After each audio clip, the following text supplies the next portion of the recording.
Mm, indeed. I'm back. Welcome. Welcome, colleagues. 20 minutes late. That's right. Or another way of saying it is a cool 20 minutes late. Yeah, sorry, I had a little bit of trouble, waking up this morning. But I'm here now. Sorry for the delay. Ugh, eyeballs. My eyeballs aren't opening. Um, so yeah, there is some news this morning, which is the Festus Let's Play. But the Festus Let's Play was basically got leaked yesterday, and we already covered it. So I don't think we need to cover any Total War news today, unless there's some new news that I'm not aware of. So yeah, if there's any other new news that I'm not aware of, then let me know. Otherwise, if anyone wants to see the Festus Let's Play coverage, then that was like yesterday. So already done it. Done it. We're ahead of the pack. We're ahead of the game or whatever. We've done our homework in advance. Something like that. How does stuff get leaked? I think with that one, they like uploaded the video, and it was meant to be on private, so it was not viewable, but they accidentally uploaded it like not private, and then they changed it to private, but by that time it was too late and somebody had already copied it and re-uploaded it, something like that.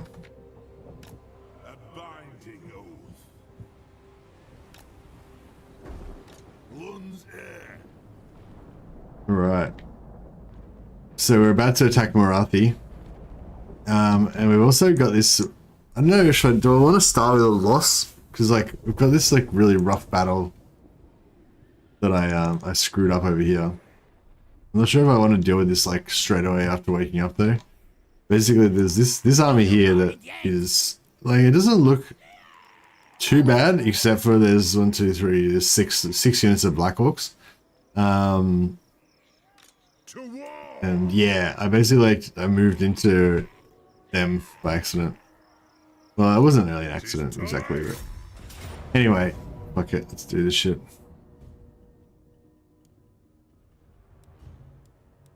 Yeah, it looks pretty rough. Yeah, and they've got a Ragnarok spider as well, so it's all bad. Where's the Volk Mercy? I'm here. I'm not very Volk Mercy though.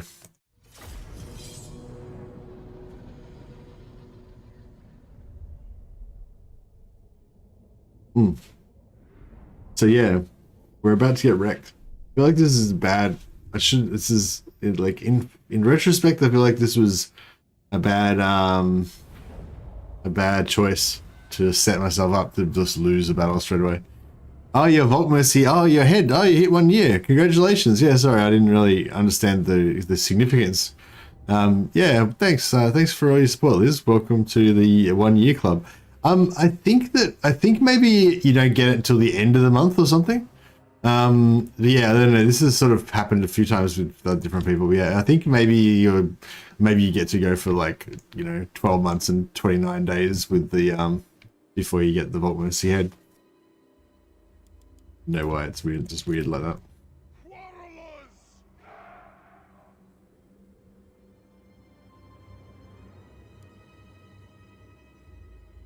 I just wanted to thank the person who gifted me the subscription while I was asleep. Oh, nice one, Everversion.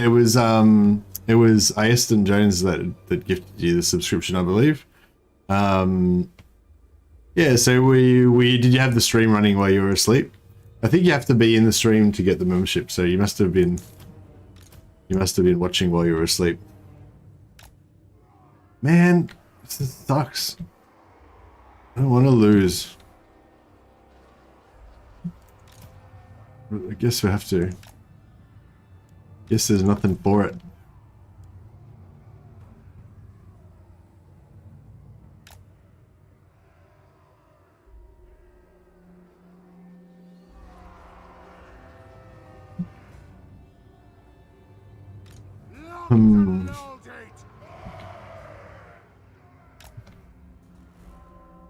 Yeah, we're all gonna die. Maybe I should just auto-resolve it so I don't have to, like, live through the pain.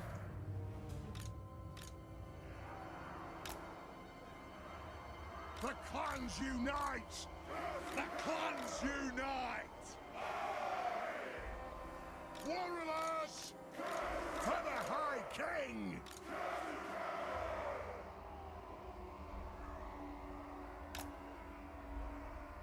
Because of your stream times and your nice voice, you're my evening stream when I'm in bed. Oh, okay, nice. Yeah, I used to do that with Legend as well because he used to start streaming when I went to bed. Although it didn't necessarily always actually help me fall asleep, I think. I don't know. Sometimes I think that I need to put something on to go to sleep, but it actually probably I would go to sleep easier if it was just there was just nothing on.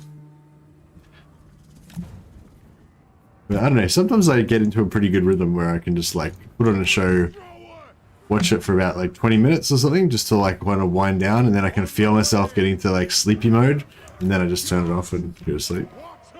It seems to help more than just trying to go to sleep, you know, raw, like straight from awake to asleep. The map offers no help. Yeah, I know, there's no like, there's no farmhouse to like use or anything.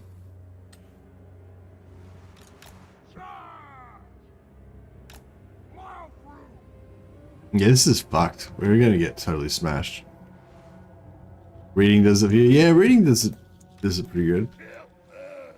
Although sometimes with reading I can get on a roll and like then I just start reading, like, you know, I just get into reading mode and then I just read. I don't go to sleep and I stay up till like 5 in the morning just reading.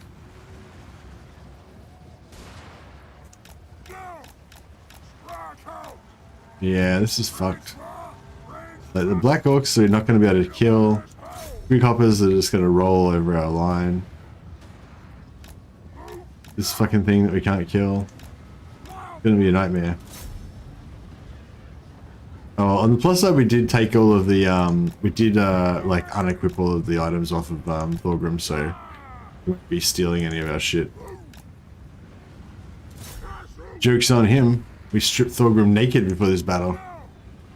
So there's nothing to steal.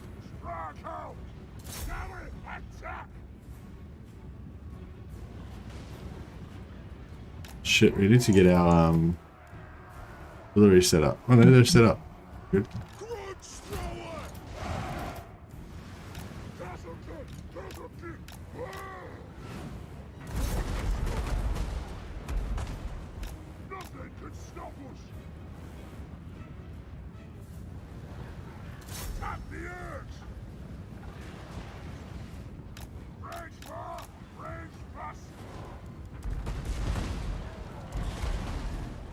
The Grudges is armor piercing, so we could, I don't know. We can hit some of the Black Orcs with the Grudges, I guess that would be good. But...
Yeah, it's not looking great. Warriors, strike out! Now! Attack the eggs!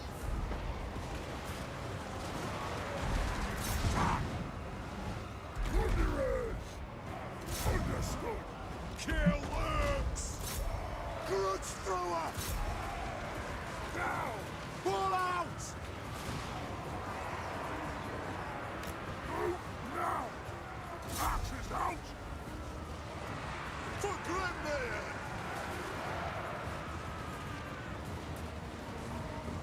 Ordnance ready!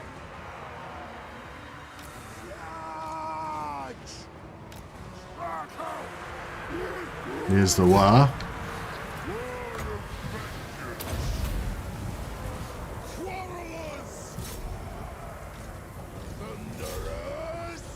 Out! Thorgrim's holding the line for us at the moment, but yeah, there's still a lot of fucking greenskins out there. Quarrelers! Gyrocopter!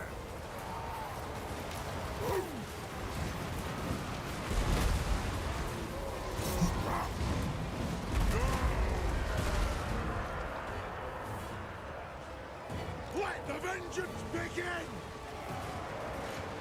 Right-o! Scuff! Grudge thrower! Axes out! Sway everything without a beard! Arr! For the Karazanko! Yeah, I think that's about all she wrote. Gyrocopter! Plow through! Close! Ready axes! Pull out!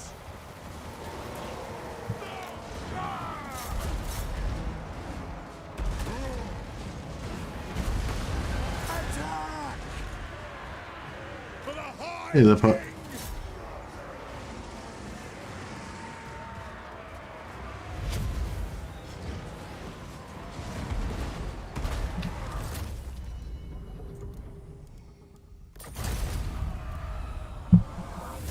Well, that was pretty brutal. Pretty brutal.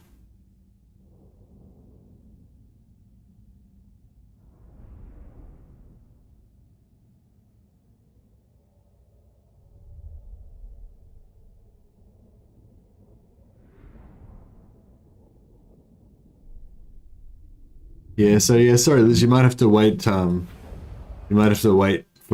another month before you get your VOD when I see YouTube sort of tease like that.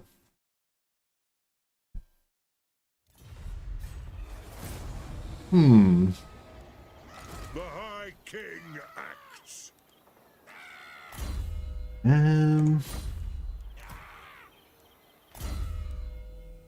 Right, well, we can get rid of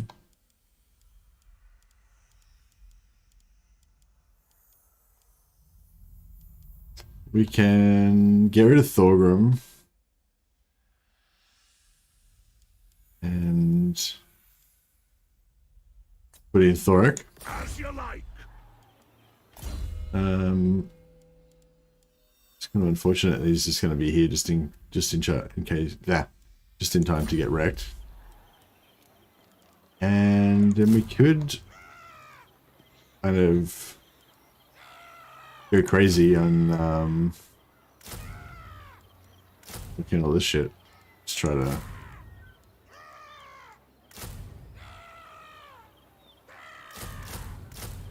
hold the line with that. Yeah, we might be able to survive if he does counterattack. Stormwatch says, Warhammer 3 looks so pretty, you can only notice once I'm back in Warhammer 2.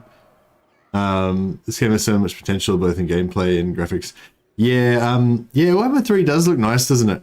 I don't know, I don't know, I wouldn't say it's like a flat increase. Like, it does sort of look better in a way, but then, yeah, I don't know. Well, after my own co-op campaign in Warhammer 3, okay, no worries, Evil Bitch, and yeah, you can't really watch a stream and play co-op at the same time. Watching a stream is kind of like your co-op partner if you don't have a co-op partner, I feel like, you know. All right, we need to get some. We need some more income, really. All right, let's get some. Let's boost up our ego now with some those like bashing Marathi. You know who I am? To die in battle. On my way.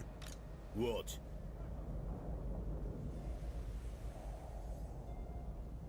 One sec. I must fulfill my Slayer oath. Speak quickly or die. Should we? Who can we join the war from? I guess we can join the war from Alariel. Mistress of the Undone. All are welcome in my court.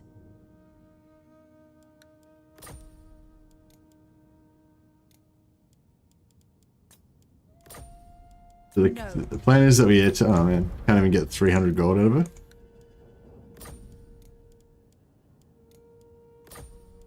I will Would use tight us. my gifts.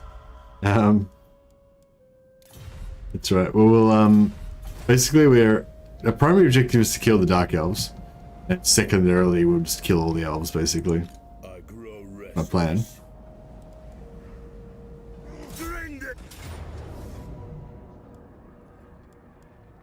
Oh yeah, we've got this explosive rune that we can pop onto our artillery.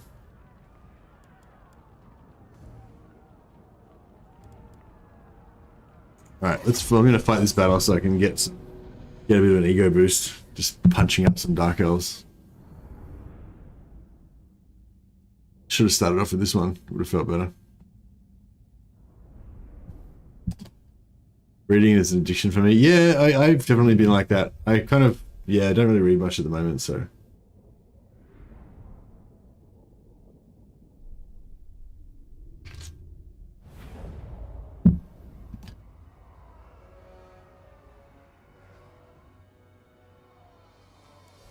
Quarrelers!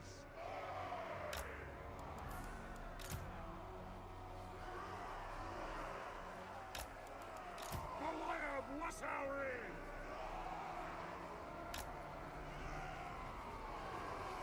Aye! Killers! Quarrelers! For the ancestor gods! Quarrelers! Belegar, bless our aim! Something like that.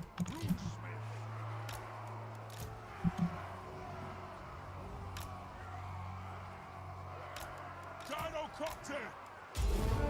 Strike out! Charge! Plow through!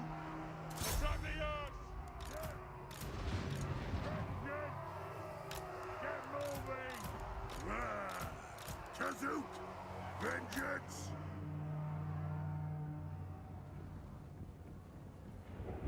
Yowie missiles! Kazakan Kazakita!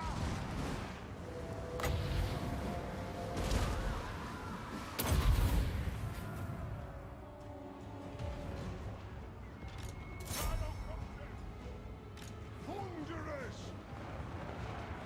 Go! Iron Drakes!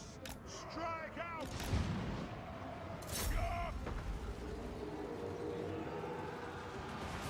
For the Cannon's Anchor! Do we slow down some of these There's nothing I can't face! bloody Dark Elves?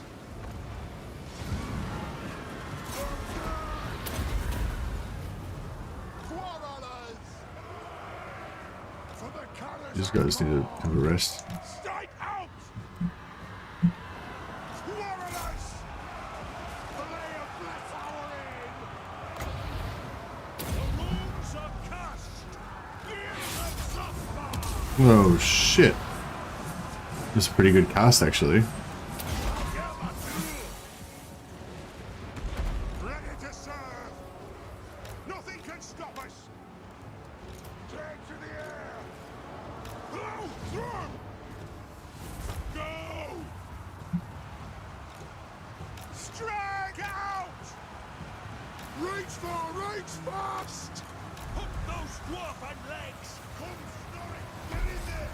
Slay the Oathbreakers! No! Let the vengeance begin! Let the vengeance begin!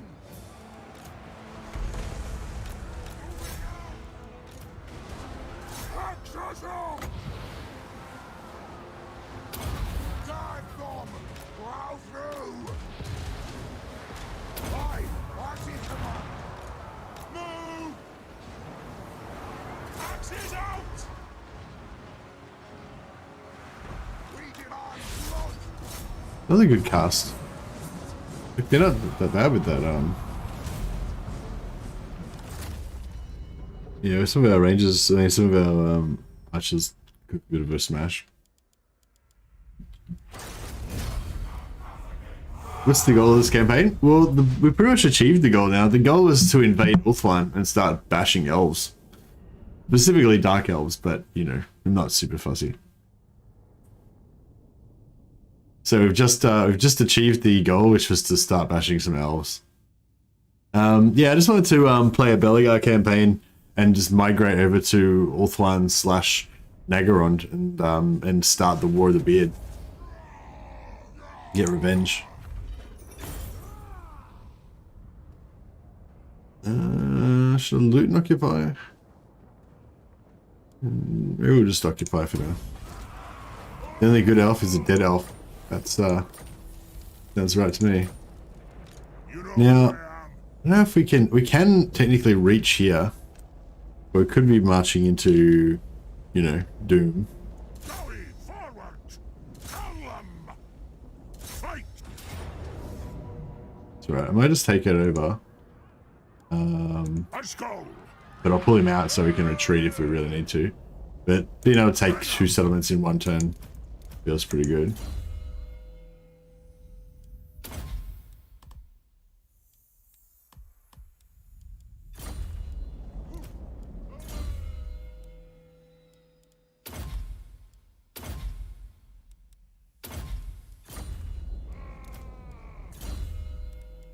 We've got some pretty leveled up heroes here.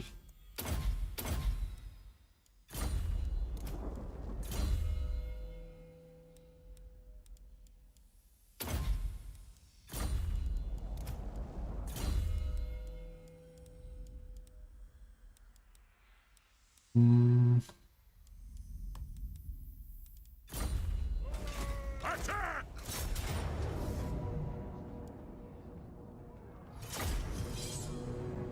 And the content creators talked about what the content creators talked about during the starting position reveals is going to be more story than anything CA does for Mortal Empires in 2 years from now.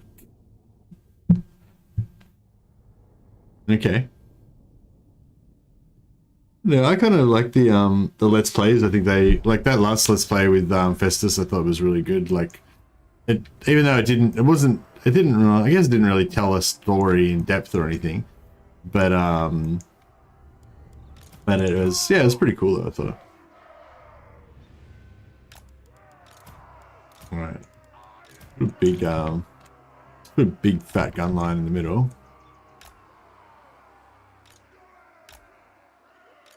It's about time! And then Quarrelers! we'll put The clans unite! a bit of a Valea bless our aim! checkerboard action Quarrelers! situation here. For the ancestors! Iron drakes! For mountain and hall! Quarrelers! Iron drakes! Yeah, something like that.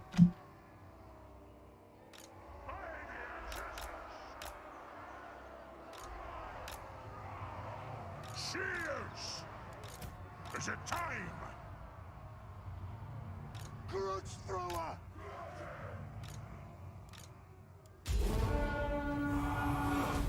Hey!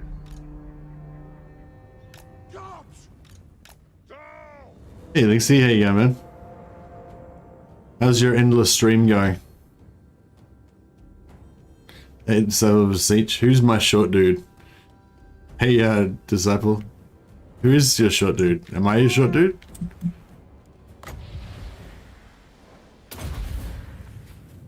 What do you mean, Dave, the little blue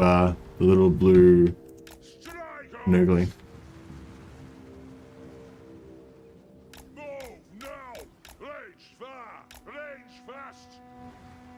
What's the average view duration?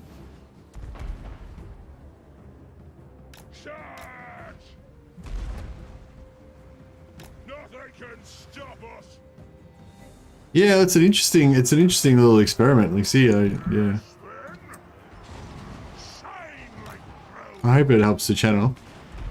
Average view duration 37 minutes. That's crazy. Yeah, well, okay. I guess that's why Jingle Bells does it. I guess gets the numbers. It's kind of cool, like watching those old videos and stuff. Yeah, this type of like basically just gun line type situation works pretty well when you outnumber them, just for a fast annihilation.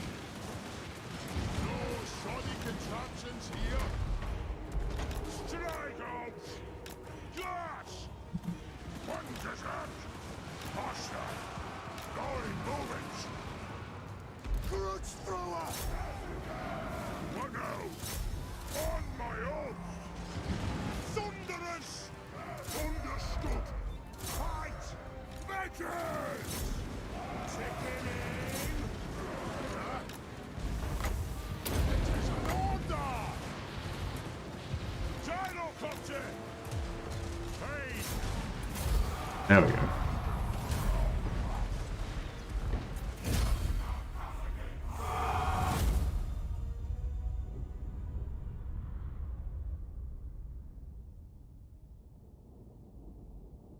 Not played Dwarves at all yet, so what's the main units you'll use for a good army which I should work towards?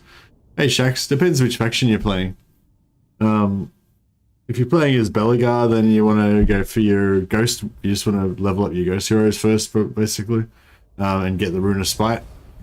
And then you can get the Rune of Spite and then try to get Iron Warden's Tankards. Basically, just melt stuff with your main lord, the Rune of Spite. If you're playing as like Grombrindal, then your Iron Drakes is basically like I build it around my Iron Drakes and just try to break the enemy morale. Do a lot of side camping, as I call it. You set up on one side with the Iron Drakes up against the edge, and just use the Iron Drakes plus your other missile troops to break the closest units to the edge of the map, and then they'll just instantly rout because they're touching the edge of the map. So that works pretty well. Should we sack Torcivore? Might be a good idea to sack it just to get some good money.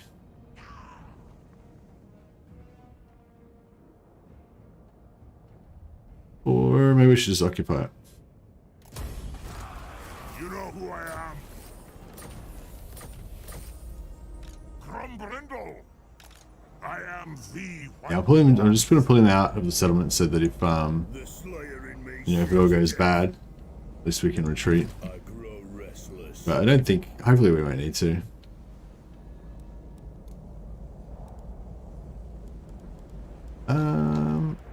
We've got pretty fast global recruitment, so maybe we could just do a bit of a merge, do a smooth merge. Ready.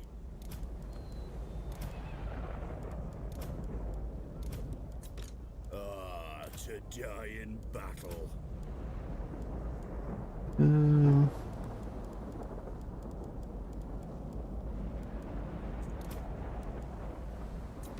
Aye.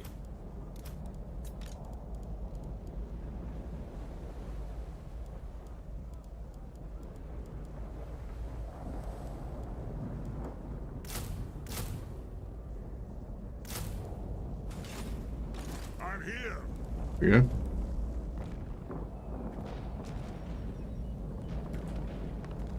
Yeah, if you're gonna go for Thorek, you basically want to just go for like all Quarrelers with a couple of Grudge Destroyers maybe. Because Thorek gets huge buffs to Quarrelers, so you want to have as many as you can to make the most out of those buffs. Aye, laddie, off we go. I don't know, maybe you want to have a little bit of infantry, but you know, you probably have more Quarrelers than you would normally have with Thorek because he buffs Quarrelers so much. Yeah, I think even having just 100% Quarrel army could work pretty well. You have my hammer. But yeah, I don't know, you've also got a few good units. I think the Quarrelers are pretty strong. But yeah, if you're going to go Belegar, then he gets extra bonuses for Rangers, so you probably go Rangers instead of Quarrelers. The Stealth Ranger army that we're doing right now, you can actually do that with any Lord, it doesn't have to be with Belegar. Just Belegar gets slightly more damage because of his bonuses, but the same strategy of using the Invincible Ranger army works. You just get a bunch of Rangers, level up one of your Thanes, and then you take this skill, give snipe to Ranger units to make sure your Ranger's invisible, and then you just have a couple of have a couple of tanky heroes at the front and have your invisible Rangers at the back. That seems to work pretty well. Is the Ranger, Invisible Ranger Doom stack, is that basically the only Doom stack for Dwarfs, really? Like, the only proper Doom stack for Dwarfs?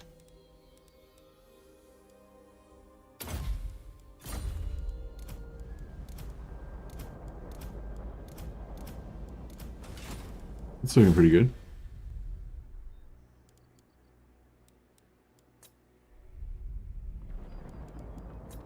Alright.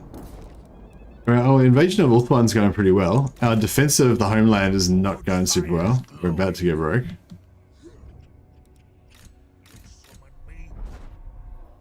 Okay, these guys seem to be on the right track.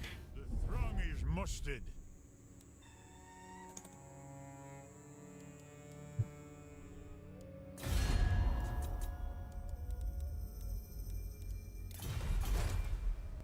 Alright, let's see what's going to happen to Thorgrim. Well, not Thorgrim, it's going to be Thorek now, but yeah.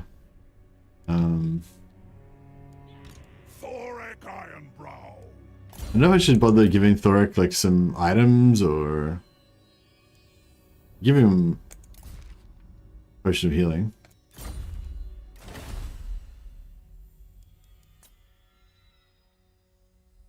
Oh, I actually got a fair bit of gear floating around.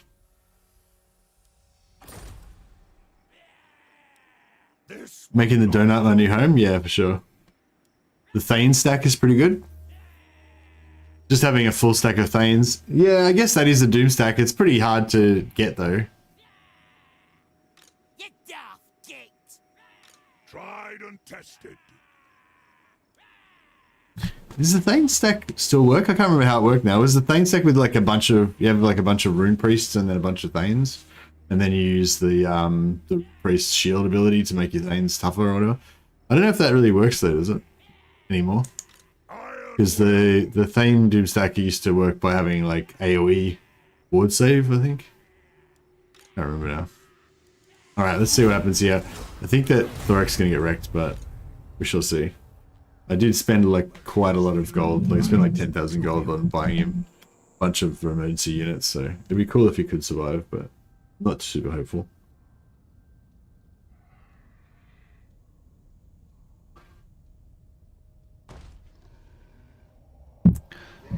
Cetra on the rampage. Oh, here we go.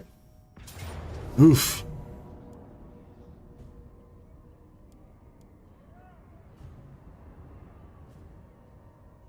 By my beard, cut off them pointy ears. Indeed, Jesus, that's what it's all about.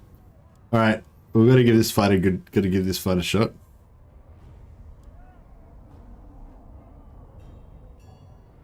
I think oh yeah, we've got no retreat, so yeah, if we lose this battle, then we die. Which is fair enough, I guess.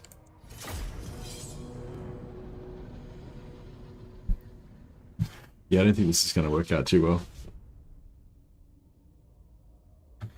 But on the plus side, this army is super expensive, so if everyone dies, then it might be for the best. Like That's what he is. We need to like let that one dry out.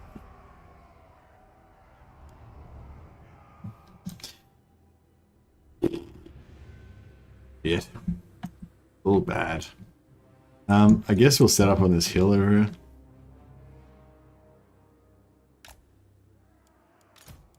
Grudge thrower, they have wronged us. We've got 3 grudge throwers. If we could get them to fire, if we get them firing for a fair while, that would be pretty good. But I don't know if that's going to happen.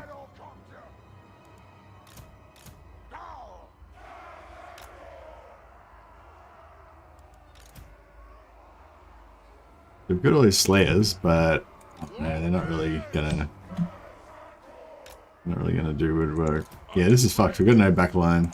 We've got no front line. We've got some slayers, but they're kind of useless.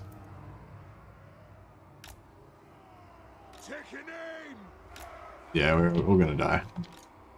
Basically.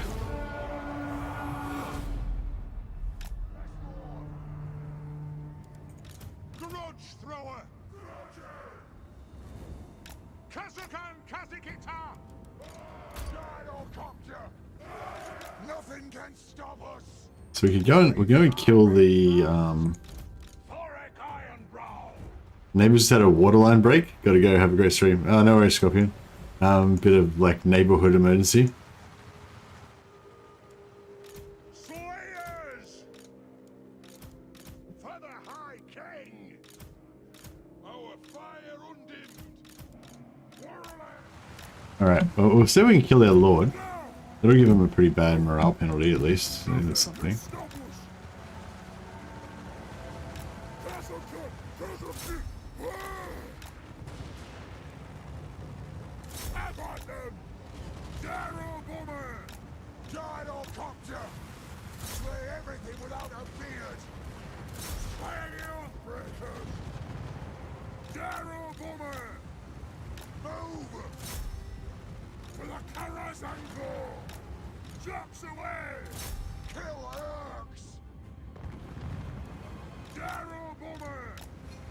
In trouble killing this lord. He keeps getting troops in the way of him.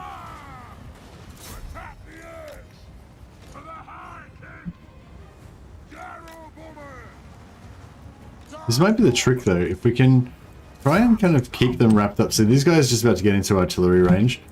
So if like the artillery armor piercing, so they're gonna be the best things to take out these Black Hawks.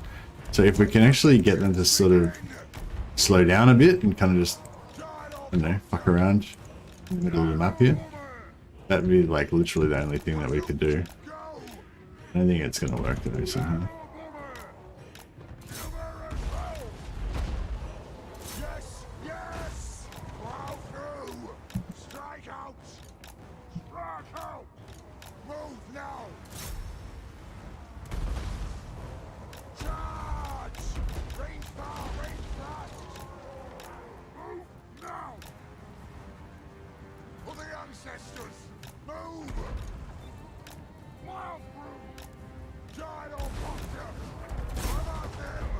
We can slow down these guys a little bit. Maybe we don't really want to now. We let them get into range.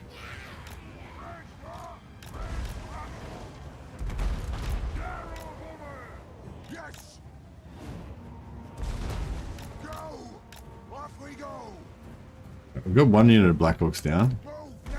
We've used up a third of our ammo though, so it's not probably not that great.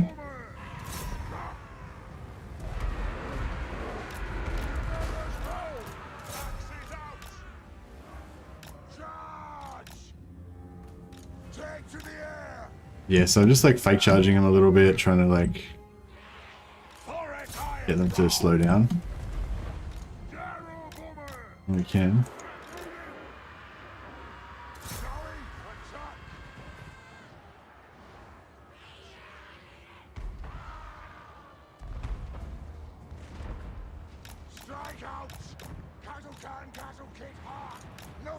This is the Lord. If we kill the other Lord as well, it'd be pretty good, I guess. Yeah, how realistic that is. I don't know if I should, how much of this I should take out. I kind of feel like I should fight out in the field so that we can try and get these, keep these grudge throws going. Thorek Ironbrow! Warriors!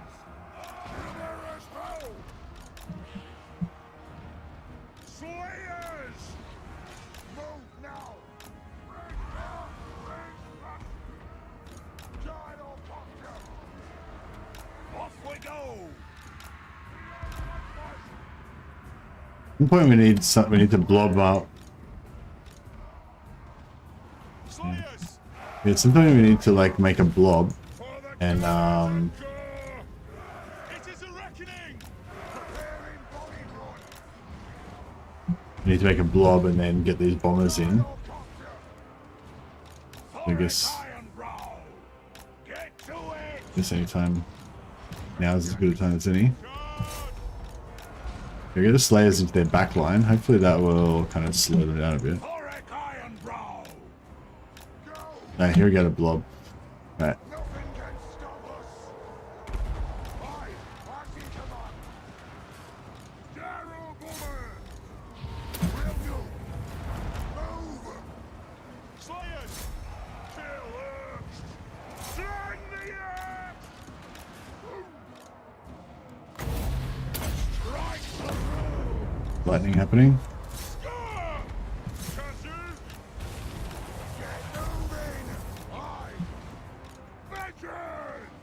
Alright, let's try and fake charge these guys. Oh, damn it. Didn't really fake charge. It was a little like an actual charge. But that's alright. We sort of slowed down their charge a little bit anyway. Attack the Urge! Slayers! Those Slayers have shut that down at least. It's good. Dive bomb! Drop another set of bombs there. Where's their lord? Where is he? Try and kill this guy. Might be able to get another little bit of Iron breakers! Have at them! bombs there. Nothing can stop Some us! Slayers in here. I'm not armor piercing the Slayers, but let's see if we can drop some lightning on that. Slayers! Charge! Giant Pumpkin!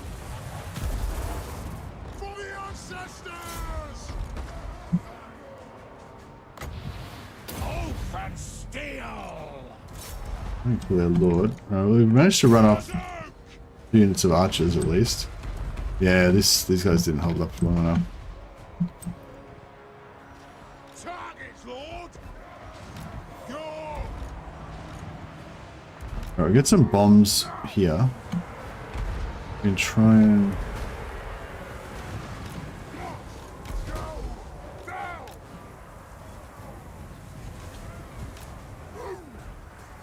try and drop some bombs right here. We go!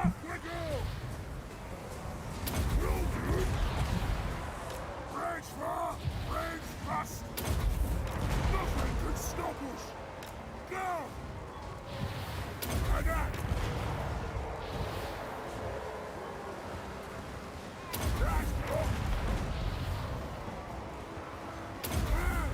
That's all the bombs.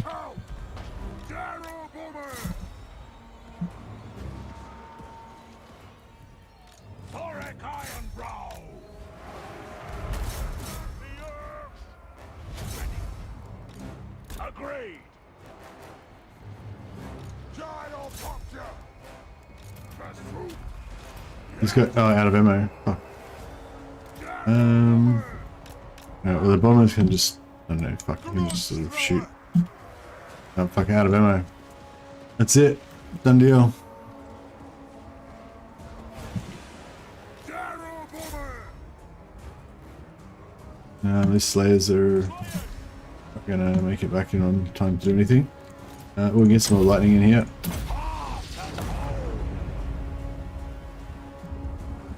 Grudge thrower! Aye, as you command! Move now! Scuff! Attack the Earth! Oh, it was close. Fuck. Really close. Casting the rune. Almost got him. But yeah, Thorek's about to die, so Black Hook's about to take him out, so that's done.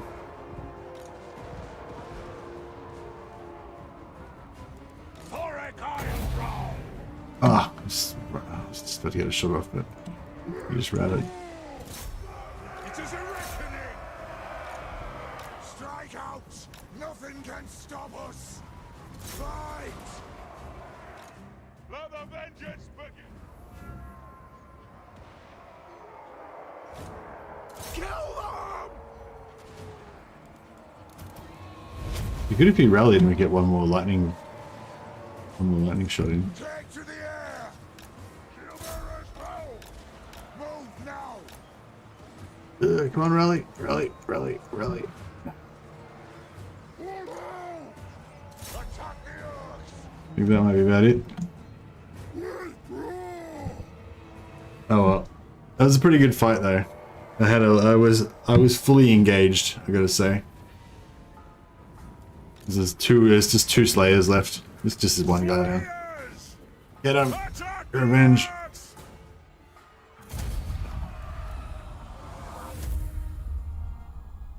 Thorek stands atop an anvil, firing lightning at people. How much more badass do you want him to be? I know, he's pretty badass. He doesn't get much better than that. Should be a dwarf vampire account. Would that be like, would that combine the best of both worlds, you reckon, Clickmonkey? What's the community opinion on Lord Ironbrow? He came late to Warhammer 2 for me to proper try him out. Yeah, Lynn, I think Thorek's probably one of the strongest dwarf lords for sure. Yeah, he's arguably the best. I mean, they tend to be a bit of power creep, so, you know, they tend to sort of get better as they go along. But I don't know, I feel like Belegar's pretty strong as well, even though he, on paper, he seems to be like the weakest because of his economy malice. Like, because of his heroes being so powerful in the early game, he's pretty good. I prefer Belegar over Thorek. Yeah, I prefer Belegar after Thorek as well, just personally. Just mainly just because Thorek's so far away. I don't really like that start position down the bottom. I prefer being like in that central starting position. Just because of ranges abuse. Yeah, but you can abuse the ranges just the same with Thorek. You just don't really do it because he's got the bonus to the because he's got the bonus to the correlers. Yeah, but I mean, like, Belegar's only got he's got 20% extra damage, which I suppose is quite a significant amount. But it's not really 20% extra damage because you get all your other, extras, like you get 20 or 30% extra damage, or maybe more, maybe like 50% extra damage from your tech upgrades and your red line upgrades and everything else. So, you know, the 20% is actually really only like 13% or whatever, really, in real terms, more than what you would get with other factions. I am Belegar. Count Short Shoulder. In Immortal Empires, Thorek will have a starting position in centerish. Well, he'll have the same starting position, it's just there'll be a bit more mapped to the south of it, but yeah, I know what you mean. But it's not so much like that he's not in a central position, it's just that he's not in the dwarf homeland, you know? Like, I feel like Karazakrak is like the classic dwarf starting position, you know, you're near your Empire allies, but not that close so that they can actually help you, you know, in the early game anyway. And, you know, you're right in the middle of all the Badlands and all the greenskins and stuff like that. So yeah, it's like, whereas Thorek's kind of got his own like weird thing going on down there.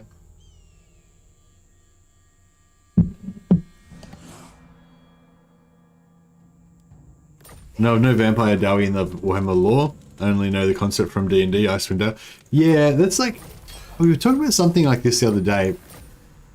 And it's like, I mean, sometimes a good writer can sort of make something become a thing, but yeah, like Vampire Dowie, like, it's just like, it's not a thing that like needs to exist in my book, you know, it's just because it doesn't, which, you know, and everyone probably agrees, it's just like kind of a joke concept we're talking about here, but, you know, like having a vampire dwarf, it wouldn't really enhance the lore about the vampires, like the background about vampires, and it wouldn't really enhance the background about dwarfs, because it would, you know, like each new character that you have in the setting or whatever, each new unit, each little bit of lore tidbit about some, you know, about like, you know, explaining how Slayers come about, whatever, you know, that each bit of that is like a little bit of sort of exposition.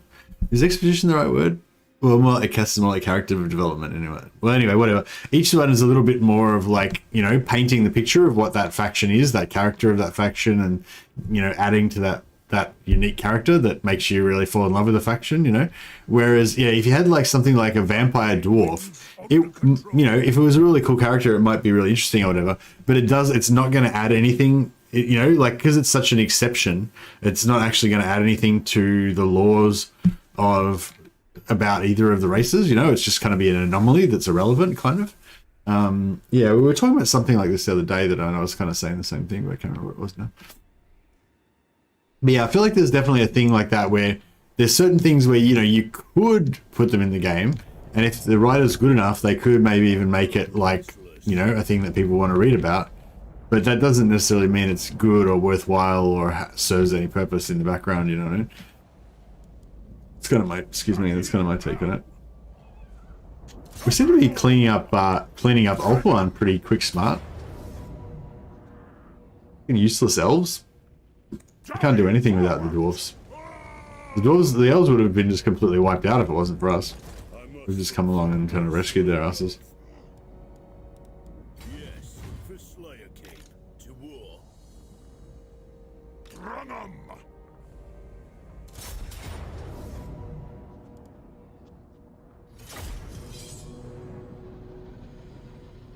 Vampires bite things and turn them into vampires. It's going to happen. Yeah, no, I mean, it definitely could, like, you know, in theory, you definitely could get a vampire dwarf. I'm just saying, like, you know, the effort of creating a story about a vampire dwarf would kind of be a waste in terms of filling out the background. It just wouldn't really contribute anything to the setting, I don't think.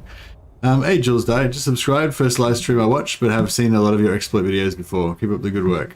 Oh, thanks, man. Appreciate the support. Very nice of you. Yeah, I think so. I've noticed I haven't really had a chance to do any videos lately, but I've noticed there's still been like a steady trickle of new people like subscribing and stuff. So yeah, thanks to everyone who's been subscribing lately. Much appreciated.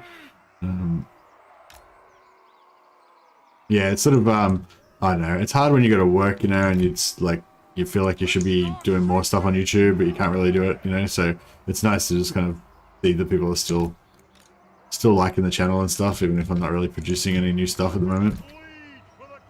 I think it'll definitely pick up once Warhammer 3 comes out. Just I don't have access to Warhammer 3 yet, so I can't really make any content at the moment. I mean, I can make some content, but it's like, you know, like basically I feel like everyone wants to find out information about Warhammer 3 because that's the new thing. And I don't have access to show you anything from Warhammer 3, so, you know, from Immortal Empires, I mean. So, yeah, so it's kind of just a bit of a waiting game at the moment, I think. I'm going to try to do a little bit more content before Warhammer 3, before Immortal Empires comes out, but, you know, see how it goes. Finding it really hard with work at the moment. Hyped for Festus? Not particularly. I'm more hyped for Festus than I am for Kugath. Like, I think I'll enjoy the Festus version of Nurgle better than the Kugath version, but I don't know. Yeah, I'm still really waiting to see. I'm still really waiting to see what's going to happen with the Immortal Empires factions, like what they're going to get, because yeah, like I suspect that there's going to be a massive crossover with pretty much everything. Like the Warriors of Chaos are going to get demons and stuff of their respective gods at least.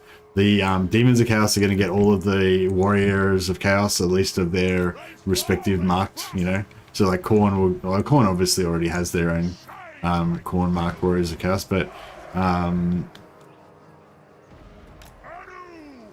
the other ones like Zeech and Nurgle and Slaanesh, they'll all get their marked Warriors of Chaos and stuff.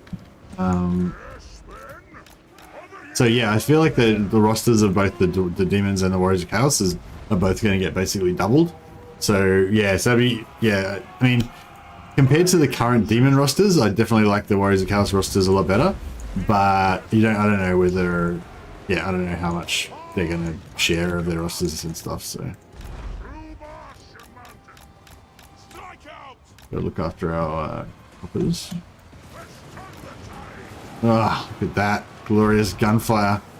It's got wrecked. There was like one volley basically did like 80% damage to that unit. Crazy. Well, actually, we'll get in here. We'll do a fake charge on these guys to stop them. Oh, that's alright, don't need to. Done deal.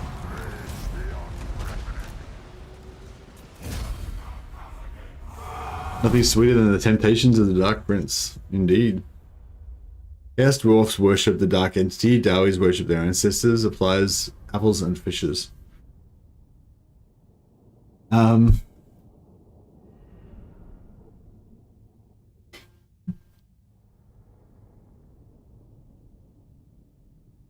I think I saw a video from one of the multiplayer players about some limit for the Warriors of Chaos. I think that in multiplayer you can only have 4 marked units. So if you're playing as Chaos Undivided, you can have like 4 Warriors of Chaos units or whatever. Or like 4... Yeah, when you're playing as Chaos Undivided, you can have like 4 Nurgle Chaos Warriors or 4 Tzeentch Chaos Knights or whatever. Like they count as marked units. I think that's what they said, what I heard them say, so you could have 4 in your army, just as the baseline. But I assume that if, like... Maybe I should just sack this shit. Oh yeah, our income's a lot better now that our other army got wiped out. The dwarfs need me.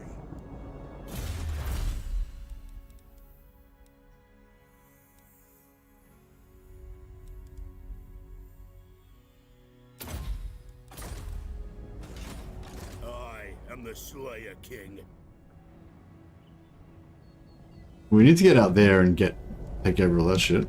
True king of 8 peaks.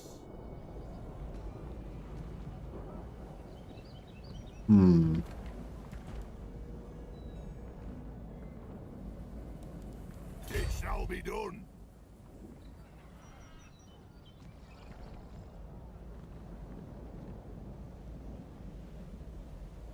Moving out. Setting forth.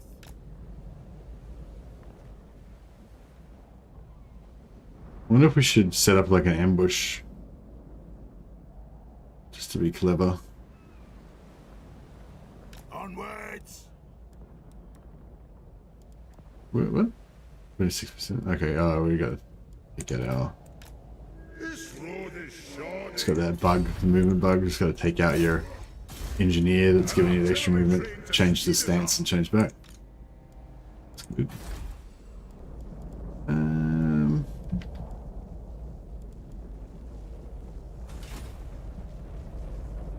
Do we backstab Alariel or might I ask, are you hyped for Warhammer 3? Do you think that we have a better release than the Realms of Chaos? Hey Jules, well, I don't know. I mean, when you say release, like, I think Warhammer 3 had a pretty good release initially. I'm not 100% sure, but I believe that they sold a shitload of copies and they made a fuck ton of money from Warhammer 3. And it was like after the release, there was like, you know, there was like a couple of weeks where everyone was happy and enjoying Warhammer 3, and then like, you know, a couple of weeks later, opinions started to turn and people started getting frustrated with different elements and stuff like that. And then it's like, and then it sort of became a bad release and stuff like that. I don't remember the timeline exactly now, but yeah, I feel like there was a period there where everyone was loving Warhammer 3. Maybe it wasn't that long. Maybe it was only like a few days or something, you know. But there was a period there where everyone was like loving Warhammer 3, and then like everyone was hating it. Everyone was hating it, you know. So yeah, I mean, yes, I mean, like, in terms of good release, like, what do you mean by good release? Like, if you mean like profitable for Creative Assembly, which means that they'll keep creating content for it, you know, like, because that's the thing, like, if Creative Assembly keep making a lot of money from Warhammer 3, then they're going to keep supporting it, you know. They've said a number of times their current plans are to like keep supporting Warhammer 3 for years and years into the future. So, you know, maybe 5 years from now they'll still be making Warhammer 3 content.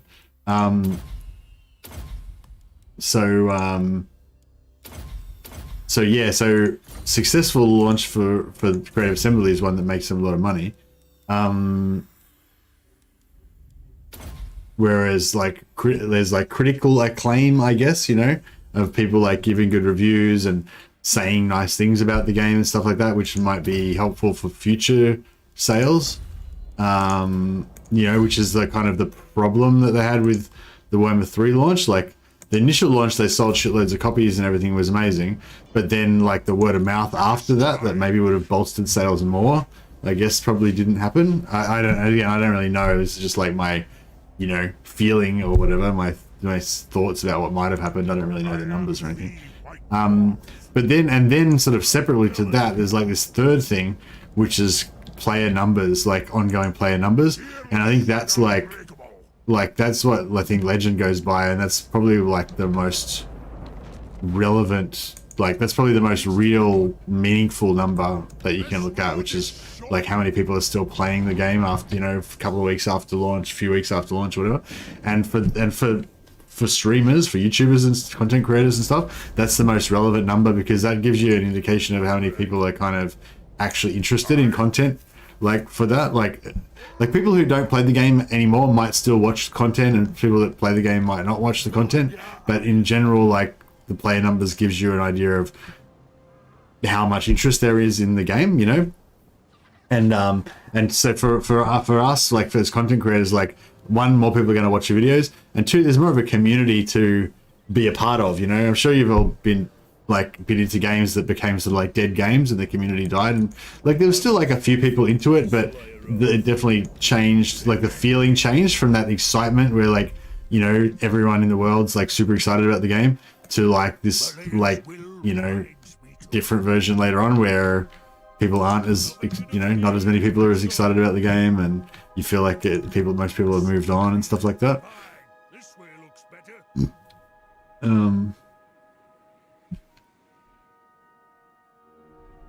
So yeah, I don't know. I feel like it's kind of a pretty complex question, really. I think at the end of the day, Creative Assembly probably would like to be winning in all of those categories. You know, they'd like to sell shitloads of. So in terms of this next release, like from the first point of view of CA making a lot of money, like the Immortal Empires doesn't really matter. Because they're not selling, that's a deal, it's a free LC, you know, they're not selling that. But I mean, it does matter obviously because it impacts the other sales, but like the actual the actual DLC that they're selling is the 4 Champions of Chaos DLC, right? So if shit tons of people buy the Champions of Chaos DLC, then Creative Assembly will make a ton of money again, and they'll be happy again. So, you know, assuming they were pretty happy with the first launch because they made shitloads of money, and now they're going to be happy with this launch again because everyone will buy the DLC again, then yeah, then they'll be happy if they make shitloads of money. But yeah, I mean, there could be a backlash because of, you know, a lot of people being like shitty about the launch of Warhammer 3, and then they will then like kind of boycott the Champions of Chaos DLC, or they'll just wait until after a while to like see how it goes or whatever. I just think that would be good. Let's do this. So yeah, so if they don't get good sales on the Champions of Chaos DLC, that might indicate, you know, there's a bit of a backlash or whatever. But then if the Immortal Empires update is really good, and everyone really likes it, and that means that player numbers will be up. So like, even if people are like really pissed off with CA and they're not going to buy the Champions of Chaos DLC, blah blah, the reason those people are so pissed off is because they love Warhammer, right? They love this game so much. Otherwise, they wouldn't get pissed off, you know?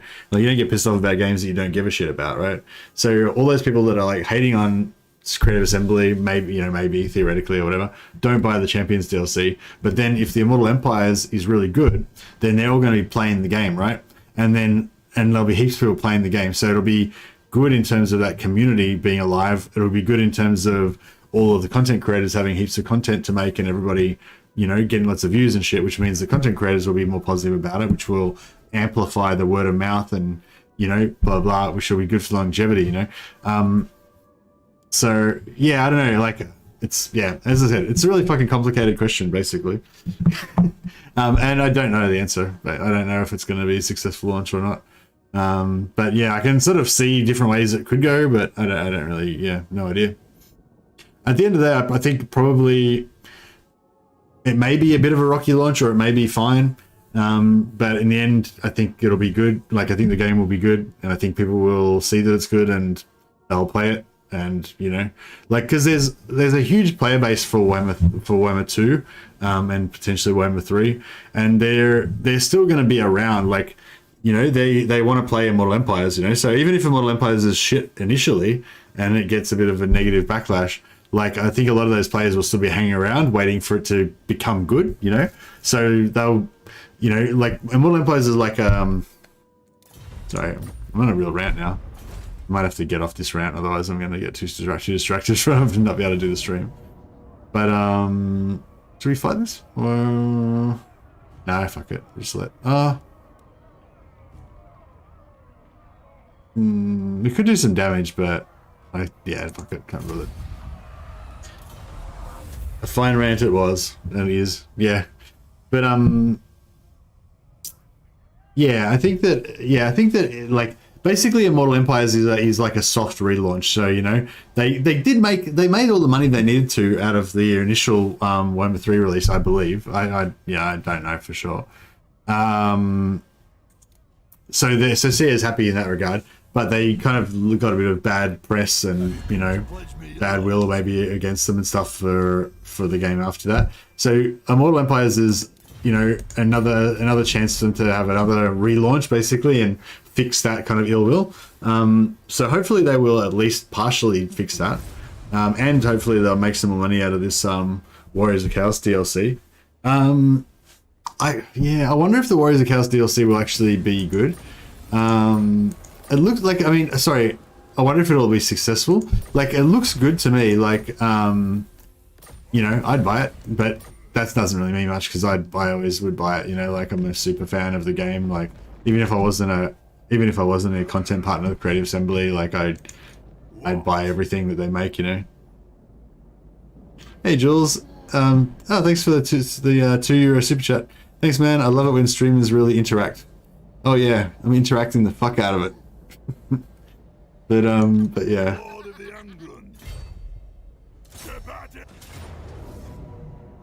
This could be interesting. We'll fight this one. But yeah, I know. I sort of could see Warriors of Chaos not being that successful because it's like... it's all like the whole DLC is all Warriors of Chaos. So I don't know. Personally, I think Warriors of Chaos are awesome. Like, so that's good for me. It's a win-win.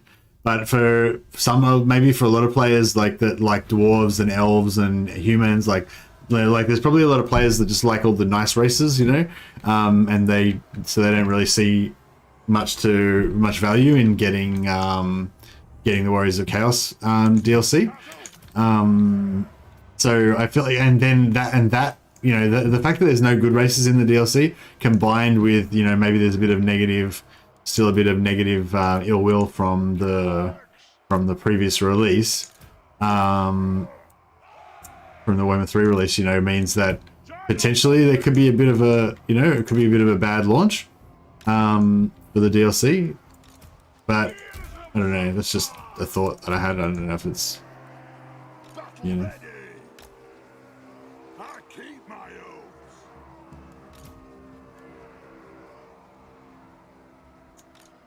Alright, I think I'm gonna stealth them on this side and then have invisible guys on this side. Try to do it.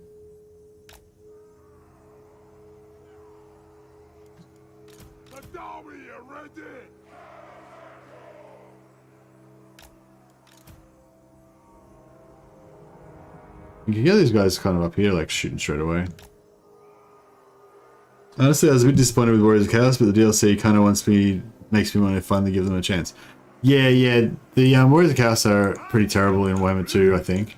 And if you like hordes, they're okay, I guess. I just hate hordes, and I feel like they're a bit compared to Warhammer 1 factions, they're okay. Like compared to Warhammer 1 factions the way they were when they first got released, the Warriors of Chaos are fine. They're kind of on par with that. But like every other faction got upgraded and made heaps better.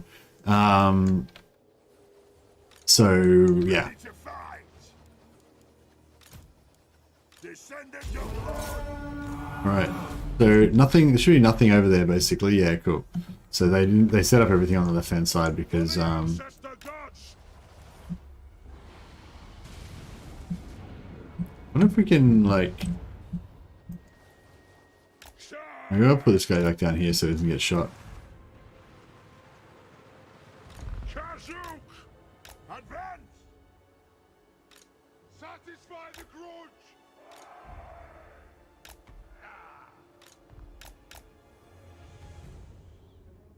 It's just sad they can't confederate in Warhammer 3, even though it makes sense lore-wise. True king of air beats. Well, I don't know. I feel like it makes sense lore-wise for some factions to be able to confederate. Yeah, I think Warriors Chaos are okay currently, but not really fun compared to other campaigns. Yeah, that's right. Yeah, Warriors Chaos are okay. Like, they're better than, like, Nikai, I guess. Nikai is probably the only faction that's worse than Warriors of Chaos. Although you could argue that like Torox is a bit like, well, pretty much all the Beastmen factions is kind of not that great, but I think they're still a lot better than Warriors of Chaos, though, I'd say.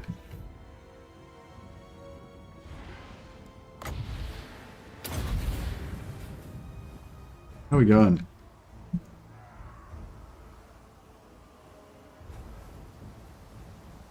I got enough executioners.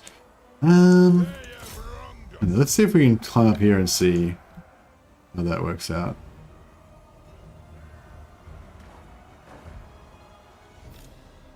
There's nothing I can't fix. War of vengeance. Aren't Beastmen currently awesome? Beastmen are kind of awesome, but they're a bit like too easy, I feel like, and a bit too simplistic or something. I don't know. I just feel like when I play them, I don't feel like, I don't know. It just feels like it's too straightforward. Like you don't need to like sacrifice anything or make hard decisions or anything. You just kind of play and you just become super powerful, and you know, like Beastmen are powerful, but yeah, I feel like maybe their campaign's not like balanced that well or something. I don't know. Not really sure what the problem is. 100%. Kill the off fighters. Oh shit! They got vision on me. Understood. Kill them. For the ancestor gods. Man, these guys got wrecked. Aye. Yeah, I think the Beastmen are cool, but they're just, yeah, a bit too easy, probably is about right. Right, so we're in. You stay there, and you guys can just get up on the wall and start getting the shit out of dudes. For Grombrindal. Man, these guys are getting wrecked. We stay put. Kazu. Go.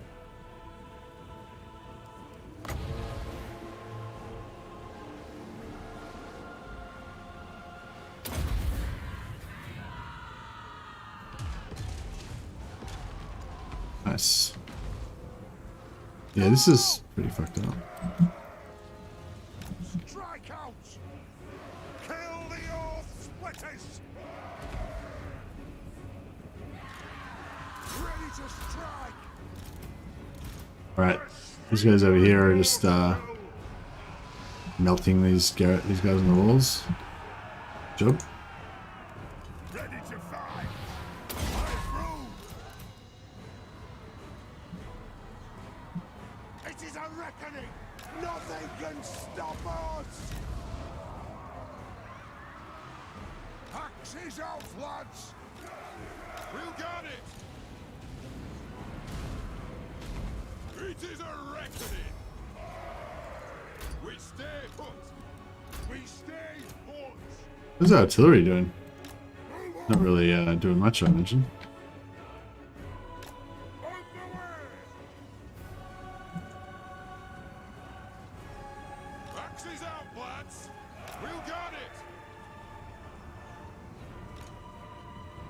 We'll guard it. It's going down.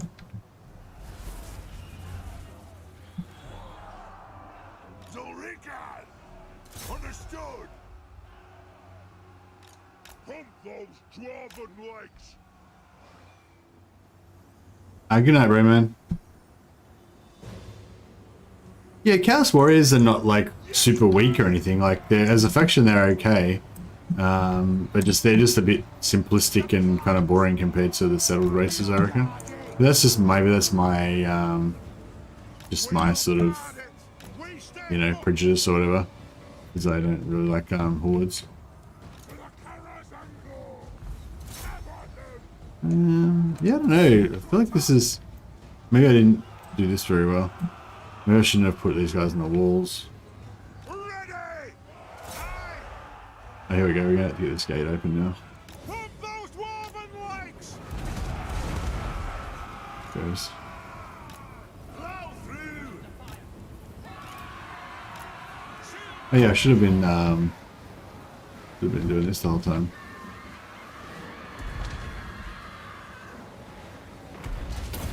Obey me. Ready. Die. Right. Get Belegar and Co to get down and smash this Hydra.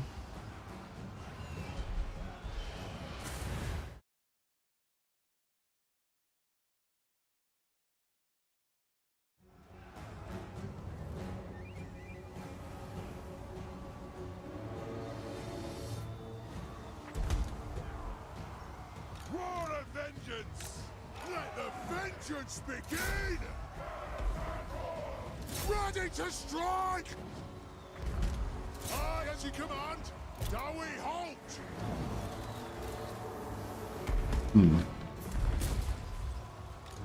This guy's got trinkets. He's got a potion. He's got. No, he's got nothing. Maybe he should stay up. It is a reckoning. I'll get my tools. Maybe we should just sit up like that.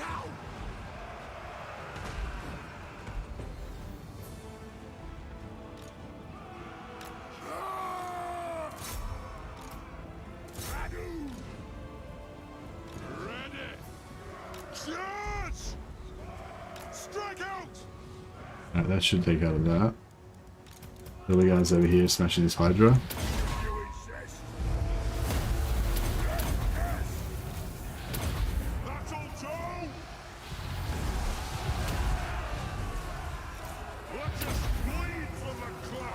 They're not doing super well in this Hydra, but that's okay. Not really their special.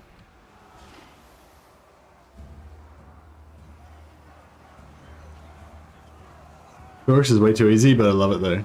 Yeah, Thorek and Scarbrand kind of got their own cool like kind of thing going on, where it's like it's not so much like it's necessarily hard.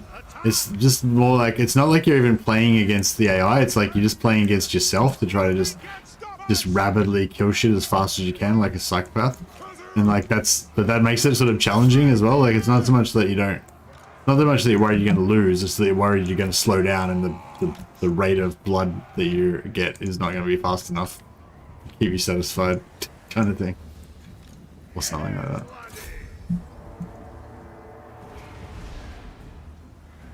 Alright, these guys are working down this Hydra. Getting there.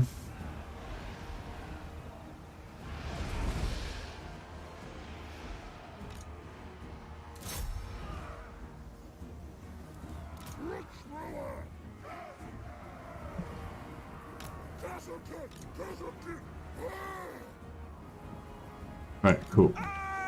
Looks like we're all set now.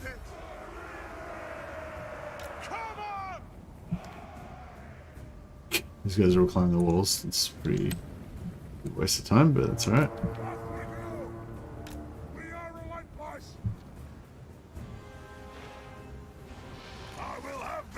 Yeah, we're nearly taking out this one.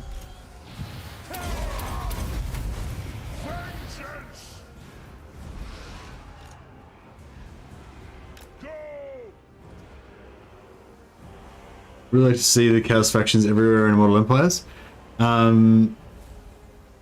Yeah, well, there's going to be lots. Are they saving Mommy Murderer for the last reveal? Don't know. I thought somebody said the next one was going to be Born. But I don't know where they got that from. Probably not Sonora official, I don't know.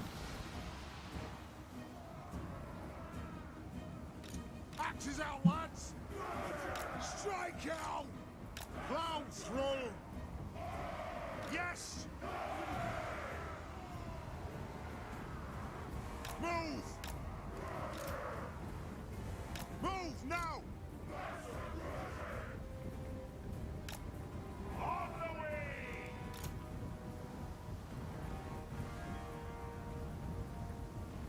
Get moving!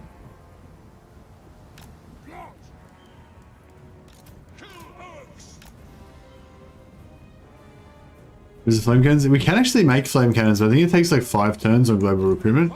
So we might have to wait till we stabilize our economy, but I'm still kind of partial to the idea of getting some flame cannons into our stealth ranger army. This one's taking so much damage, he's actually capped out his healing now. That's pretty cool. That might be about it. Yep. Alright, he can get a heal. He's got... No, he can't heal. The ancestors watch! Alright, that's about it.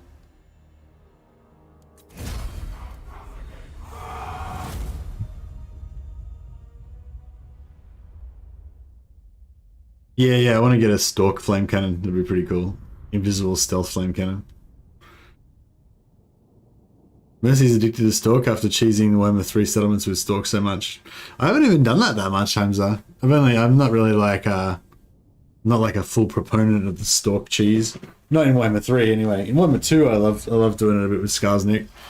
I'd like to do it a bit more with Alithanar and stuff actually as well. Wish there was some way of getting like a good option to get siege attacker early with Alithanar. Yeah, I've literally only done it twice in Warhammer 3, yeah. Not a huge stalker. Journeying on! Sack that for that. Should I just occupy it as well? I guess I should just occupy it as well, fuck it. Get that, Lord of the Ungrim! True king! I stand defiant. some nice replenish. And that's our last skill point on Belegar. How much defense chance? Yeah, would have been good, but a deadly onslaught, a little bit of speed. I don't think we need the speed. I think I'll go the deadly onslaught just to make him a better duelist. Not really needed, but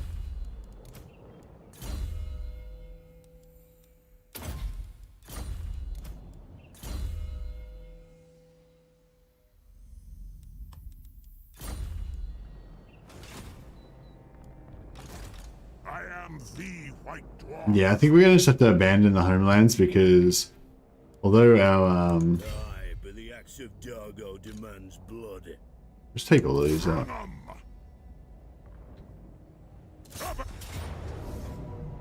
Shit. Why can we not?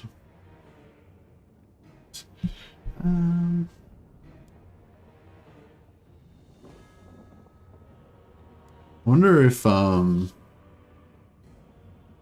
if he could just solo this shit. Oh no, he doesn't have a rune of spite. Shit. Bring 'em.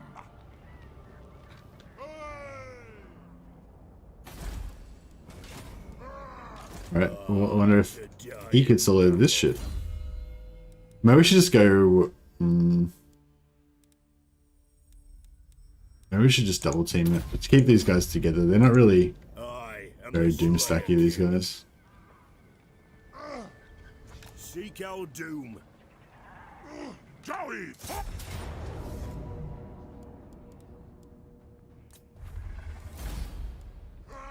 Yeah, that's easy. Saves time as well. You wouldn't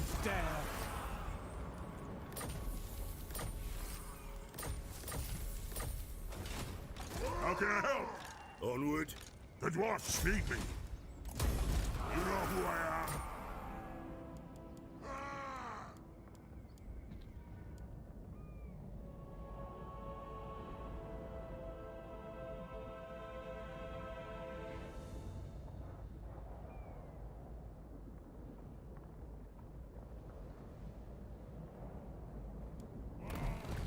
I'm here now.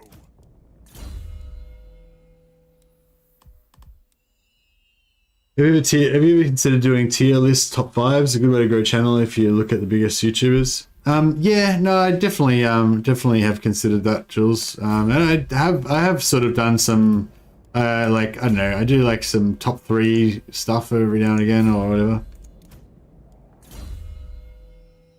Yeah, they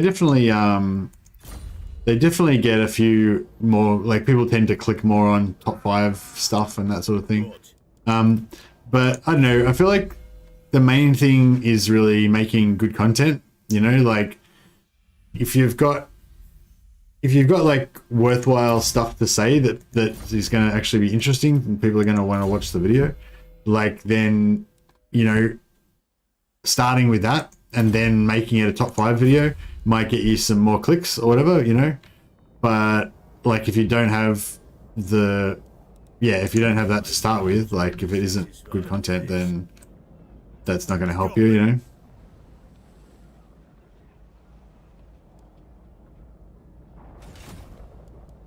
True king of 8 peaks.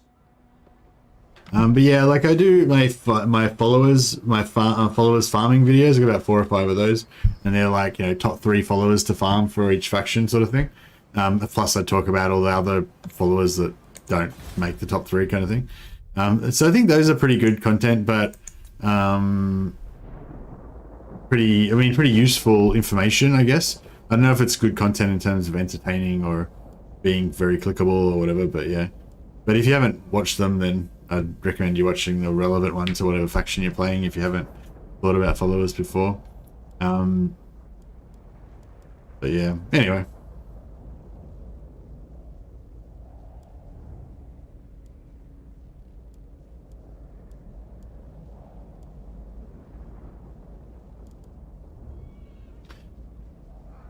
My top 3 lamps taking vids, yeah. Well, I don't know. I feel like for me as well, I feel like, I don't know. I guess it's like if you know that you can make a video and it'll get lots of views and stuff, and it's, you know, whatever, then that's cool. But if it's a bit more like inspiring to make a video where you think you're actually contributing something new or something useful, or something valuable to the community or something like that, you know.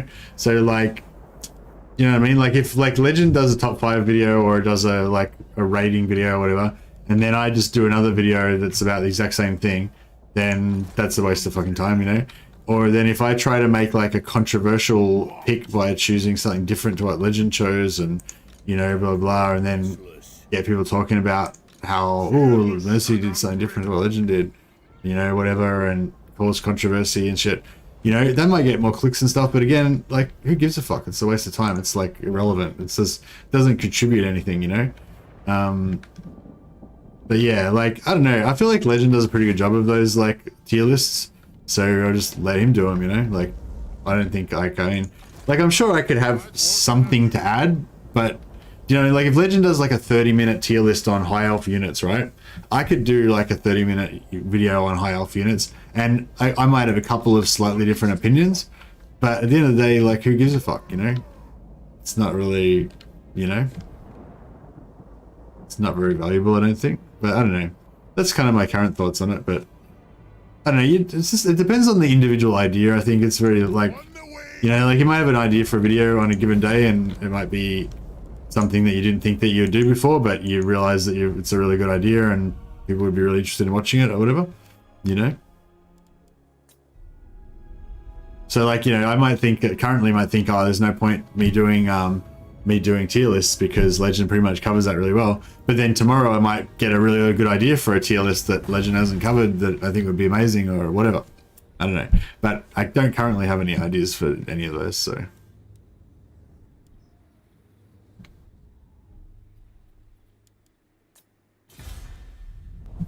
But yeah, I don't know. I guess in general, I'm not so much interested in. I mean, maybe this is where I go wrong. But yeah, I'm not so much interested in like tricks to like try to get more views, like by putting it in a tier list or putting it in a top 5 video, or you know, fucking whatever, like making my thumbnails extra clickbaity or whatever. Like whenever you do a video, you try to make it as clickable as you can. You know, maybe make the title intriguing, make the thing or whatever. But that's not really what I'm interested in. You know, I'm more interested in the actual content, like the actual ideas. Like, you know, hey everybody, welcome. Got lots of people joining the stream. Thanks. I guess this must be a Legend of Total War.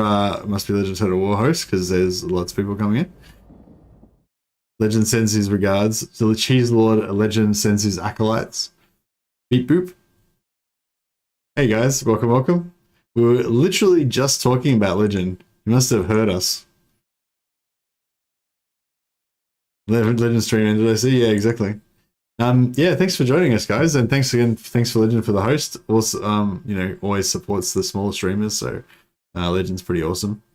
I am a big fan of Legend, as some of you may know. Yeah, you guys have joined me mid rant about YouTube content.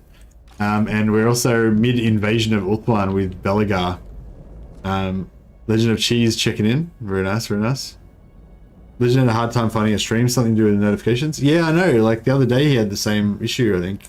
Couldn't find me as well. Which, yeah, it's weird. I don't know why, because I've got it set up the same as normal. As far as I know. So, I don't know. Just in time for the rest of the rant. No, I think I've finished my rant now. What's the dwarf follower stuff? Checking out your freight train Belegar viewed and it referenced it.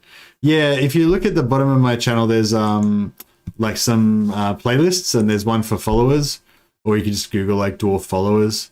And yeah, it just explains like the top 3 best followers that I think are the best 3 followers to farm for the dwarfs, and why. And hey, Pseudonym, thanks for the $5 super chat, much appreciated. Very generous. Pseudonym just rocks up, doesn't say a word, just drops a $5 super chat. It's like, psh, mic drop, fucking out of here. Good work, man, thank you. But yeah, no, like, yeah, follow. That's my one thing that I do, like the top Giga Chad. Exactly. That's my one top 3 thing I do. My top 3 followers videos. I know they don't necessarily get heaps of views, but I think they're really useful, and I think that a lot of people don't like. Yeah, I think a lot of people sleep on the followers, and they don't really realize how good they are. So yeah, that's one of my little contributions to try to like, you know, spread the word about them, and also to give props to Specific for creating the ultimate ancillary guide. Are you playing Marathi? I'm killing Marathi, Mr. Fantastic. The big D energy from Pseudonym, exactly. Hey, slightly obnoxious Kiwi, no worries, man. Hope your channel's doing well. The Ghost Squad always gives me trouble. Okay, well, I've got a video called 2-turn Rune of Spite, something like that.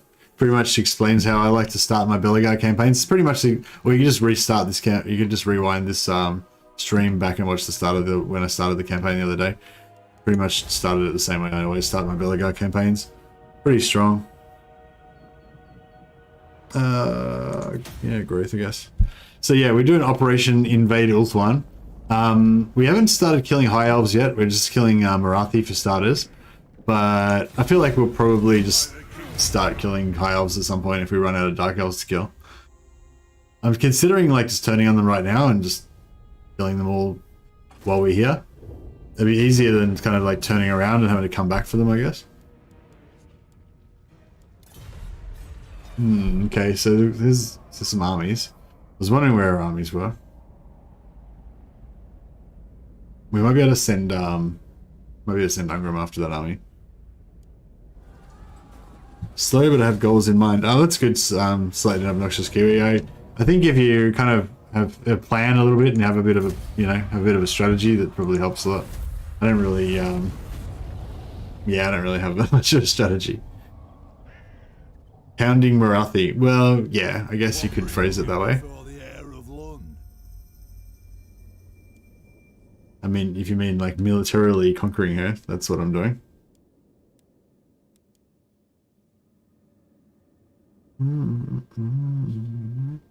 Non-aggression pact with Drycar. Yeah, I mean, I don't care. Fuck it. Fuck Drycar. All that red territory in Ulthuan isn't really going to help with the economy, right? Hey, Darth Vader. Yeah, I don't know. It's not really about the economy, you know. Like, you don't migrate to Ulthuan because it's like logistically a good idea. You go there because there's fucking knife ears there that need to be grudged on. We've got to kill those fucking elves, you know. Your reach grows yet further, great lord. Your endless... We don't need an economy. We're going to make our economy out of elf blood.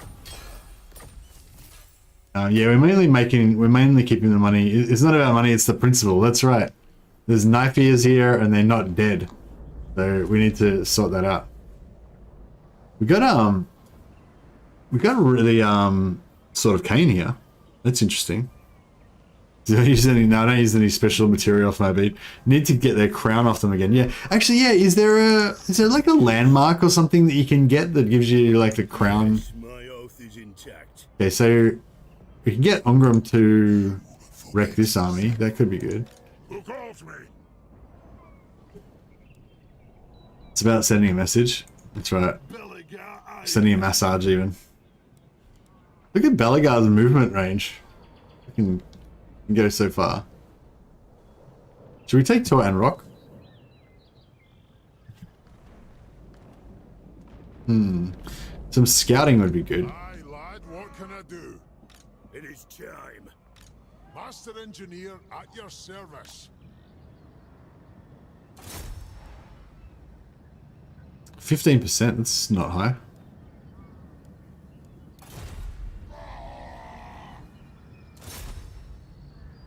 Have an idea.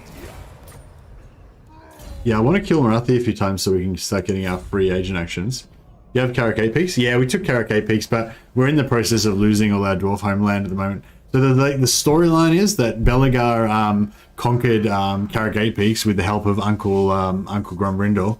But then Uncle Grombrindal like said, well, now you have to do me a favor, and I helped you relieve your grudge. Now you've got to help me relieve my grudge to kill my enemy, my betrayer, Malekith. So now Belegar and Grombrindal are leading the dwarves on a crusade of vengeance against the High Elves. My slayer oath. But it's going to be like a tragedy because while they're on this rampage, you know, the orcs, the greenskins, and the Skaven are gonna swarm over their homeland and destroy everything. So it's going to be like a tragic, like a Shakespearean dwarf tragedy where the dwarfs get their revenge on the High Elves, but at the same time they lose everything.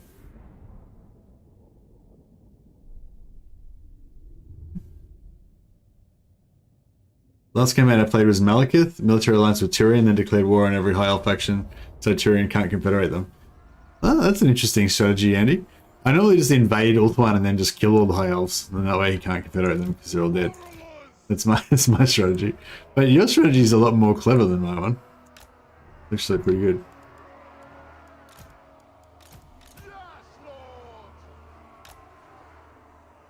Yeah, I think we'll just go for something. Nothing special. We'll just Quarrelers! Find your targets! put some healthier blocks at the front here.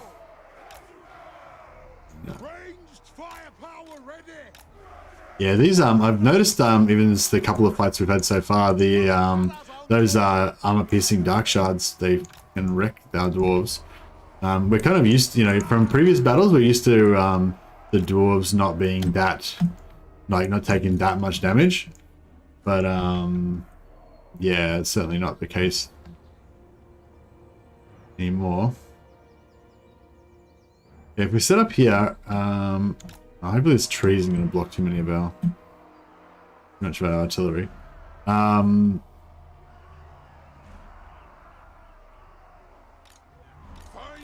Actually, if we set up a bit more like that, pretty good.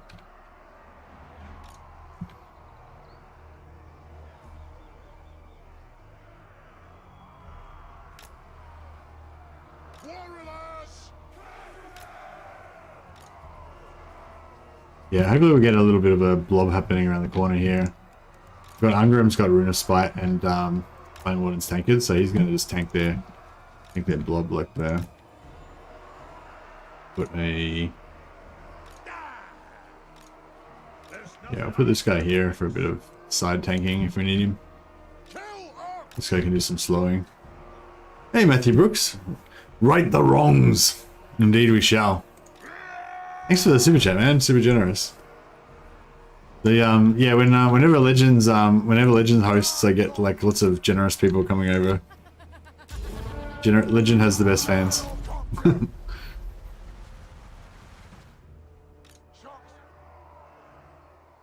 Wow, not that I don't have generous. I know that I don't have generous fans as well, but I definitely noticed that there's a lot of generosity comes with Legends hosts. All right, let's fuck these Dark Elves up a bit. Recruiting archers for the High Elves is not a good strategy because Reddit told me so. Spearmen for days. Yeah, that's right. The staunch line of spears is what it's all about. Hey, Red Skull, welcome to the Patrons of the Sciences. That's awesome, man. I really, really appreciate the new membership. That's cool. Yeah, no, super chats and memberships are pretty awesome. Like, I got a full-time job, so I don't do YouTube as like my main gig. It's kind of like my part-time thing. Well, my part-time, full-time thing. I probably work like 45 hours on my main job, and then I do like 35 to 40 hours of YouTube as well. So it's like I've got 2 jobs at the moment. But yeah, as much as I say I don't do it for money or anything, like it is actually really nice to get the super chats and the memberships. So thanks a lot, guys. Much appreciated. Right, let's see if we can punish these Dark Elves. We can probably speed things up a bit. Alright, let's get... Anyway, should we...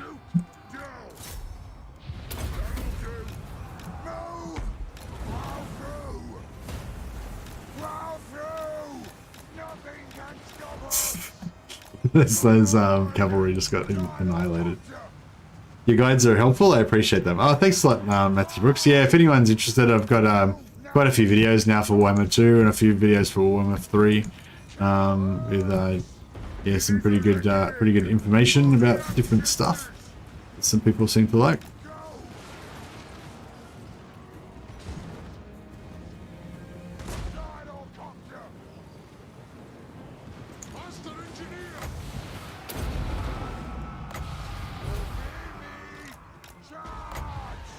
Fuck, I didn't need to do that. Oh well, whatever.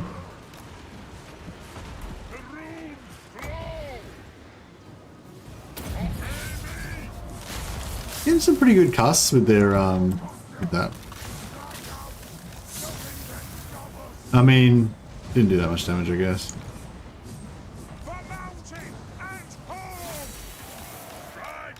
I like these guns just drilling the hero there.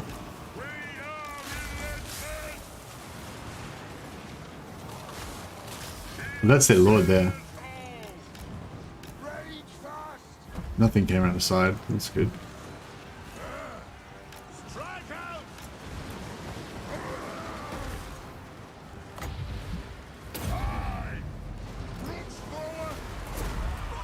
Start wrecking some of this.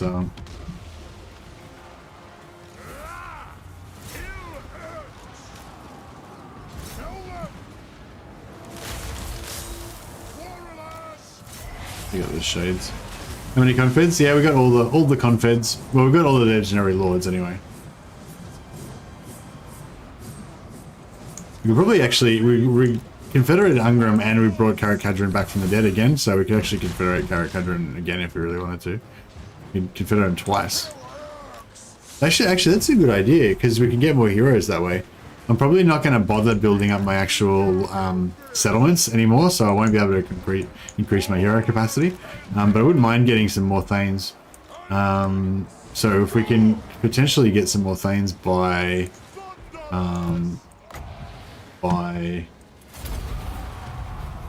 confederating factions that have got a couple of Thanes in them, that'd be kind of cool. We could make some like Thane Doom stacks.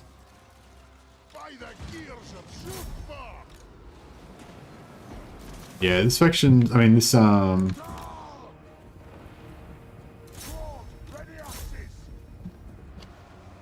What's the speed on these guys? 36? My doom 38? Yeah, technically he could catch her. the Iron Fist speaks. Get after her, Ungrim. God all conquer. We can, yeah, because she might get knocked over as well. I'm just thinking because this army's in force march, so they're going to die. But if we can kill her, we can get a few hundred extra gold, which could be nice. Agreed, I've gotten better thanks to a number of your guides. Oh, thanks a lot, Johan. That's really nice. Fight.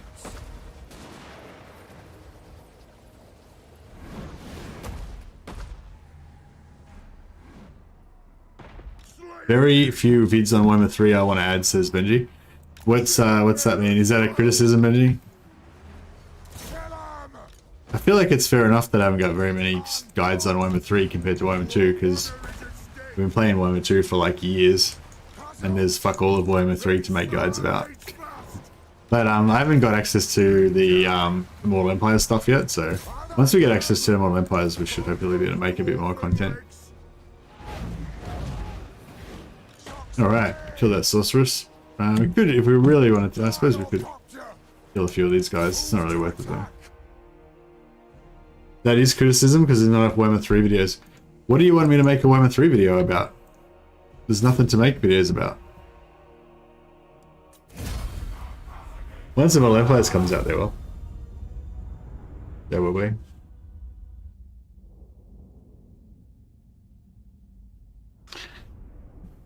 I wanted to ask if it's difficult to make a Thane Doomstack.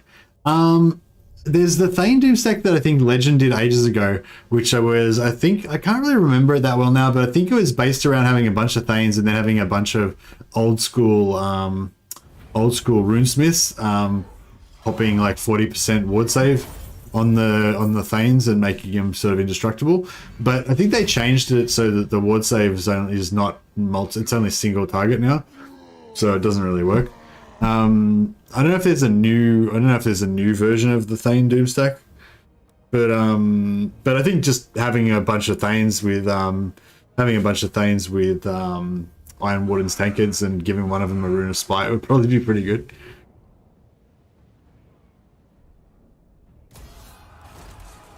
Yeah, and then just like using. I will not. Wonder if we should try to To die in battle. the Axe of Dargo. Lun's heir.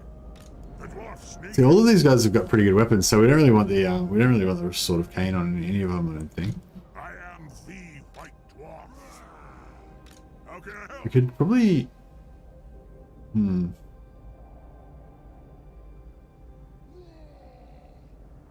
I wonder if putting him in You know who I am? Force March. Yes. I mean, not Force March, putting him in Ambush Stance. Need me. Let us Yeah, I wonder if putting this guy in Ambush Stance and then putting the other guy in Force March would lure them off do it. there. Wheels, lad. Very well. This may work. The Slayer throng moves. You presume. Put it in, but... Grudge bearer. Alright, we'll see if we can Belegar Ironhammer. just charge into the Fog of War here. I want to just auto-resolve it, but I feel like we're going to take casualties. Thorek Runesmith Doomstack is literally unbeatable almost, with fully geared out tankards, good armor and weapons. So many Wrath of Ruins, it's fun. Yeah, actually that's a pretty good thing. What does Thorek do to make it, like, what's Thorek's buff to Runesmiths? Because I was thinking, like, I mean, a full Runesmith Doomstack, if they were all geared out, would be pretty good against anything, really. I don't know. High melee attack, armor piercing stuff would rip through them pretty fast, though, because they've got pretty shit defense and they don't have much health.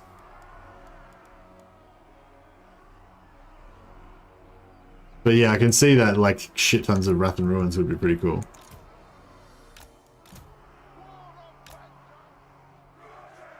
It's his items, the forges to reduce cooldown globally. Ah, okay, yeah. High King. But yeah, I was sort of thinking that'd probably be pretty good anyway with anyone really. But I feel like you'd be better off with Just the some Thanes for proper tanking, because I don't know if the Runesmiths would be that good at tanking. I don't know. It depends. Because the thing is, like, the Wrath and Ruins don't do much damage. So, yeah, I don't know. It'd be bad against, like, single entity monsters and stuff like that. I don't know. It'd be cool, though. It'd be cool. It'd be fun. Maybe we should try and set one up. We could probably get more, get a fair few Runesmiths at some point. Alright, we'll turn off fire at will at this guy because he's got stalk, so we can leave him in stalk mode. This guy needs to just hide in the forest somewhere because he's not invisible. Dwarfs, to me! War machine, ready! Grudge thrower! Our fire undimmed! Alright. Just to make sure we don't take any damage, basically. I didn't really need to do that much organization, did I? I forgot that it was... like, in between starting the battle and, like, actually fighting the battle, I forgot what I was fighting. Thought it was a bit more serious than what it was.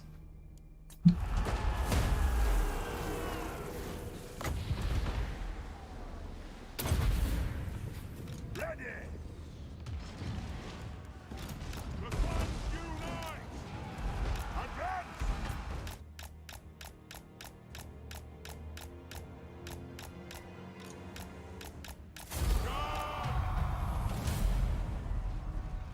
The ants are drunk and so am I. What does that mean? You're saying crazy stuff, Dash Dash. I wish they would buff Wrath and Ruin just a little. Yeah, I don't know. I feel like it's okay as it is. Like, I feel like dwarves, you know, aren't meant to be big magical powerhouses. But having said that, I feel like their runes and stuff aren't too bad. I feel like the thing with runes I feel like is weird is like, you know how like with the laws of magic, like quite often there'll be a dominant spell in a law of magic and that you'll primarily just only use that one because, you know, you only got limited wins, and once you figure out that one particular spell is like the most efficient, then you just don't want to waste any you know, you don't want to waste any wins on anything other than that.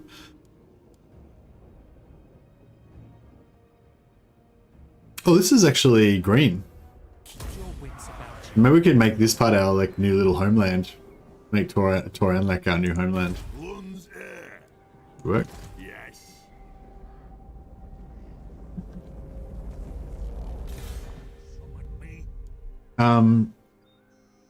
So yeah, it's like just say like you're playing like with like fire, well, old school fire magic. I don't know how good it is now, but you know, you're playing with fire magic. You've got Firestorm, right? And you've decided that that's the most efficient spell that you've got in the fire magic roster or whatever. And then you don't want to spend any points. You don't want to spend any wins on Burning Head anymore because fire magic, because the Firestorm's better. I think Burning Head got nerfed to shit in Warhammer 3, but I'm not sure in the latest build. But you know, whatever. So, you know, and so Firestorm's the most efficient. You don't want to use any of the buffs, even though Fire's got some of the best buffs and best buffs that you can get. Like, you don't want to waste any points on that because the Firestorm's just so good, right? And that sort of, I feel like that happens with all of the winds, with almost all of the winds of magic. Like, there's one spell, like with Law of Vampires, it's Wind of Death in Warhammer 2, or Invocation into Heck. You know, both those, I guess you could go back and forth. But like, and I feel like, anyway, long story short, I feel like you get that kind of effect happens with a lot of them, a lot of the laws, that instead of using the right spell for the right situation, you tend to just figure out what you think is the most efficient spell and just like only use that, or most efficient like 2 spells and only use those 2. Like with Nurgle, I basically only use the big AoE damage spell and the big AoE heal, and don't use anything else. And I think that the dwarf rune magic suffers like worse from that. Like, you know, once you've got Wrath and Ruin, you don't use anything else because you don't want to increase the cooldown of Wrath and Ruin, you know. But yeah, I don't know, what do you guys like feel about that? Do you guys use, maybe I should do a little poll. Rune magic. Do you use different runes? So assuming you've got all of them unlocked. Assuming you have all unlocked. So do you use, I only use Wrath and Ruin. AoE damage. Or I use Wrath and Ruin and a bit of, oh, maybe I should use, you know, what was the other, well, maybe it'd be like,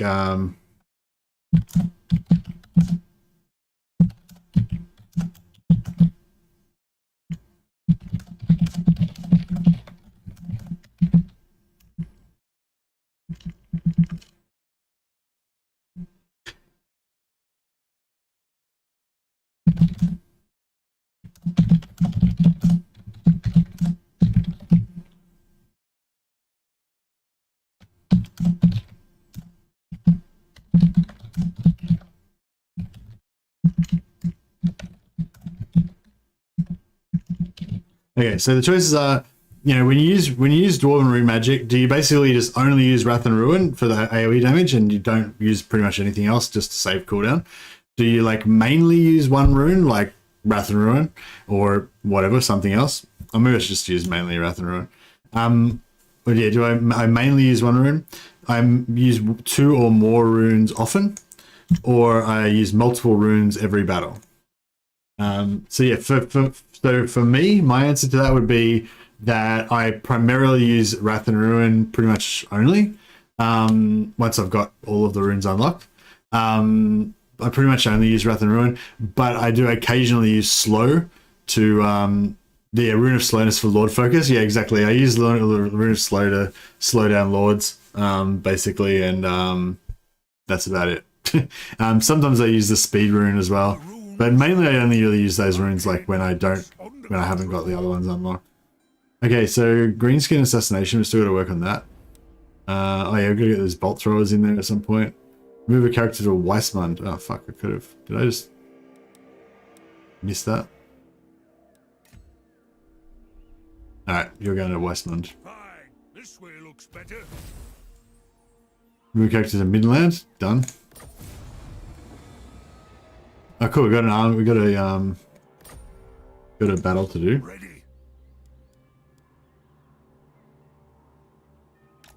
Get into Weissmund. It's time.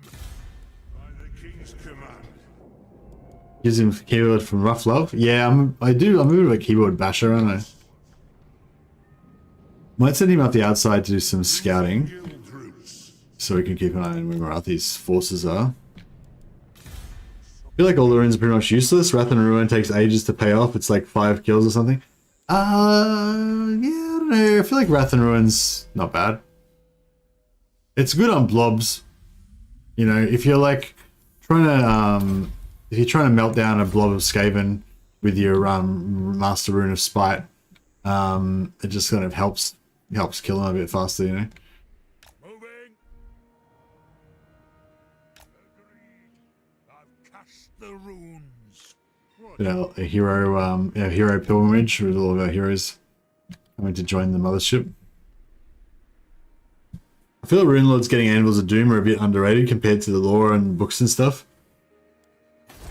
Yeah, I kind of get that. I get that. Like, if you feel like if they've got an Anvil of Doom, they should be able to, like, bring the thunder kind of thing. Whereas it doesn't, it's not really like that.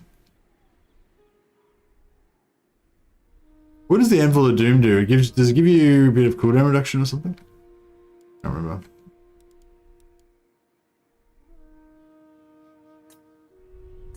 It doesn't make you into like an unstoppable powerhouse though, that's for sure.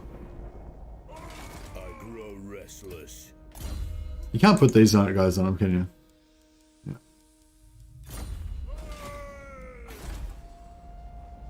Should I declare war on the elves? Yeah, I mean their territory is all red anyway, so it's not super useful to me right now. Maybe I just concentrate on consolidating Tor and Lek. This is green for me, so I can build all that up. and then use that as a launching pad to invade Nagorond. Never put Thorek on his Anvil of Doom, makes him way slower and a bigger target. Yeah, I think in multiplayer... Oh, actually I can't even remember now. Maybe in multiplayer the Anvil of Doom's good. I can't remember. I did know. Lad, what can I do? To die in battle.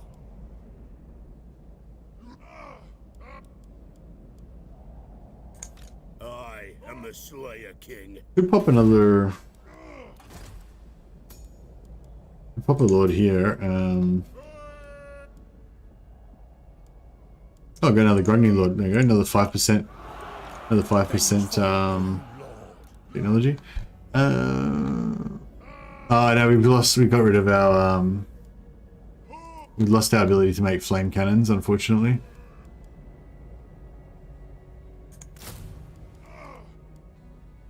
That's right, we'll get some more dwarven soldiers.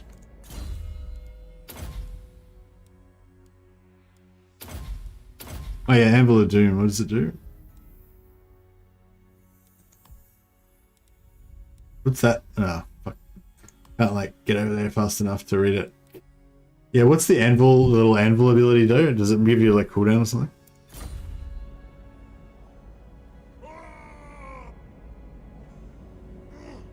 I must fulfill my Slayer oath.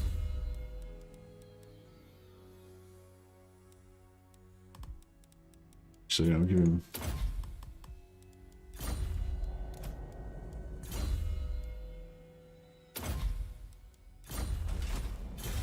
what are we up to now? 579% technology is pretty good. Getting most things in one turn now.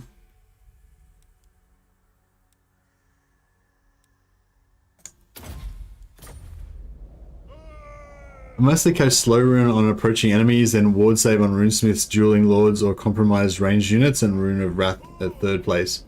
Oh, okay, that's interesting, Ketiv. Yeah, I suppose that's a good call. So is that because you feel like the damage on the Wrath and Ruin is just no good? I like the Wrath and Ruin because it's it does damage, but it's also good for disrupting as well. So it's like, yeah, if you can time it nicely, it can slow down incoming charges and stuff like that as well. Or, you know, before they charge, just break up their line so they don't get to You know who I am. hit you in a big wave.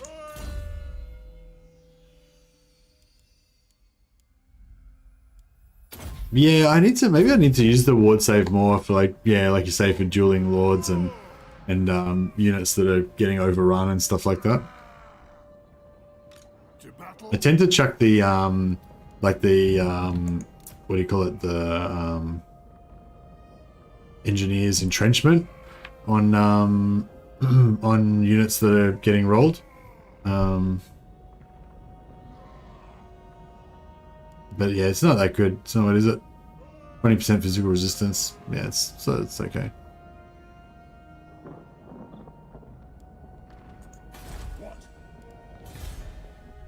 Alright. So yeah, our strategy is with the Dwarven homelands is basically just to let it get taken over slowly by the orcs. And we'll just yeah, I might raise another army here occasionally, but basically we're just gonna let them. Karazakarak is tier 4. Maybe we should build some more shit here. Does this give us a garrison? No.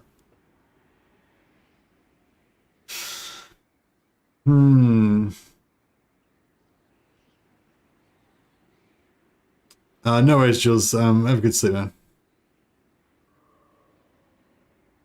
Yeah, be glad to see you back.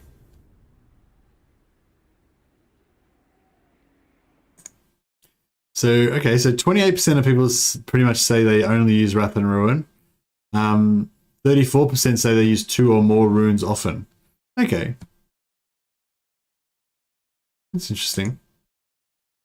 Yeah, I feel like after reading that post by Kativa, I'm like, now maybe I will try to make more of an effort to use more runes. It depends on the situation as well, I guess. I should have probably specified that as well. Like, if you're like trying to cheese a siege with Wrath and Ruin, like basically there's no point using anything else except Wrath and Ruin, because your whole strategy for cheesing the siege is just casting that over and over again. But yeah, if you're in a battle situation, Like, yeah, if you've got a lot of AoE already in your armies, like Kativ was saying, then maybe the AoE is not as big a deal. And I guess, yeah, I guess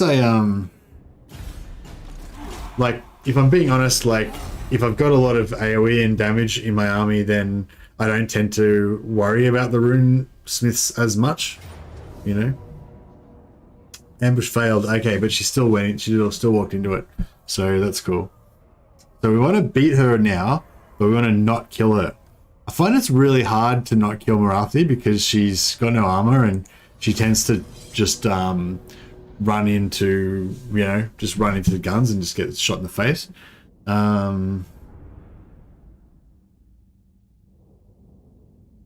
So yeah.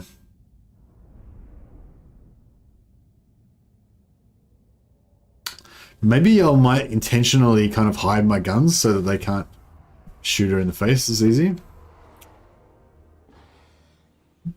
Yeah, there she is there. At least she's she's on foot, so that might stop her from getting shot as fast.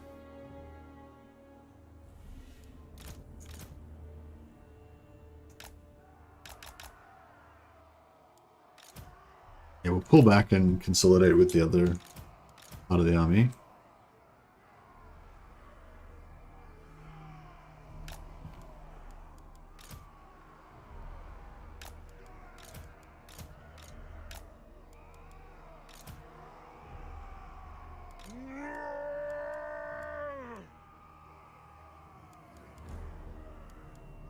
By the ancestors! Iron drakes! Warriors! Grudge thrower! You gotta be really careful with these. I'm used, like, with orcs, you can kind of fairly safely fly around in them with your gyros, and they, you know, they do alright. But with dark elves, they're pretty yeah, it's pretty dangerous. We are relentless! The axe of Jargo thirsts! Move now! A brisk pace! Alright. Quarrelers! Go! Prepare a bombing run! Go! Alright, we've got some time to get organized. Off we go! Moving out! On the way! Honored! It is a reckoning! Move! Iron drakes! Charge! Rune of Slowness is the goat. Yeah, Rune of Slowness is pretty good.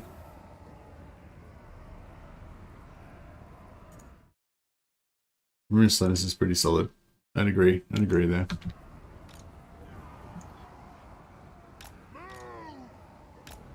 Alright, yeah, I'm sort of thinking, I don't know, maybe we'll try set up the guns for the flanks so that when they try and flank us, the guns will just drill the flanks. And then the guns will hopefully not kill Morathi Thunderers! too quick. Go! But we can kind of turn around onto her later on if we need to. Range far, range fast! On! Right! Get some flames in the front-ish row. Iron drakes! Pump those dwarfen legs! Ordnance ready! Nothing can stop us! Something like that. Thunderers! Nothing can stop us!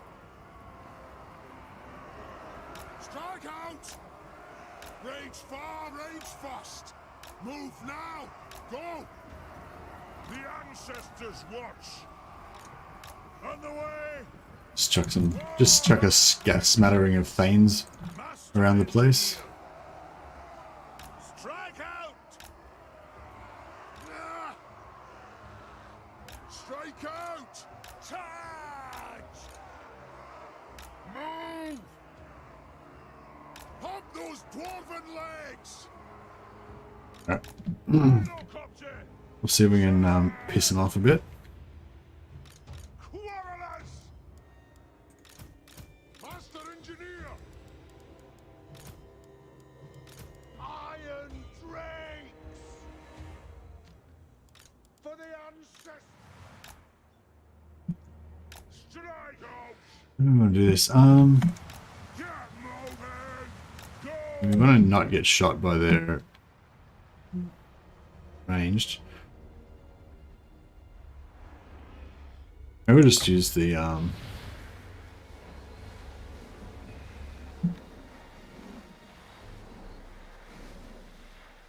let's use the Zafar 42 pounders to get them going. Oh, look at that. 50% damage on 2 units. One shot.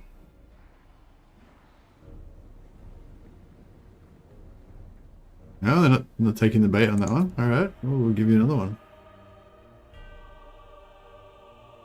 Because they didn't kill any entities there, these if we do a second shot into these, it'll be pretty nice.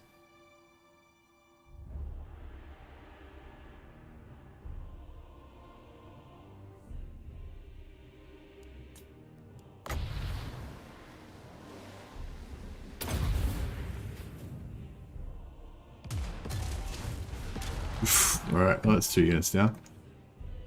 Fly! Range far! Range fast!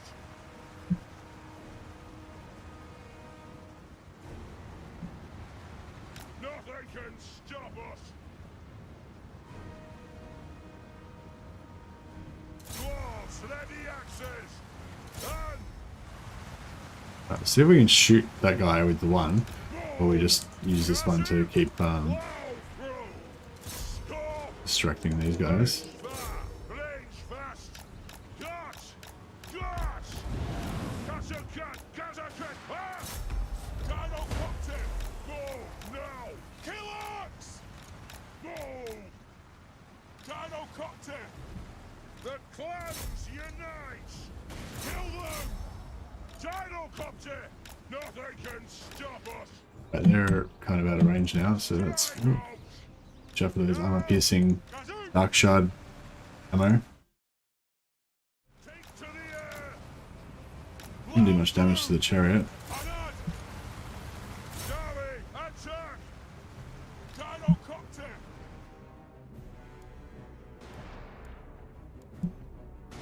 For the ancestor gods! Plow through!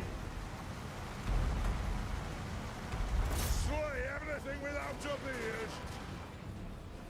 Go!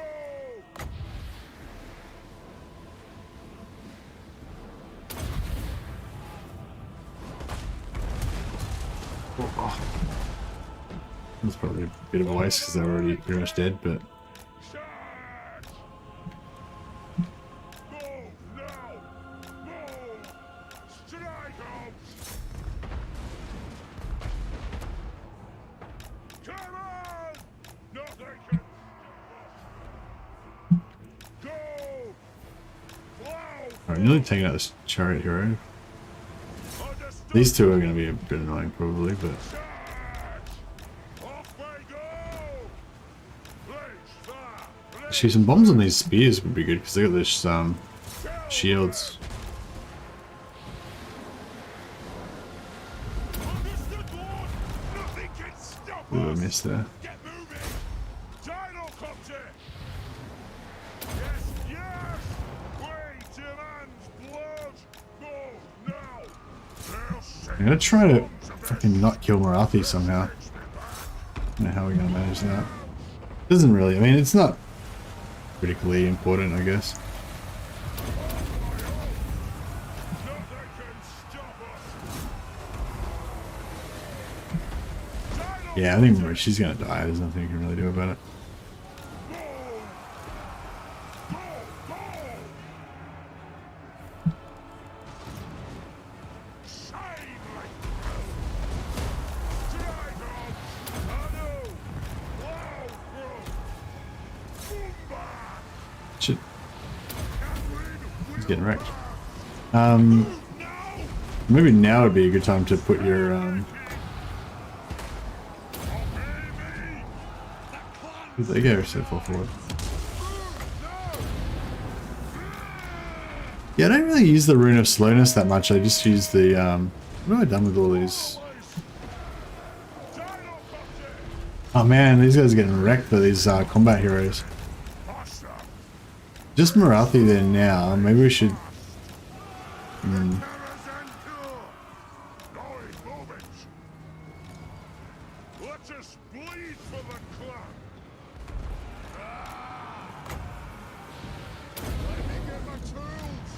You know, Grombrindal's gonna live.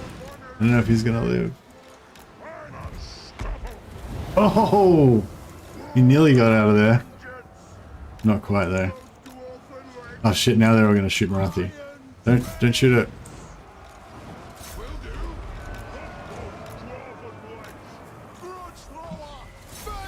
We can get out. If we can get out of this without killing Marathi, that'd be pretty sweet.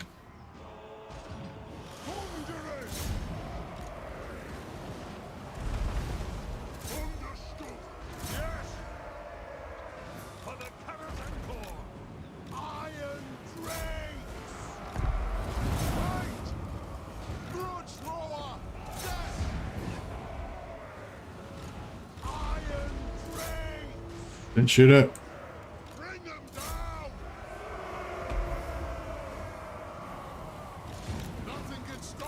Maybe we have to shoot her. She doesn't seem to want to fuck off and die. And out, I mean.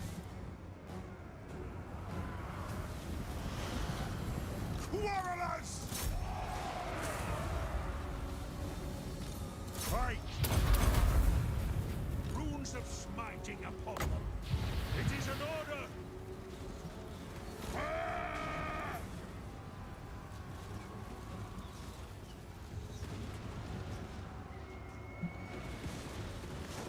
Come on. Come on. Rat, what the fuck? Is she like unbreakable or what? Yeah, she's unbreakable. After all that, I should have checked. I didn't realize that she was unbreakable. Must have killed Gotrek or something. Or maybe she's got. Oh, she's got the She's got the Sword of Cain on her, doesn't she?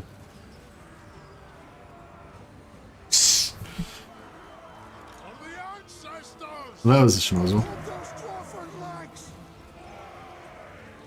Shouldn't have let Gromby die. It was okay because I guess I did want to suck Gromby out because I wanted to start leveling up Thorgrim and Thorek.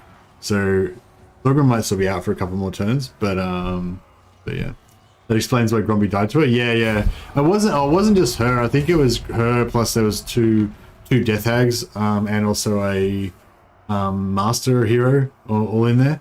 So there was like four melee heroes against my two. And she had the Sword of Cain, so yeah, it probably was mostly her. But yes, oh well, there you go. You live and you learn. We could regen a bit on him.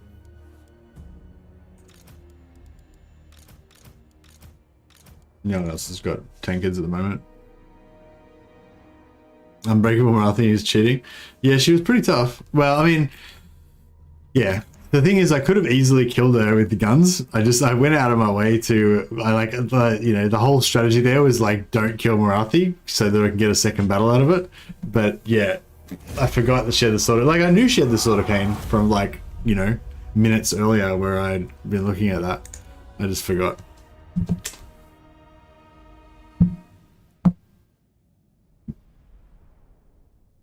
Do we keep the sword? No, I don't know if we do keep the sword because Gromby's dead. Do you take up the Sword of Cain? I don't know if we'll be able to because Gromby's the one that she attacked and he died. So he's the leader of the army.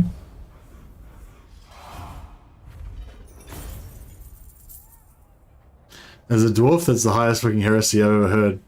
A dwarf wielding the Sword of Cain.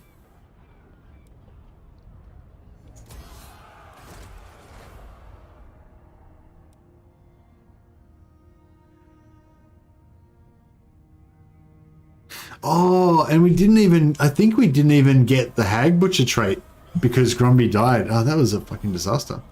Oh well. I mean, disaster is maybe a strong word. It's like barely a speed bump in our conquest of Ulthuan, but it's not really going to do anything. But yeah, there was definitely a much greater advantage we could have got out of that if Gromby had not died. Basically, we could have got the Sword of Cain and also got Hag Butcher. To be honest, I'm more pissed off about losing the Hag Butcher than I am about missing out on the Sword of Cain. Because yeah, you want to get Hag Butcher like 5 or 6 times. One turn. Okay, so we can get both these guys in pretty soon.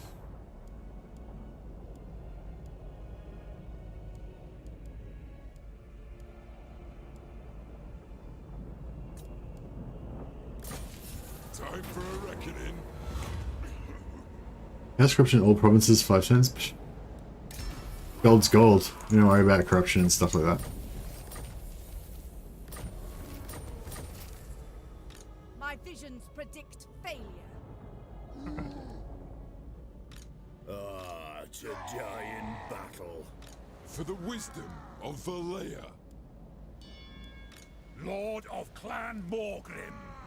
It is time. So yeah, just making sure he's got an archivist. Yeah. Iron-willed. To war. I am the Slayer. Alright, we'll try and merge in some units in here. So we've got 36 there.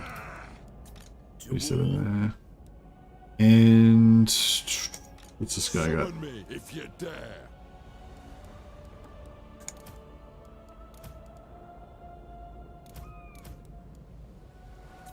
The axe thirsts for war.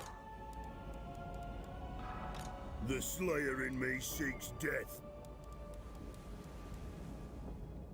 Time for a reckoning. Anat. Yes, for Slayer King.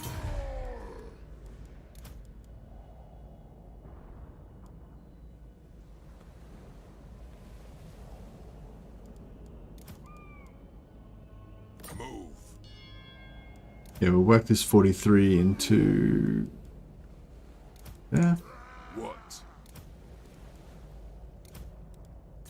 For the wisdom of We've got Valea. 19 there and 19 there. So we've got 6 units here. We've got to fit another 3 into each. Let us begin. The axe thirsts for war. Summon me if you dare.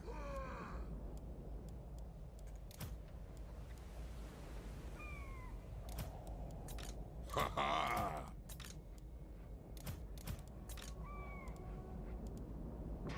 I must fulfill my Slayer oath. I am the Slayer King.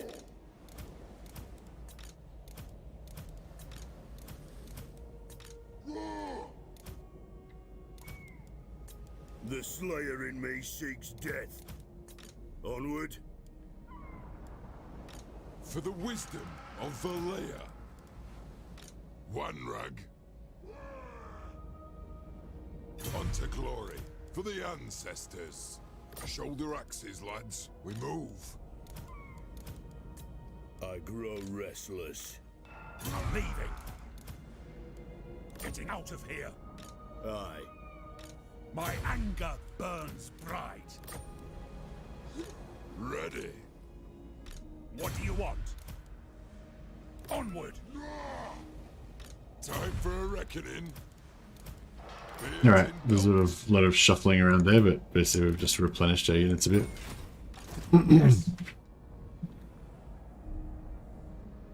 Rune Ricky. Setting off. I nominate G. Morgan as next mod. He gets it. What did he say? Oh, so the other one.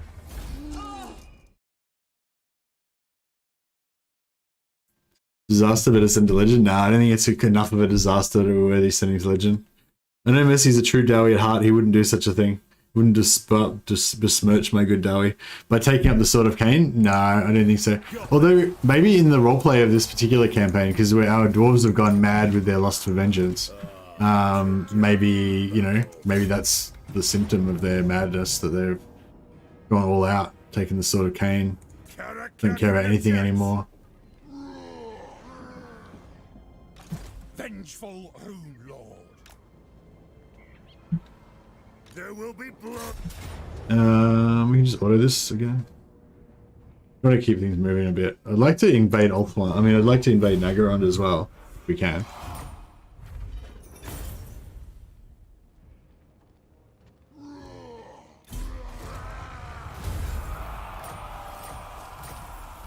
Get those gates going. I do.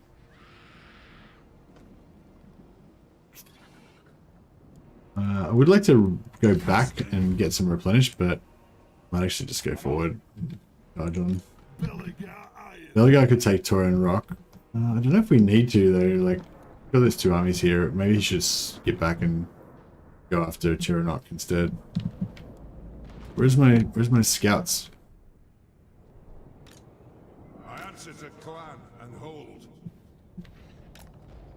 Yeah, because we want Tyrannoc and White Peak as well. Also got this here. My time. To battle. Are they force march or just normal? Forbids it.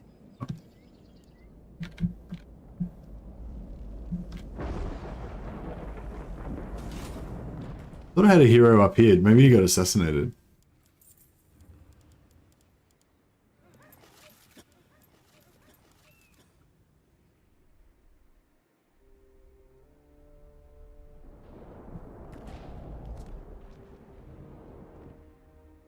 Didn't I have a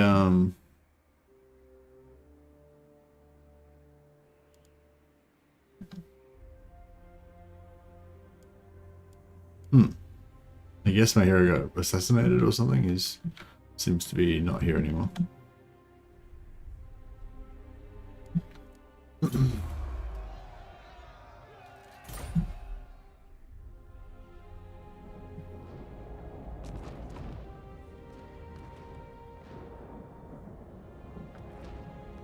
Erase that thought from your brain right now.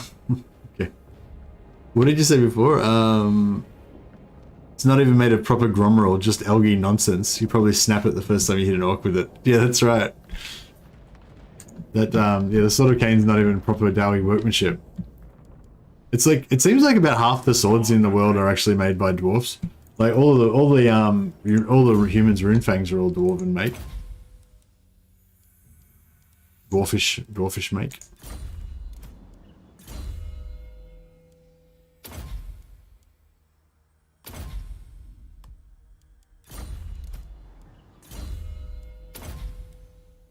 Some immortality might come in handy with the way that I misuse my armies.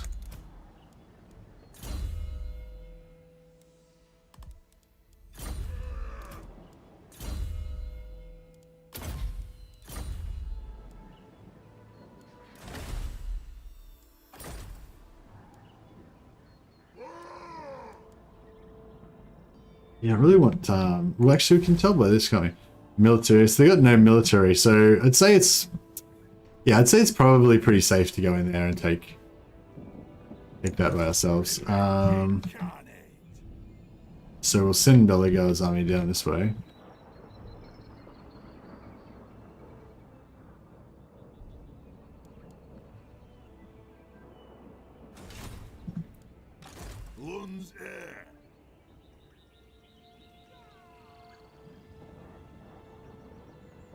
Cannot adopt this stance while garrisoned. Oh. I thought you could underway out of... I thought you could underway out of garrisons. Weird. You can underway into garrisons.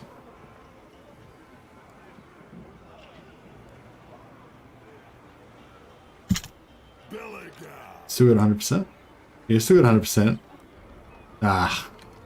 Even though it says I've still got 100%, it's like, technically, you don't. I wonder if I pull this guy out. Nah, I still can't. Alright, fuck it. Units moving. So 50%, yeah.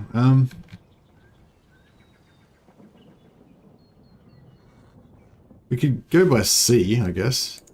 What is this foolishness?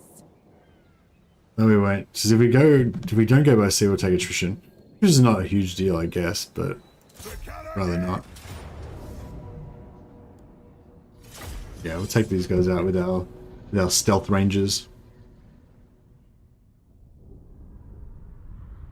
I know you probably went over it the other day, but that Nurgle sorcerer unit looks sick. I didn't really talk about it in that much detail. But yeah, I think all of the Chaos Warrior units look really awesome. I mean, they always have, but now with the extra, I know in Warhammer 3 there's like some extra kind of filters or something that makes them look a bit more, I don't know, evil or something. Like even though it's the same model, like for the Chaos Sorcerers, they look a bit more badass. I can't remember the Nurgle Sorcerer. Was it just the normal, like, Chaos Warrior model, or was it a lot more, Nurgly? Do you have a, like, actually, yeah, can you just, like, find it and, like, link me the, timestamp, and I can have a look? I don't want to, like, go, like, searching around for it, but if you can give me a timestamp, I'll, like, whip it up and we'll have a quick look at it. I'm intrigued. Because I really like the original Exalted Hero, Exalted Champion, whatever they're called, the melee hero that you get for Chaos Warriors, and I really like the Chaos Sorcerer models as well, just for the normal Chaos Warriors. But I really like all the marked units, all the marked hero units look really good. Like the Warriors of Slanesh look really cool. The Marauders of Slanesh look really cool as well. I feel like the Chaos Warriors of Nurgle, they do look really good, but they're they do look really good, but they're a bit like they're not as like beefy as I'd like them to be. Like I kind of would like the Warriors of Nurgle to be a more like kind of like Death Guard, you know, just like really thick with like maybe a tentacle arm and stuff like that every now and again.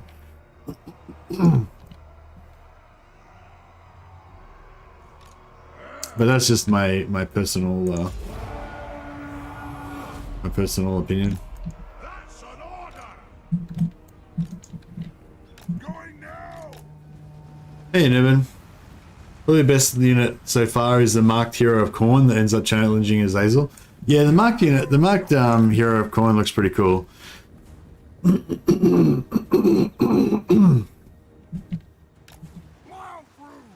Excuse me. Oh yeah, I think I might have COVID. By the way, I don't know. You're not supposed to talk about that on stream, are you? I don't know why, but yeah, my wife got a positive rat test yesterday. We went and got our PCR tests, but it'll be like a day or so before we get the results. The marked hero completely stole Azazel's spotlight.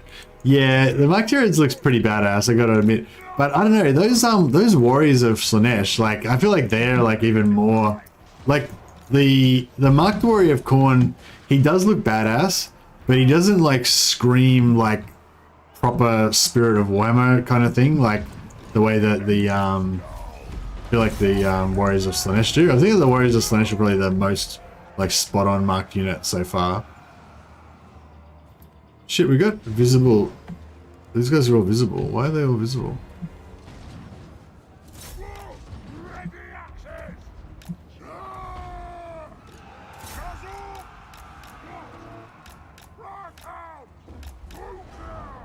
Are they too close, or how come they're all... Oh, King Lun. Fuck. I didn't even realize that. King Lun, the guy that gives them the stealth, has been out of action for like a bunch of turns. So my invisible rangers have been completely visible the whole time. Like Emperor's New Clothes, I've been like just thinking I'm invisible and just not. They may not have snipe. Yeah, no, they don't, because the hero that gives them snipe, he actually got wasted, got taken out a little while ago, and I totally forgot about it. And so I've been acting as though I've got like an invisible ranger army, but they haven't been invisible like the whole time, like for about the last like 10 turns or something. Pretty funny. I actually had yeah, I had somebody comment on one of my videos the other day about my poor battle performance, and how he was basically like disappointed and shit. And yeah, it just kind of made me realize like I tend to just do a lot of lipshod shit a lot of the time. Like if you guys are, most of you guys are probably used to Legend, you know, he takes it very seriously. He makes sure that he does everything really efficiently and stuff like that. And I do that when I'm like, when it's like if it's a serious battle and I'm thinking, oh shit, this, I could lose this, could be campaign over or whatever, you know, then I'll like try really hard and then I'll quite often pull off some really, you know, magnificent victories and stuff. But then when it's like not a super hard battle, quite often, like if I'm not really under pressure, I quite often just, you know, do really stupid stuff. And I quite often, yeah, I was talking about this the other stream, like I've got a tendency to take huge casualties on like minor battles, you know, like I might do really well on a really tough battle and pull a victory out of nowhere kind of thing, but then I'll have like a really super easy battle and I'll still take like 30% casualties because I'm just, you know, lazy, I guess, or just didn't take it seriously enough. Man, these guys got dumped on. They got a spell on them and they got rolled by cavalry as well. They still survived though, so. Right. These guys have got movement left, so we really want to try to kill as many as we can. What's their speed like? 31. We got what, 39 speed? Yeah, we've got the speed advantage on them. We should try and hunt them down maybe. I don't know if it's gonna really be that great.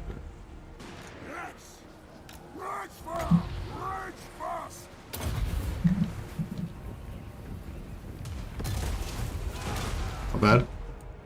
Didn't quite land it flush, but not bad.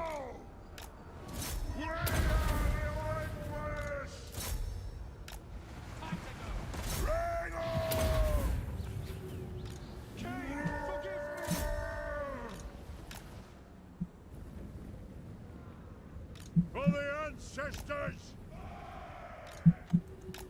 Range far, range fast! Range far, range fast! Yeah, does anyone else have that thing where you like, yeah, where you fight really hard on the hard battles and then on the easy battles you just get lazy and just lose heaps of casualties that you don't need to take, didn't need to take?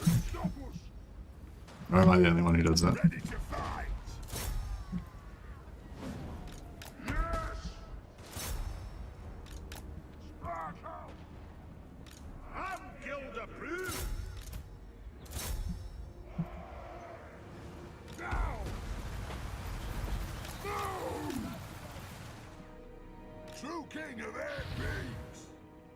To battle! Yeah, I think we're gonna catch him somehow.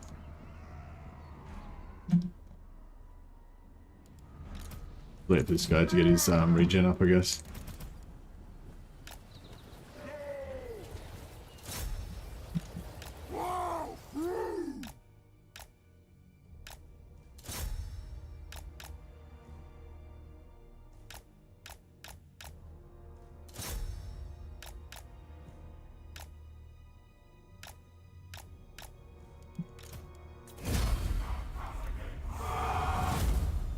May lose units because you're lazy. I do it intentionally to spice up the campaign. We're not the same. You do that too, Phil? Yeah, Evan does it too. I mean, I'm not alone. I'm not alone. I lose easy. I also lose easy battles sometimes. Yeah, yeah. I don't usually lose them. Like but I usually like, you know, I'll just like I'll be like, oh, this is an easy battle, and I'll just like set up the battlefield like on autopilot without even thinking about it while I'm just talking about something else, and then like the battles unfold, and then I'll realize that I totally fucked up the setup or whatever, and then all of a sudden it becomes like a hard battle because now I've like completely screwed up the setup or whatever, and then I'll like fight some like epic, you know, some epic like comeback, you know, to like that was totally unnecessary because I could have just easily won the battle in the first place, you know. It shall be done. Yeah. So yeah, so we'll see if we can kill this guy and then continue around and take down. Oh, maybe I should just leave him alive. Lord of the Ungrim. I go max. distance over here, we might be able to get to Torin Rock in one turn. Maybe. We've got King Lun here, so as soon as King Lun gets back into the army, we can actually have our stealth ranger army back again. We're good. I am the Slayer. These guys are good. Oh, there's my raid. There's my bloody scout here. He was here all along. Yeah, cool. So that's undefended pretty much. And I'll make life difficult. take that out when we're ready.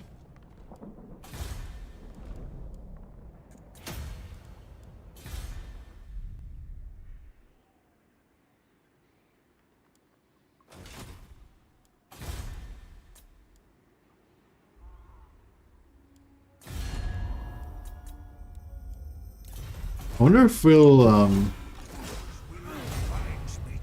yeah, I should have.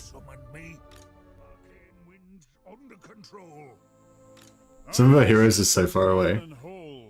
They may never catch up to our main armies.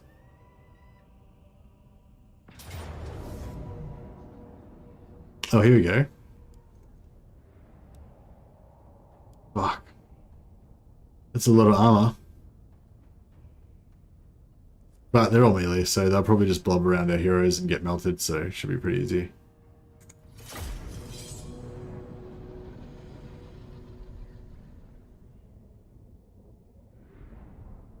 Yeah, I do the same on some battles that are easy. I don't pay attention and get my army badly damaged. Yeah, same. It'll just be like it'll be like a half stack, but it'll have like you know, 4 units of cavalry in it or something like that, and I just won't like pay attention to it, and then you know the cavalry will just run through my army and so like wreck them and shit. You know.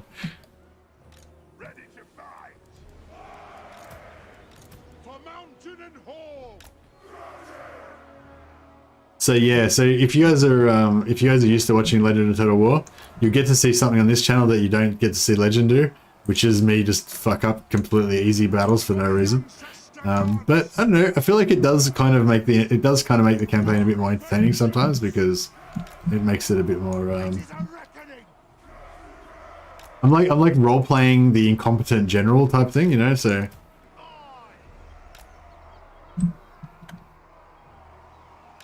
Because historically, that's always a factor, you know. There could be a no-brainer win that was you know, basically in the bag, but then some like incompetent general will manage to somehow like lose the battle for the good guys. That's what I role play when I play. Most battles I forget I have cavalry until the battle's over. Oh really? Yeah, well you pretty much always forget you have cavalry when you're playing dwarfs because there is none. But yeah, I think I'll put yeah, we'll set up in the corner basically. Yeah, we'll set up about there, that's fine. And we'll rock it at artillery range, I reckon. Because yeah, if we get too close, they're going to just aggro onto our ranges. But if we fight at artillery range, like out here, then they won't aggro on the ranges, and we'll be able to just melt them down. I think that the melee defense of these guys is going to be sufficient to tank this whole army, no problem.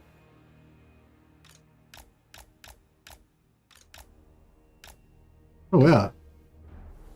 Actually, they actually took a bit of damage there. Because I think these guys are, these guys do magic damage. Who's actually getting a bit wrecked there?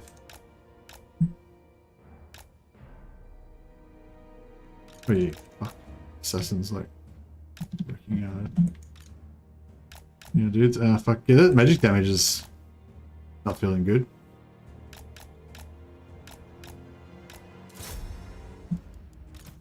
Shit.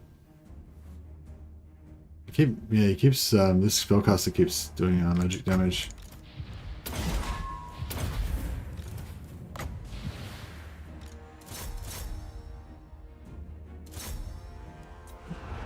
You get that assassin? No. Presumably. I will have vengeance. Yeah, so they should be far enough away that not much will come for the main army. If any stragglers come out, they can just get wrecked, basically.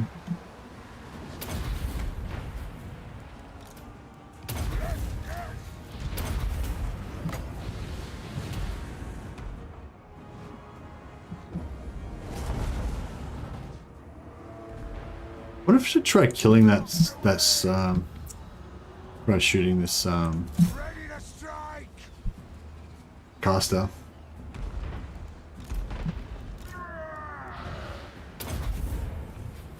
Do that just because you want to intend? Yeah, that's right. It's not. I do it on purpose. It's all intentional. Not an accident at all.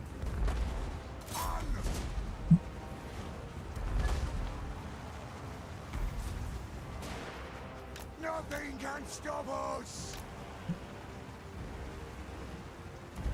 Kill him! Get moving! Move to attack! Yeah, so these stragglers will come down here, but they'll just get annihilated, so it's fine. Now! Take him out. Pop, pop, pop. There we go. Move now! Axes out! Vengeance! Vengeance! That'll do!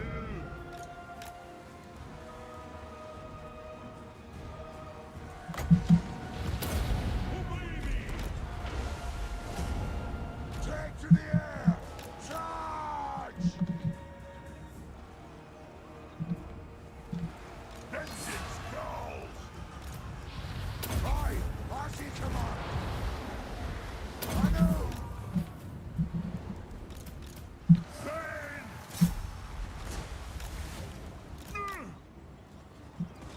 No shoddy contraptions here! Oh, nice. I went for him. The hero.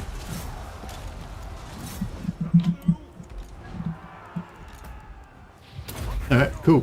Thinks that's gonna be a pretty much bloodless. Oh shit, we lost missed a unit over here. Move to attack! Come, Gilda We demand blood! Move to attack! Alright, done. Battle ready! Plow through! So they can go after the Lord. Yeah, relatively bloodless. This unit gotta be wrecked, but half that is right. Ranger stack is so freaking good. Yeah, this is even without the stealth. This is just like normal rangers, just being rangers. But yeah, they melted them pretty good, even without armor piercing.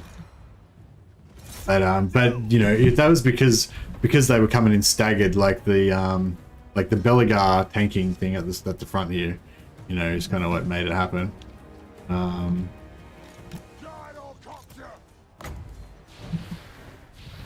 This guy's hit healing cap, so we'll pull him out and let Belegar just do the duel.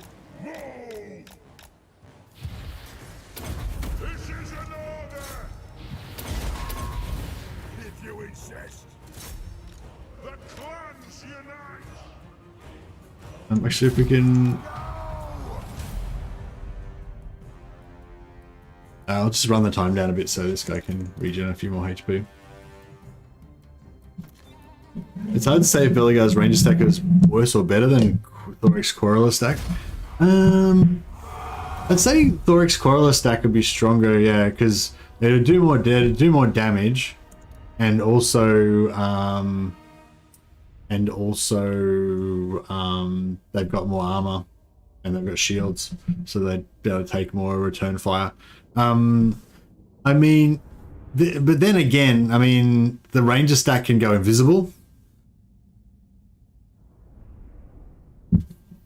And I think the invisible ranger stack, as long as Belegar is indestructible and he can tank, then yeah, I don't know. That's the thing. Like, even though like on paper Thorek's Corollas are stronger, they do more damage, they more armor, shields, everything. You know, that thing of being invisible, and if Belegar's invincible, like if Belegar dies and then your rangers have to tank, then it's no good. But assuming Belegar is, you know, can never dies, then Thorek gives his Quarrelers 3 armor piercing, but Belegar gives his Rangers 20% more damage. Oh, I thought Thorek gave his Quarrelers more than that. I didn't think it was. I thought he gave him like 50% extra damage or something. Ridiculous like that. Maybe I'm misremembering.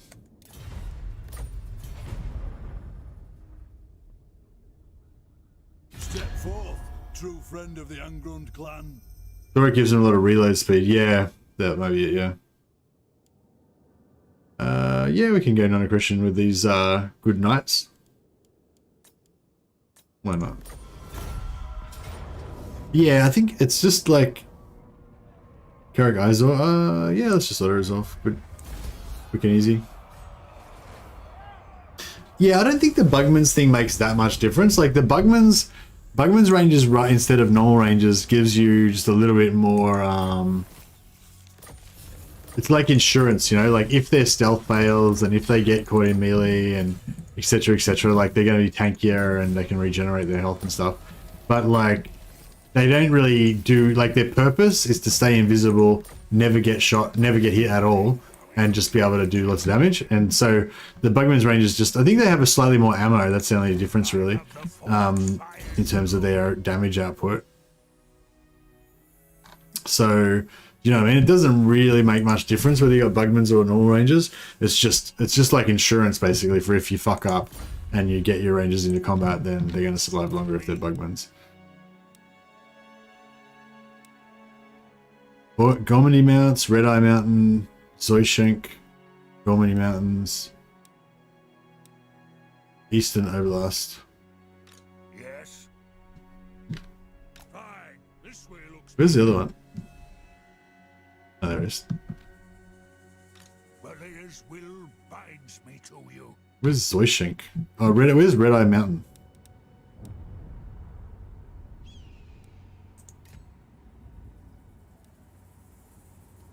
Alright, he can do Red Eye Mountain. And this other guy can go to Zoyshenk. It is time.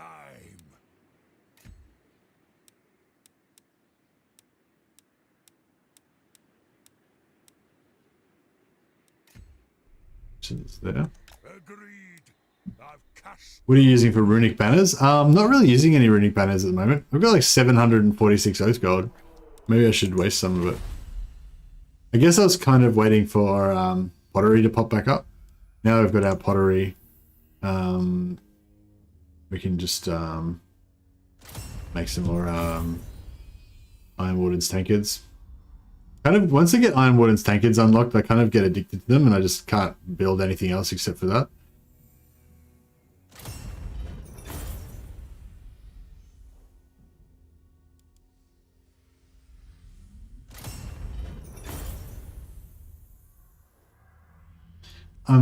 I like to get I do like to get like the physical resistance ones ×3 physical resistance, and also the ward save one, and have like 4 units that are a bit extra tough. But that's sort of like better when you know, like it's better when you've got some good units to put it on. Like if I had, you know, some iron breakers or something like that, I'd love like 4 iron breakers with extra physical resistance or something like that. But yeah, like I was saying with the rangers, like I don't want the rangers to get into combat, so I don't really want it to be tanking or anything. Any quest items you think are really good? Is the Hammer of Angrand not half bad? I don't know. Actually, we've got some quests to do. Shield of Defiance. No, we can't do that one.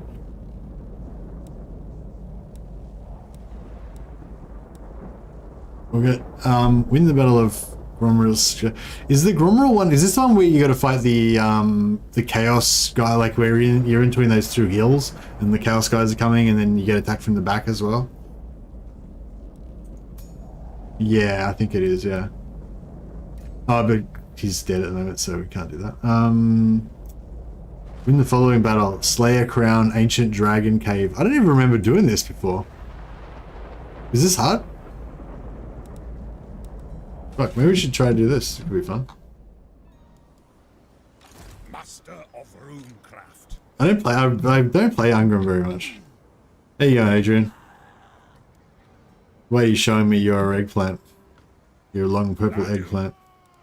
It's as good as done. Alright, so should we get Thorek or Thorgrim in here? Does Thorek have any good global global bonuses? Throw bearers. I just wanted to make sure that I've got... It's only really these three are the global bonuses that we need to get on Thorgrim.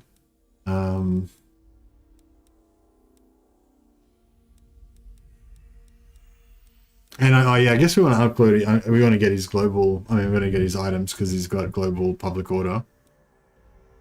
We need to get him to rank 18 for that. Hey, Otas. Yeah, we've got the full Stork army. I've got the Stork banner on my artillery already. Just got to get my my hero back in there. Right, this guy's level 20, so he's Iron Warden's tankard, and we can have some. I'll probably save the armor for the Thanes. And this guy also is tankard figure 2. And you can have some armor.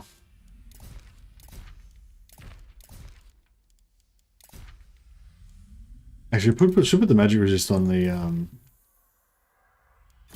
Thane, on the ghost guys. Retake the realms. Ready access.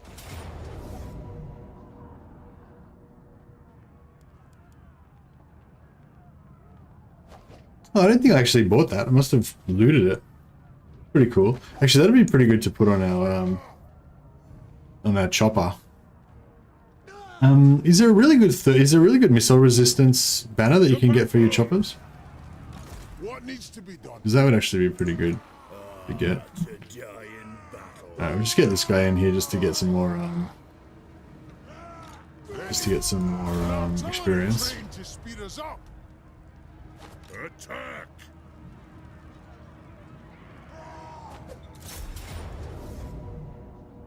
Yeah, we'll fight this, I guess.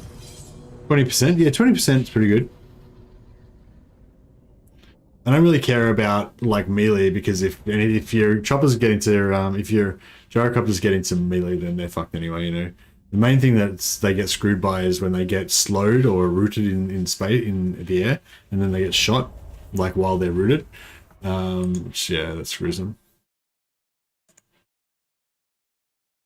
Wow, I got a lot of super chats today. Thanks for the generous super chats, guys. Much appreciated. And oh yeah, thanks for the people subscribing as well. I think we got a fair few new people subscribed that came over with the host from Legends. So yeah, much appreciated. I feel like this is the place where I never really have like a particular like good strat.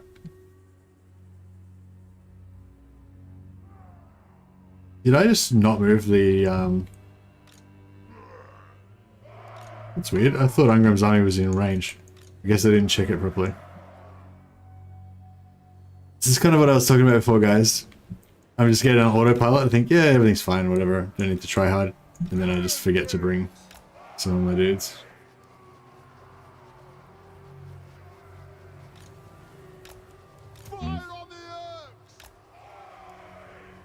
Thanks for making good content. Thank you. I will try to keep doing that.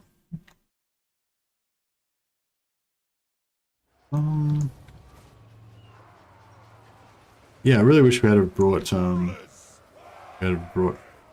as well. Our fire undimmed. We'll do a bit of a wall. Pay back every grudge. We should take the walls with our heroes and see how that works out.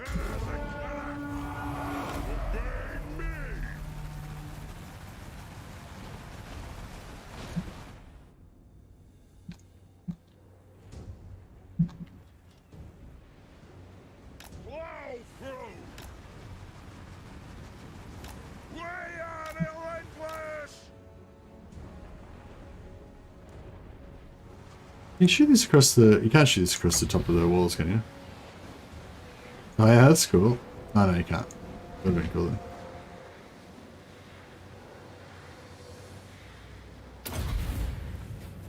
Fly! Rage fast! Quarrelers! Right! Obey me! Let's be about this! Preparing bombing run!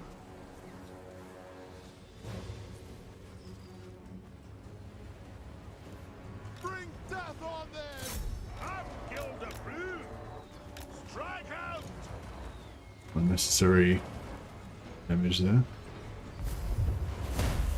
The clans unite! What was that? Throne bearers It looked like it was a spell effect that just knocked our. That's pretty cool. The flames are. down!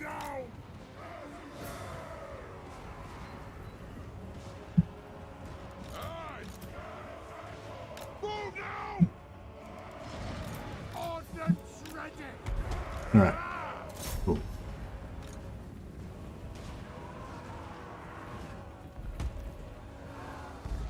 Thorgrim grudge bearer!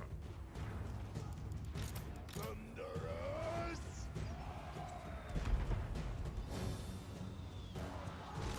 Quarrelers! Now attack!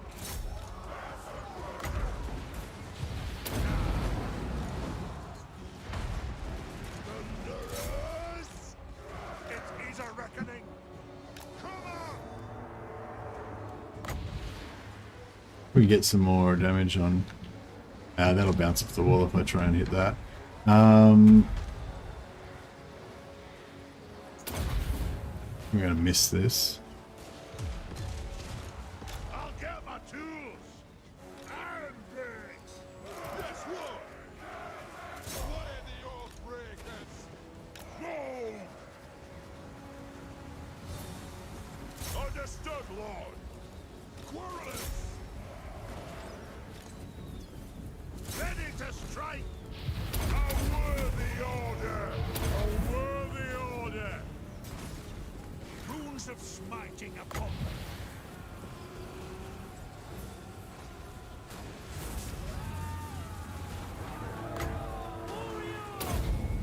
Gyrocopter!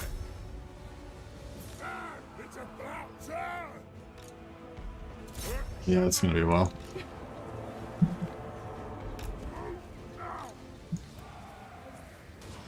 We demand blood! Attack! Poor Thorgrim can't climb ladders. No, he's handicapped. Attack! Yes, laddie! Start climbing! Missiles ready! Axes out! Boom! I'm gonna kill this fucking lord, but doesn't want to go down. Fight! Master engineer! Aye! Get him? Yeah, we got him. Gyrocopter! Move now! Done. Alright.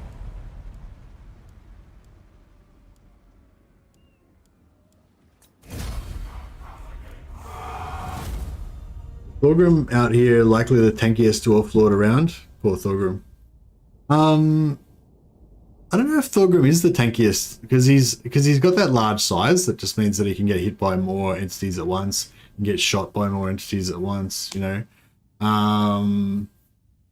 Yeah, so Thorgrim's like, I don't know, in theory he's pretty tanky, but I don't know if he actually, you know, turns out being that tanky. To be fair, I'm being completely honest, I know on that view, Rangers will face melee at one point if there are enemy too many. At that point, Bugman's is that insurance that you want. Yeah, for sure, for sure. No, Bugman's are definitely good if you get into melee. Alright, I'm going to just straight occupy this because this is going to be our new Elven capital. Retake the realms! I am the Slayer King. Good! I come out here, does that leave us? Yeah, okay. Thirsts. Drink!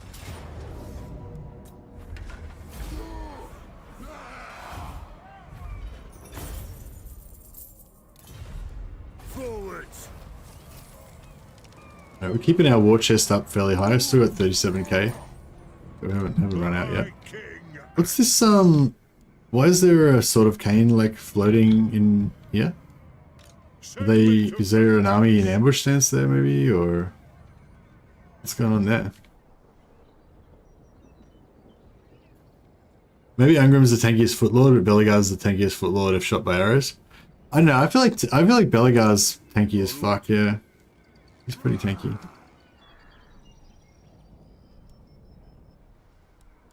Oh yeah. So what's it look like if we try and do this this battle? No, not that one. This one. It says that we're going to win it easily. I don't really remember this particular battle, but I suppose it'd be better if we did it at the start of next turn after we'd gotten some replenishment and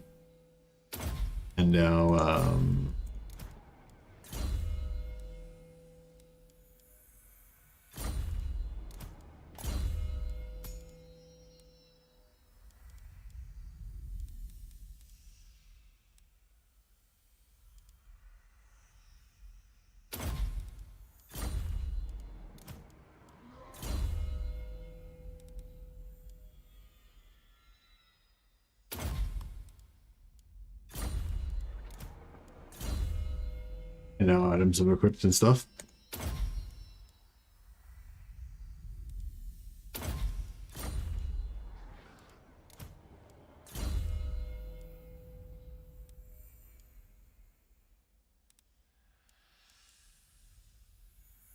I wonder if, oh yeah, the sword tempts me, yeah, for sure. Belegar only gets 15 ward save and 10 physical resist. Just naturally. It's pretty good though.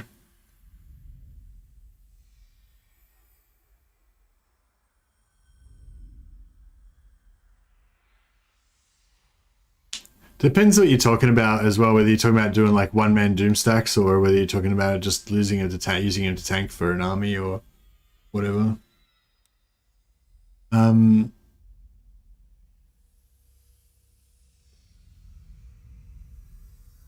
Yeah, that 10% physical resist to the whole army is pretty good as well, especially if you want to do a hero stack.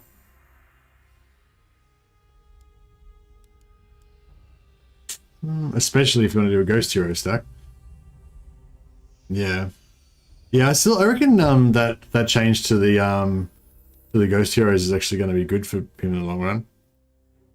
What are we doing here? Should I give? I've been kind of just going for for his personal combat skills just to make him more of a beast.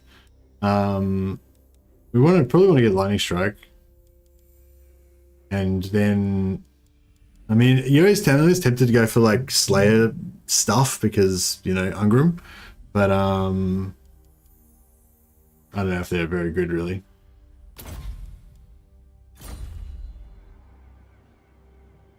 Do you think there should be more unique heroes, or would that just make heroes like Tom Phillips and less special? No, I think they could continue to have more unique heroes, and I think they will as well, you know. Yes. Yeah, I think we'll definitely see more.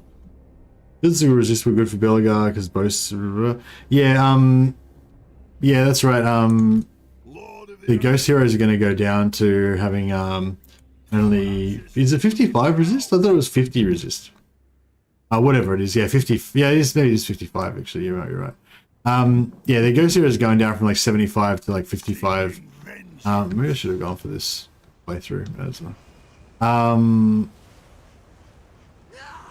they're going to get more health.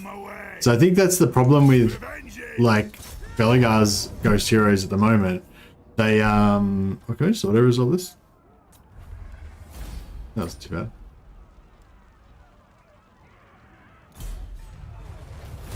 Yeah, with Belegar's ghost heroes, like they can easily get up to 90 physical resist. That's not a problem at all. But their health can never really go any higher, you know. So with the new ghost heroes, they're going to get that extra 20-30% health or whatever, and that's gonna like 6 turns through all this. You know, and they can still easily get to 90% physical resist. When they start off at 55 base or 65 with Belegar's. 10%. So yeah, I feel like it's like, although they might not be stronger straight away, like they're gonna have more of a higher ceiling of how good they can be.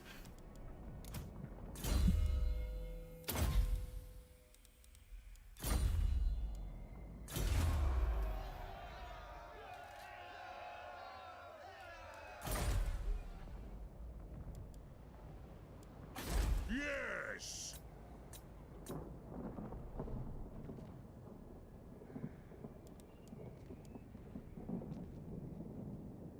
I wonder how many turns it will take to repair this. It's hard to calculate whether it's worth repairing because you don't know how many turns it's going to take for it to actually repair. I think Legend said that it's generally not worth it, never worth it to repair it, but I don't know. Sometimes I wonder because it's like, if you're getting like 300 gold per turn instead of 600 gold per turn, and it's going to take like 5 turns to repair, that's 1500 gold. So, maybe it's worth repairing it. But I don't know.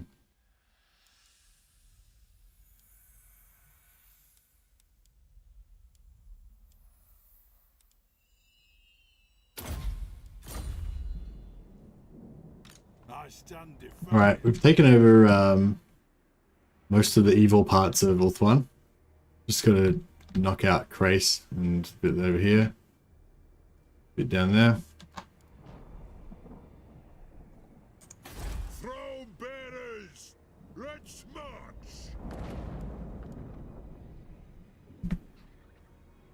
I just use the armor and the damage resist rune. Sometimes the attack one I found Wrath and Ruin garbage in my experience.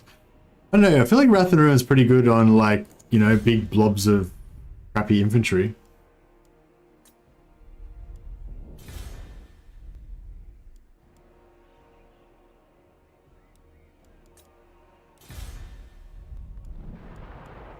Imminent Rebellion. Oh. Oh.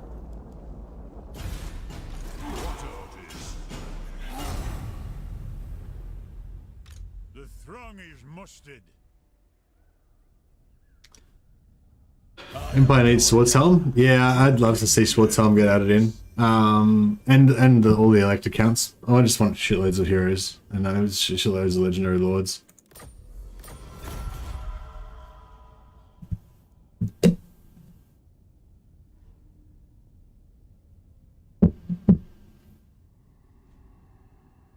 I'm still kind of shocked the Dwarves got Mortis engine effects on Lords. It's kind of nuts how good it is. Yeah, it's pretty crazy, isn't it? I wonder if they'll nerf it in Warhammer 2. I mean Warhammer 3.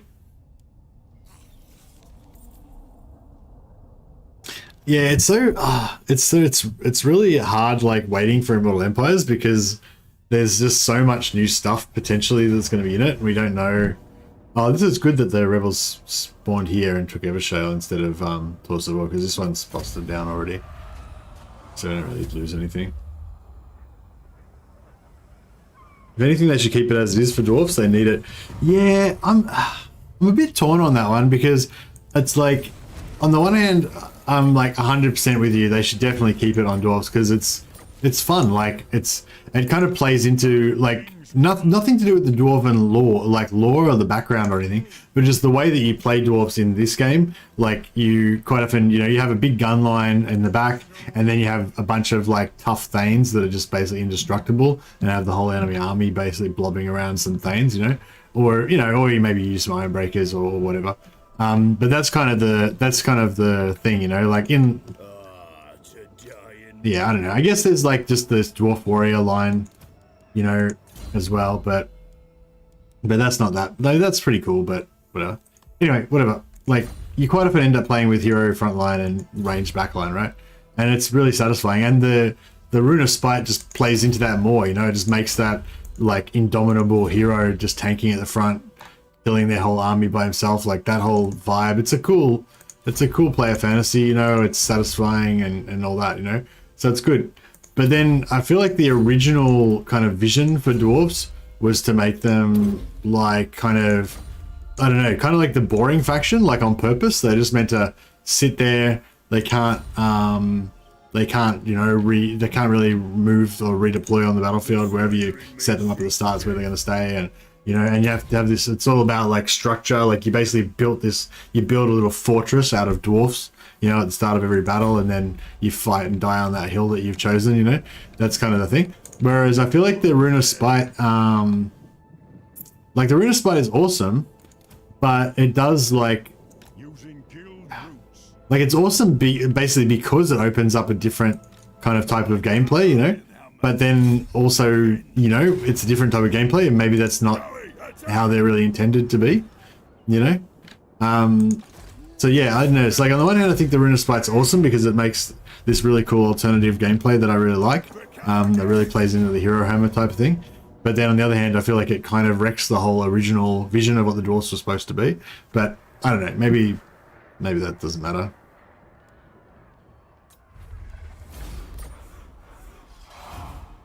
I like to menage a trois my runes. Nice. 5k sack is pretty good. Tormentor sword, very nice. Might give the Tormentor sword to Hulken up. What's he got currently? It is pretty good. Actually, Tormentor sword on Lund would be good.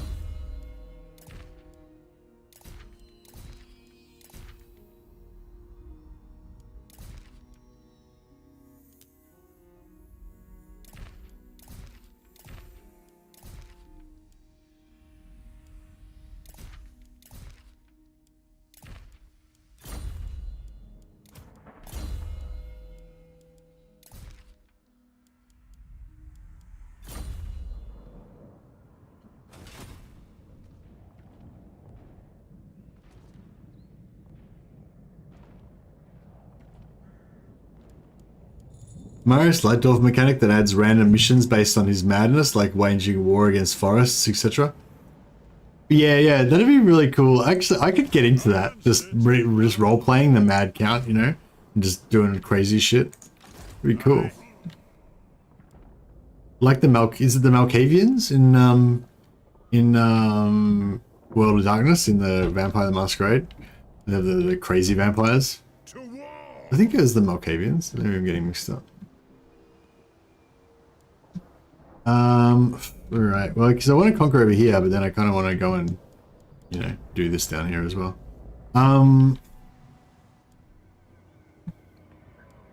Maybe we'll just maybe we'll rejig these armies a little bit. I wouldn't mind getting, like, all the Thanes into Ungrim's army, so he's got, like, all the guys with the Iron Wardens tankards. So he's, like, got the tough army. And then have the other army be... So we got... So Grimly and Stromny and Scurry. Good. Grimnir's axe third. So Grimly, Stromny, and Scurry. And then what else do we want?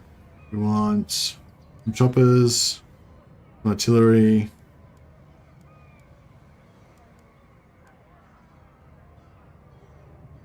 Well, I suppose that's it, really.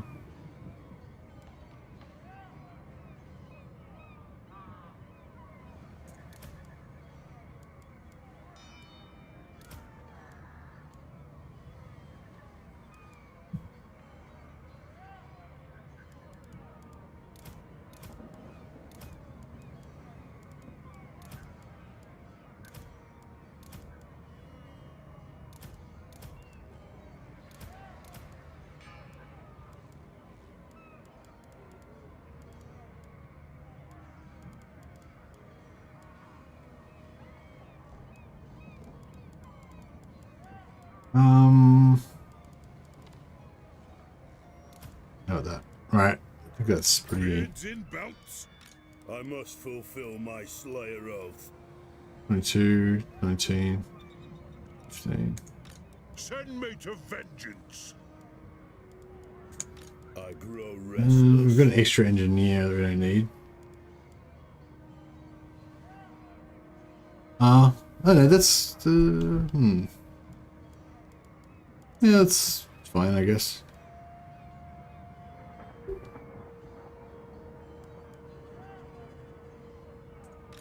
Tanad. All right. And then, oh man, we could kill this guy and take the sword. Trained by the White Tower. Nah, we won't do that. That'd be wrong. It'd be morally wrong.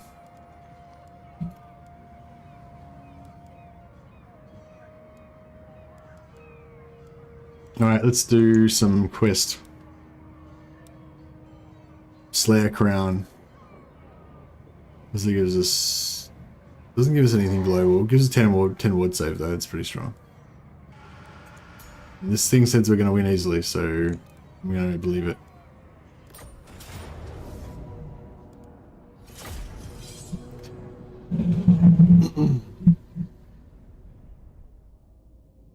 I suppose they had high-tech units for dwarves because dwarf faction look like unintelligence with brute strength right now. I don't know. I wouldn't mind if they added like the battle barge or whatever it's called, but I feel like it in the AI, in the with the mod, it didn't look that great. Honor to your ancestors. Thanks, soldier. How you going, man? Haven't seen you for a while. Yeah, much appreciated, man. Appreciate the super chat. What's a CA? Is that Canadian dollars? Trying to summon some abomination. It is time to fulfill your oaths made in Carrick Cadrin. Slay everything that does not draw breath. And if some beast does get pulled back to life, then I relish meeting it in battle. Now we move. Charge for the honor of all Cadrin. Charge for your king. Charge for the Slayer crown. Charge! Alright, nice little speech from Ungrim there. Lots of he likes charging a lot. Oh, what's the deal with this battle? I suppose we should just charge. I don't know. Have you considered streaming the Nagash mod? No, I don't really play mods, Inquisitor.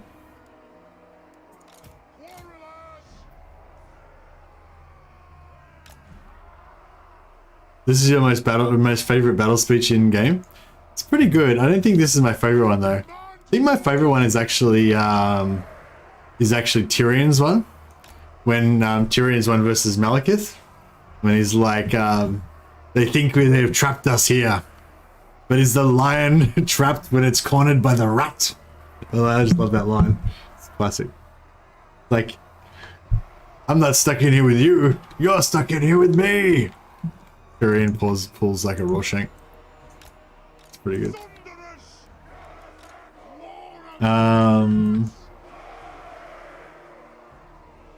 Malekith did nothing wrong? Okay. What are we doing here? What are we doing here?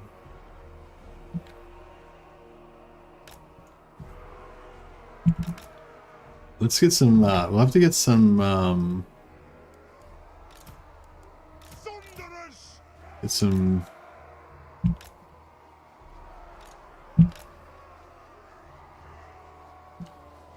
It is a reckoning. Targets Lord. Some checkerboarding happening.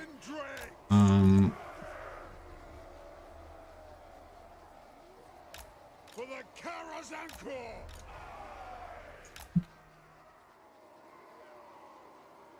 Thunderers, quarrelers. The Dowie are ready. Warriors. Aye. The clans unite.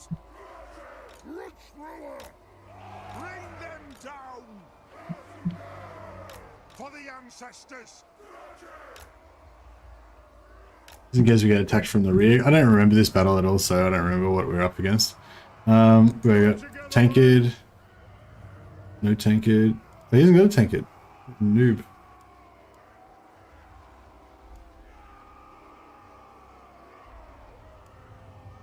For the ancestors. Dwarf honor is at stake.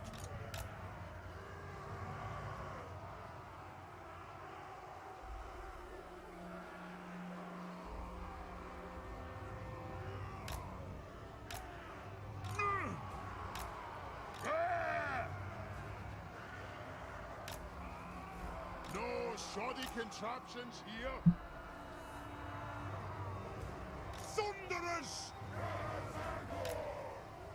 Come! Warriors! Alright, thinking something like this. 42 pounders go burr? Indeed. The axe of Dargo thirsts! Warriors!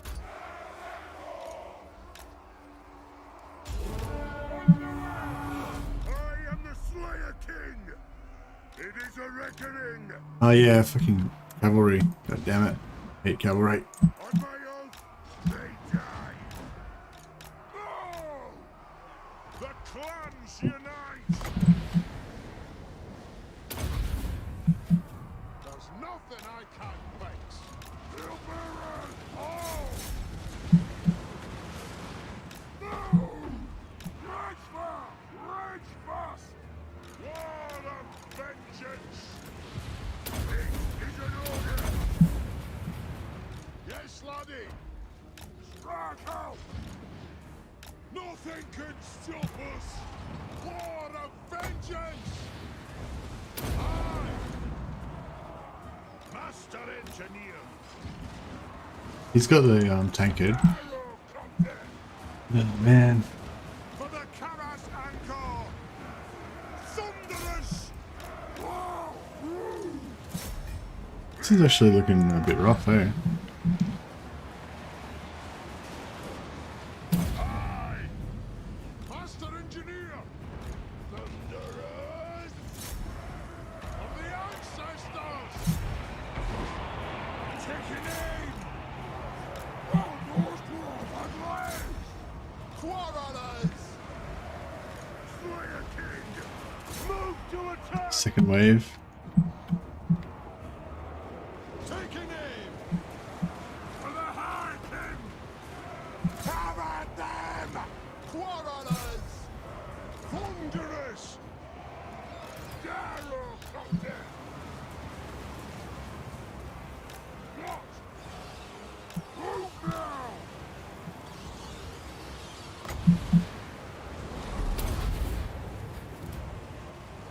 Ah! Very well!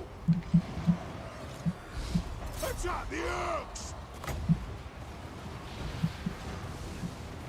Aye!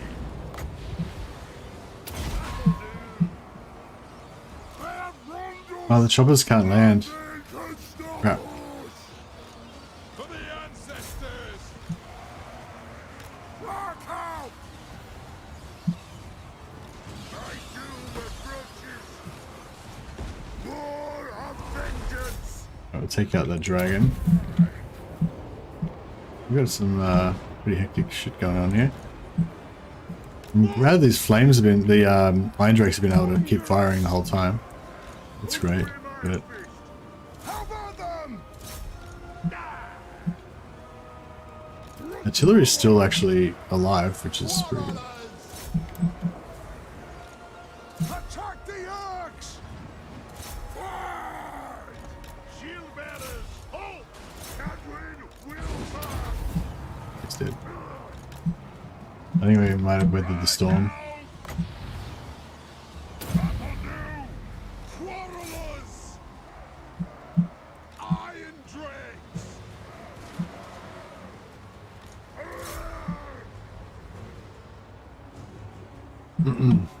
Cashew! Plow through! Pump those dwarfen legs! Aye, as you command! Alright. We didn't lose any units, at least. It was pretty pretty rough, but yeah, held it down.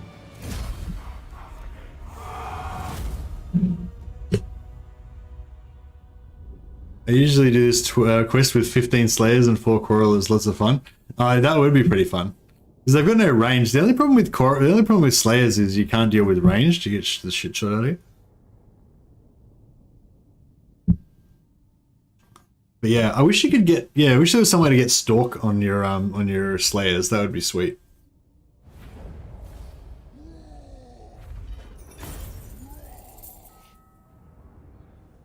Who is smarter, a dwarf or a Skaven? Or they have the same high intelligence? I feel like dwarves are smarter than Skaven. But I don't know, it depends on what you mean by smart, I guess.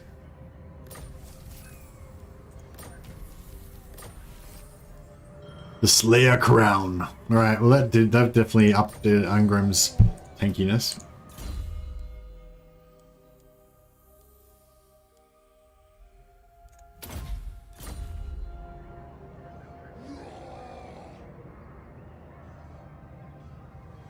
How was that decisive? 207 losses. I think it was pretty decisive. They got wiped out to a man. We only lost like a handful of units. I mean, I think it was pretty much, it was decided pretty decisively. All right. And take this next turn. Get a bit of replenishment before we go.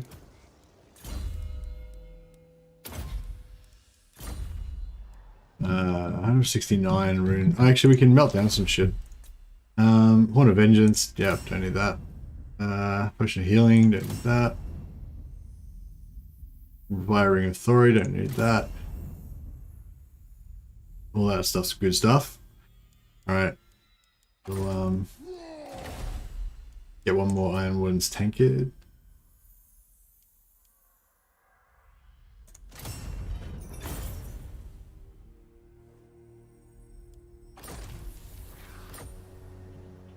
Ready.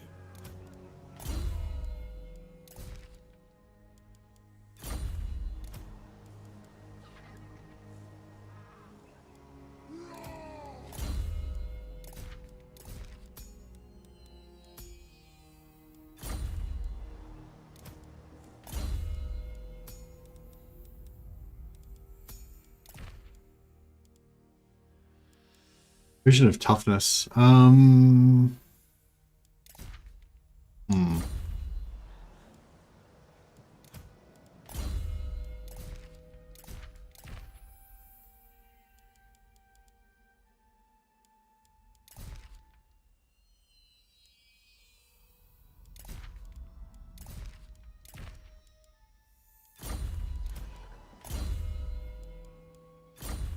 Does Ungrim has Isabella's trait? No. No vampire dwarfs in this army. We're all purebeards. I must fulfill my Slayer oath. Alright, this guy can come back and deal with these rebels, I guess.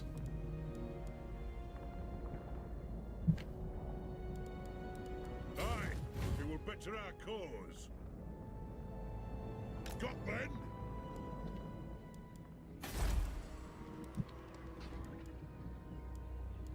Get rid of that and pop down some growth. Maybe I should get rid of this one and pop down some more growth as well. Try and really make this our new capital.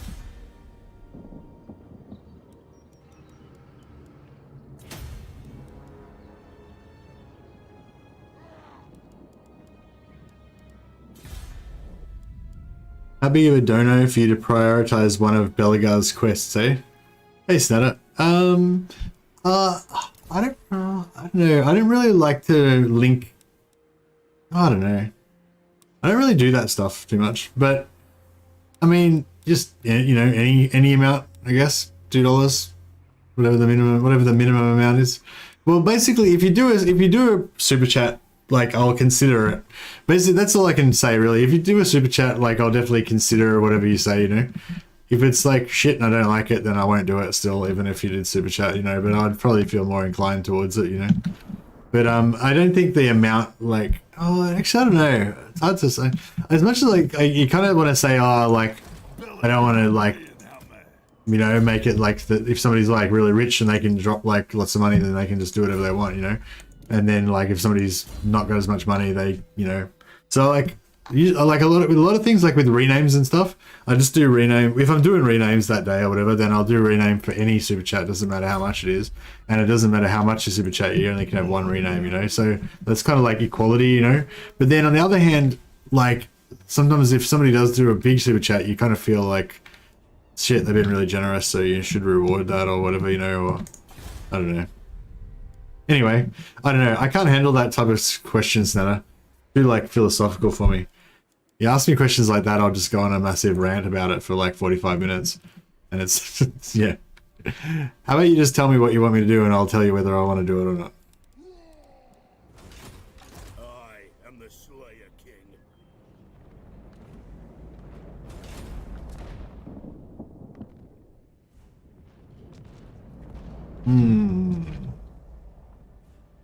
We've got 47k.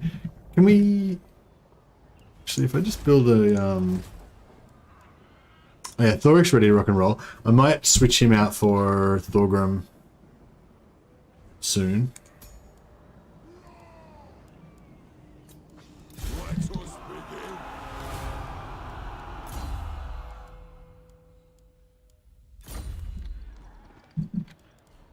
Summon me if you dare.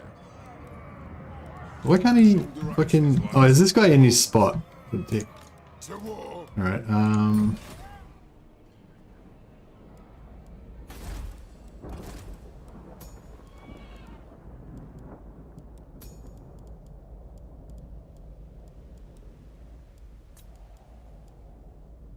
Let us begin. Alright, we've got another Lord. We'll give this guy Archivist. Get another 10%. And we'll give him a Guildmaster as well. Give him some more trade. We've got a free one. Huh. Don't have many Guildmasters by the look of it. No, that's right.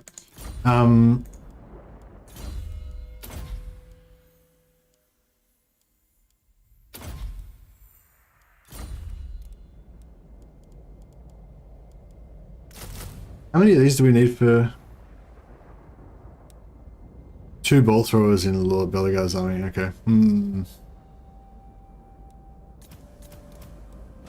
Wait, where is Belegar? He's over here, isn't he? I stand defiant. Zulrikas.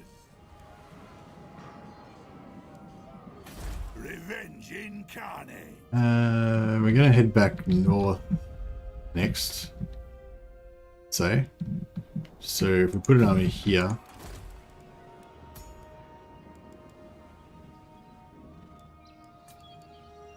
for a reckoning. Yeah, actually, yeah, we'll have this one. We'll get rid of this guy. It is time. For the wisdom of Valea. Yeah, we can just get those 2 units of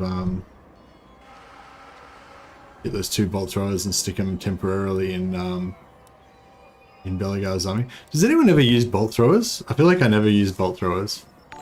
Hey Snatter, welcome to the Patron of the Sciences, another member. It's so many people joining as members lately. Yeah, it's awesome. Thanks, thanks guys. Thanks Snatter for supporting the channel and stuff. Really awesome. Cool avatar, by the way. Like it. Now you're a member at least. Yeah, no, members great. I love members. It's like if you're a member, like it's basically like every time you say something, it's like a super chat automatically because your name comes up green automatically. So it kind of, you know, draws my eye a little bit more.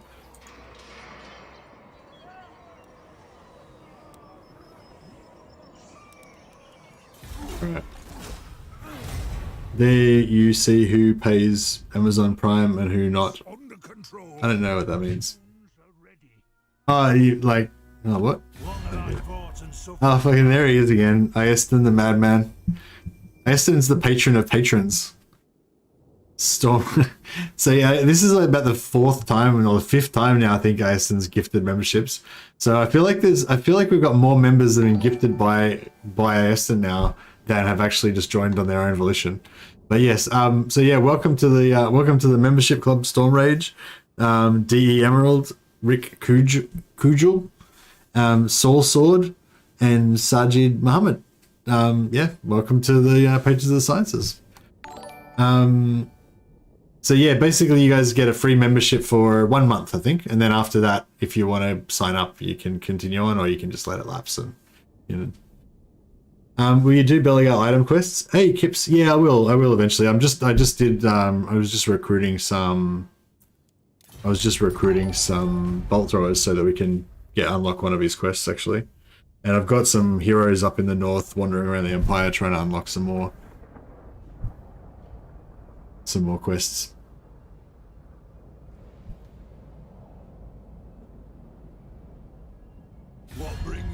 before the air of Hood's 13 showing off all the emotes.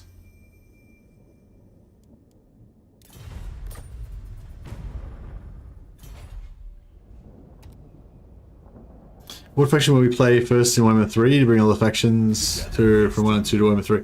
Hey, Disciple. I don't know. I kind of want to play everything, you know? Like all the factions that I like.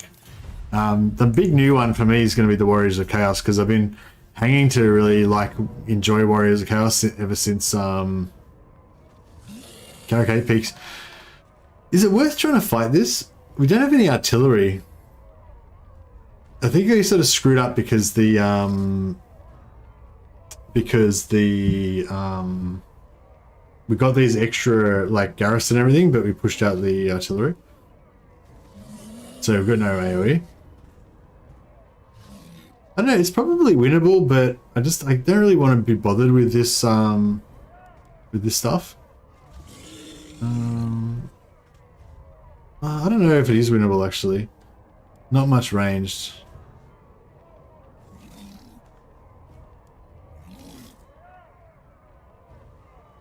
But yeah, anyway, memberships are really cool, guys. I really appreciate it. So thanks a lot.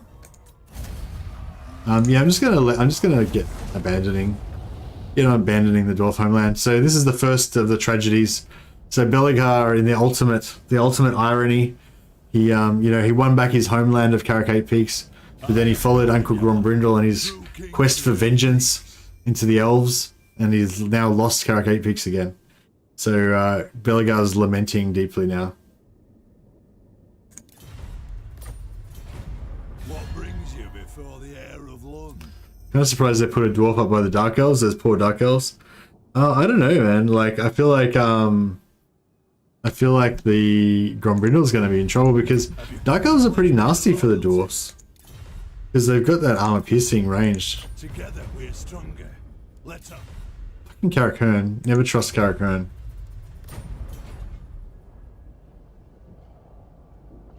They can't be trusted.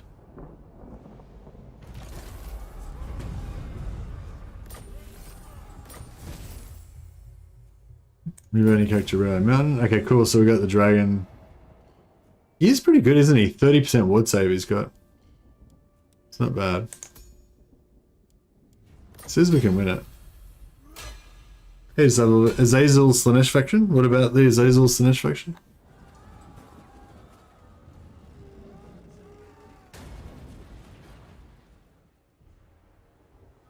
Tier 2 anti-large, weak early game, weak mid game, late game. Yeah. That's pretty much what I think. I was just wondering because I basically never used the bolt thrower ever. I don't think I've ever actually really used it. Yeah. I think I might have recruited it once, when it first came out. And then after that I've only ever used it if I had one Confederation or something. Ready.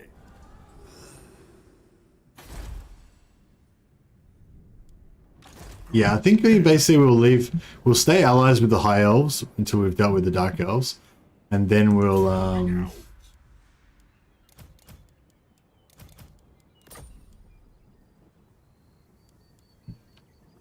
I've done my thing now. For clan honor. Onward. The runes are cast.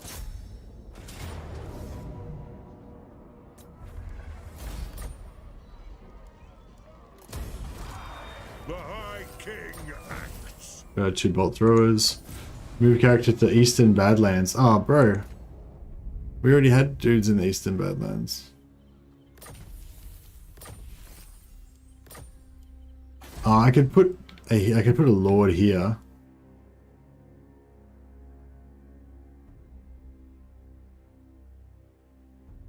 Eastern Badlands. Oh, Eastern Badlands is down here. Fuck, that's ages away. I could bring one of these guys back, but it's pretty long way. Runesmith 6 out of 5.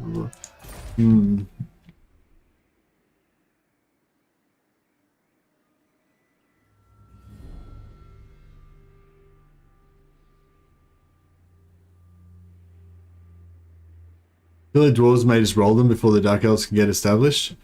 Nah, I don't think so. Like if that happens, they'll just rejig it because Malekith, like, so each sort of region, each there's sort of these different. There was like Mitch was talking about it. They've divided up the map into sort of like these regions where they sort of expect different factions to be sort of like dominant, I guess.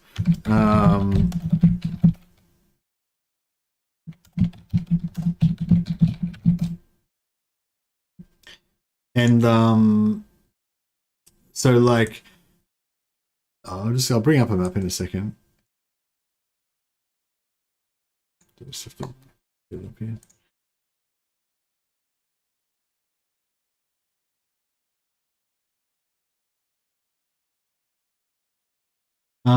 Yeah, so this is like, I don't know if that's yeah, so this is like the all the star positions that we've got so far, right? So like there's like this Southlands battle arena, or I guess you would say, with like 1, 2, 3, 4, 5, 6, 7, 8, 9, 10, 11, 12. There's like a shitload of factions in here. And like basically in this arena here, I would say that maybe the Tomb Kings are supposed to win it, you know? So like, yeah, down here in the Southlands, I'd say the Tomb Kings are supposed to be the strongest faction in this, you know, like, so in the early game, there's just heaps of factions everywhere, right? But then as you go past like turn 30, then generally that's when the AI changes its what do you call it? Its strategy and starts conquering a lot more stuff, confederating everything and all that, you know? And so like, you know, you move from like the early game where there's millions of little factions everywhere to the sort of mid game where each of these factions is like gobbled up like a couple of other factions nearby it and has gotten bigger and so on and so forth. And then you move into the late game where like each continent is basically going to be dominated by 1 or 2 major factions. And when you get to that stage, like there's certain factions that you expect to be the ones that are going to do it, right? So like in the Southlands down here, there's a bunch of big names down here, but like if it was, you wouldn't expect like you wouldn't expect Morgur to like take over the Southlands and I mean Malagor to take over the Southlands and defeat Cetra and fucking everybody, you know? Like you'd expect Cetra to be the one that would be the ruler of the Southlands at the end of the day. You know, if Manfred or Volkmar or somebody ended up consolidating all the Southlands and ruling it, it'd be kind of weird, you know? It's not like it's unthinkable, but it's not like the standard, it's not like the canon, you know, like if you can imagine there's like a canon version of Immortal Empires where the late game is supposed to roll out a certain way, then you expect Cetra to be the one that conquers the Southlands, you know? And the Empire, like the old world, obviously Reichland and the Empire is the strongest sort of faction there, so you'd expect the Empire to kind of take over that. And you know, and up here basically what I'm getting at is in Nagarond you'd expect this area in late game to be dominated by Dark Elves. So I feel like if like maybe when Immortal Empires first comes out, like maybe Grombrindal will kill Malekith every time in the first 5 turns and that's just how it plays. But then like people will notice that and be like, oh, what the fuck, why does Grombrindal keep wiping out Malekith? And you know, there's always dwarfs taking over Nagarond every game. It's stupid, you know. Then they'll just tweak the auto resolve and the starting units and stuff like that until Grombrindal doesn't win anymore, you know.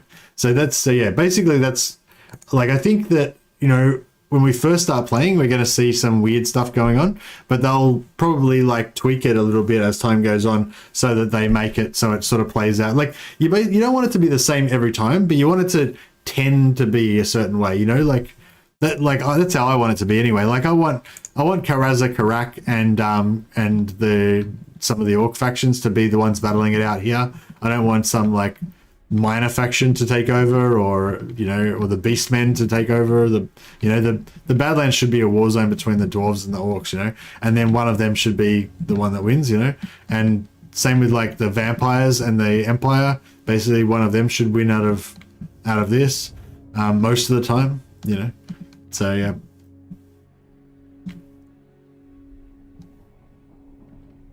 Anyway, what are we doing?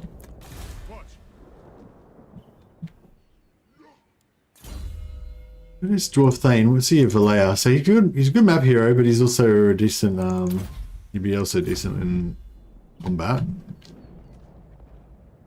And he could potentially go up and join. Enough. True king of 8 peaks. We'll just disband these bolt throwers now. We don't need them anymore. Lord of the Ungrim. I'm gone. Time for a reckoning. Ready.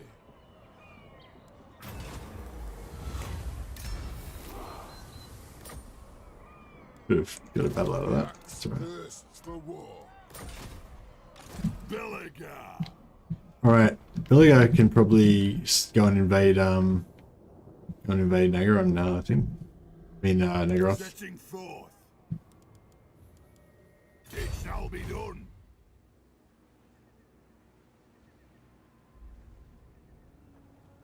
I don't really need to force march him, do I? I kind of my inclination is to just get closer, but we'll have plenty of movement to get up there and attack Arnheim next turn, so we may as well not go into unnecessary force march, which just literally does nothing apart from opens up the possibility of us getting wiped out.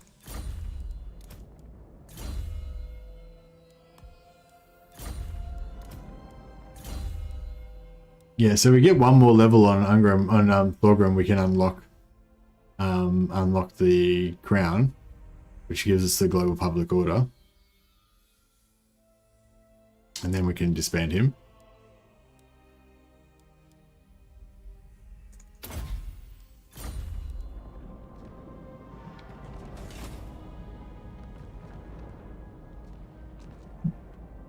Should have mentioned the character you had to move after getting the bolt throwers. No, it's not your fault. I should have kept the hero back there. Yeah, fuck, we don't have anyone even remotely close by.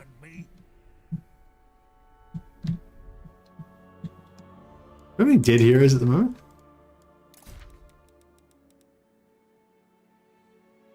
No. Alright, well, fuck it. I guess we'll send this dude back.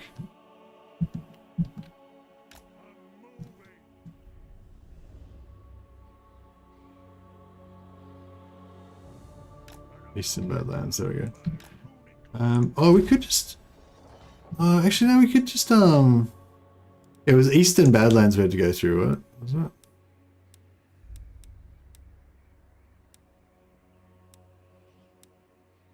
Yeah. Yeah, I'm pretty sure we could just raise a hero here.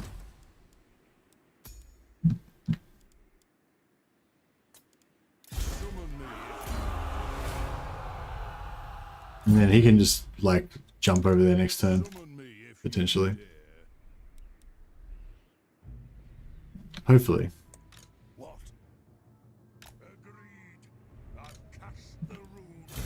Research. We've nearly maxed out this research. Steam drills. Yeah, why not? Plus 10 leadership when under siege. Yeah, that's cool. Just have like every single like unit just be unbreakable.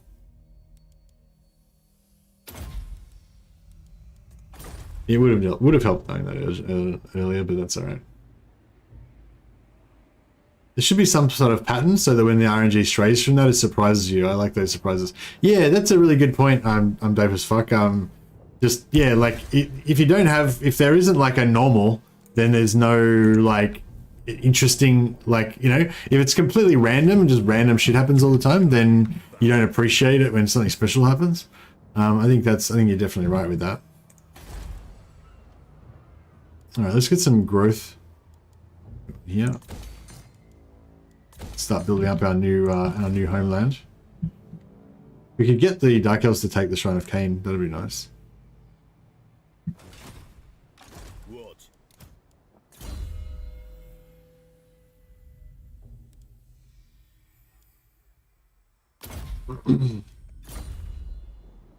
Anad.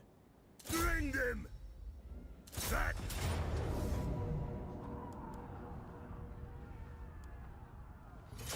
Let's see if we can fight this battle without losing a heap of stuff.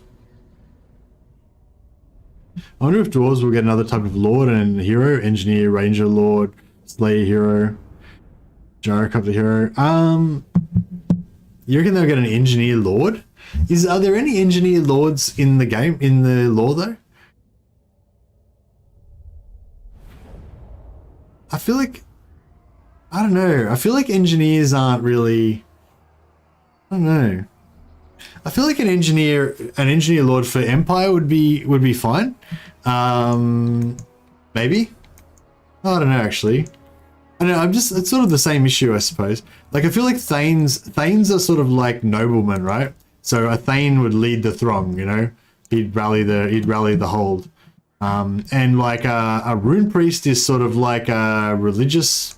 Actually, I don't really know that just makes me think I don't actually know how rune priests, what role they fulfill in dwarven society.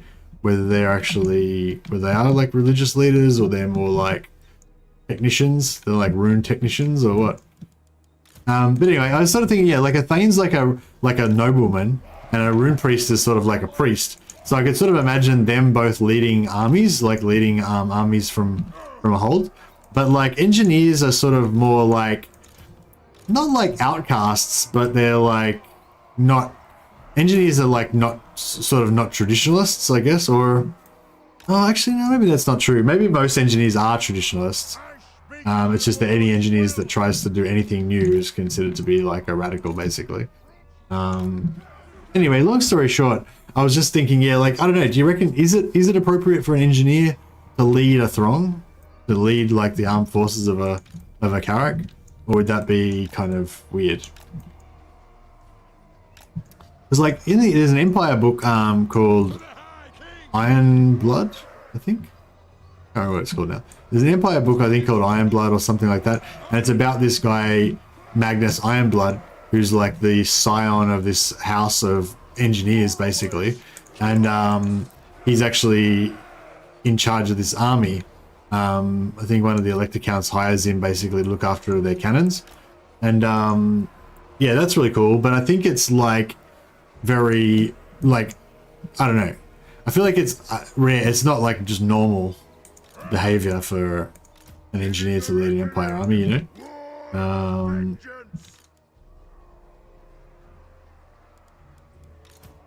It is a reckoning.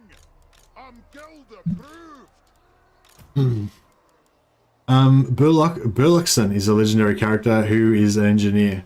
Okay, and what's his story? Is it like, I'm not trying to like argue my way out of it or anything. I'm just saying, like, I'm just wondering honestly, like, is the fact that he's an engineer, like, does that give him like lots of gravitas and make him an important person in dwarf society and somebody who would normally lead armies? Or is he like kind of like the exception to the rule and like, you know, normally an engineer would not lead an army, but he does, sort of thing? Grim Burlockson is the youngest dwarf to pass the many rituals required to be named a master engineer. Okay, and so is a master engineer just normally just the sort of character that could lead an army? Yes, Lord.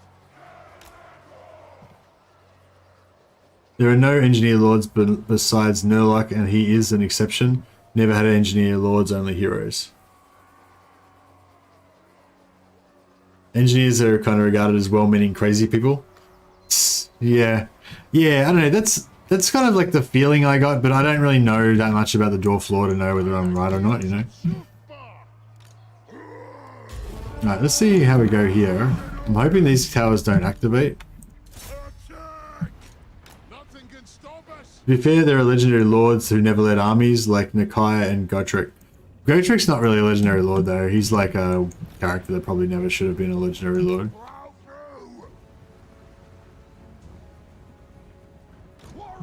I don't feel like it's totally inappropriate that Gotrek would lead an army, though. I can kind of imagine him like turning up somewhere and being like, right, there's evil here, we need to sort this out.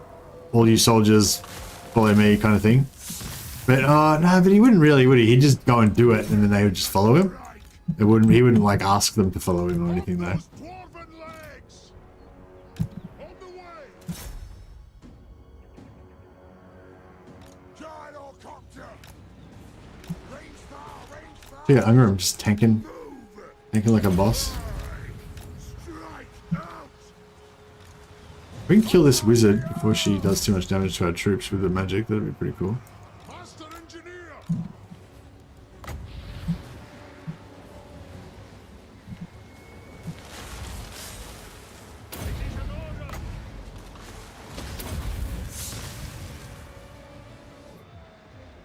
Z's poll is sad not to have played Dwarves yet. Oh, I'm sad for you. I'm sad for you, man. Because Dwarves are awesome. Should definitely hit that shit.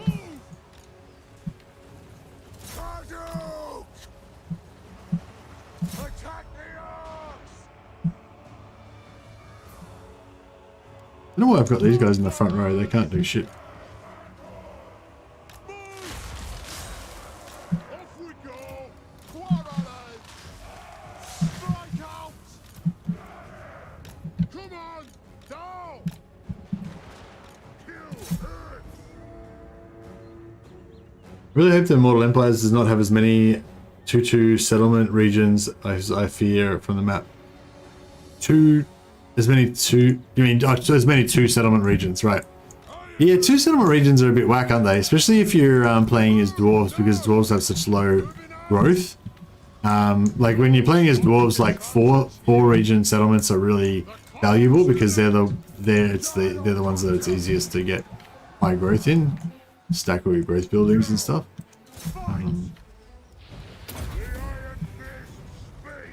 Dwarves are definitely going to go wild in Immortal Empires. So many factions on your doorstep now.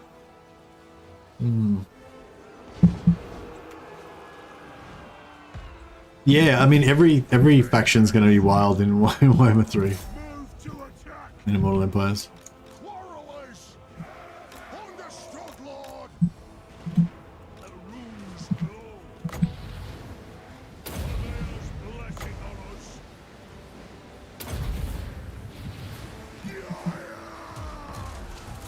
Get those door down.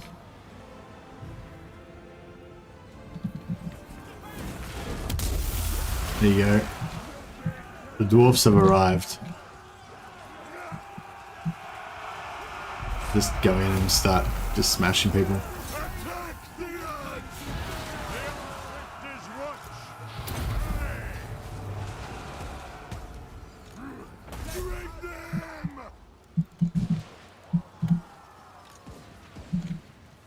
It is a reckoning! Actually, there's no point to go up there. They may as well just walk through the front door. Right? Move!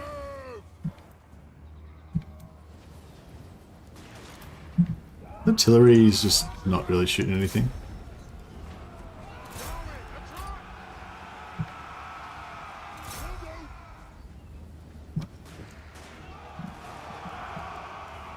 Yes, laddie!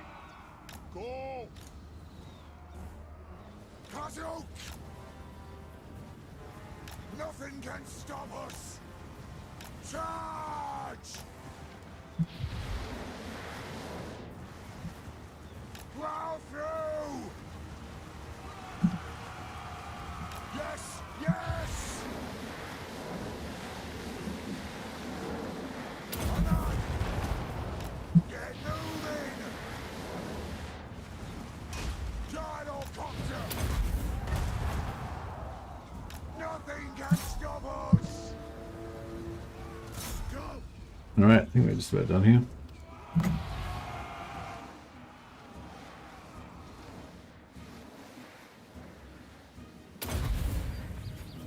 Do we hit him with a guy with a cannon shot? No. Can all dwarf legendary lords have rune of spite? Yeah. You can put it on heroes as well. But you can only get one per right. You can only get one rune of spite per campaign usually, or some factions can get 2. Master Engineer! The clans unite! Go! I'm at them! Go! Dwarf cheese is bringing tons of cannons. No.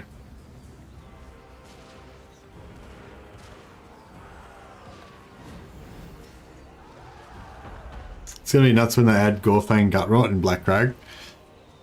Yeah, I reckon some more Orc Lords would be good. I think it'd be good to just have, like, I think at the moment there's a lot of, like, it seems like there's so many Legendary Lords in Immortal Empires, it's almost like there's too many. But this guy needs some more regen, doesn't he? Possibly. Yeah, it's almost like there's too many. And I don't necessarily need like heaps more playable Legendary Lords, but I kind of want them all to be added in as enemies, you know?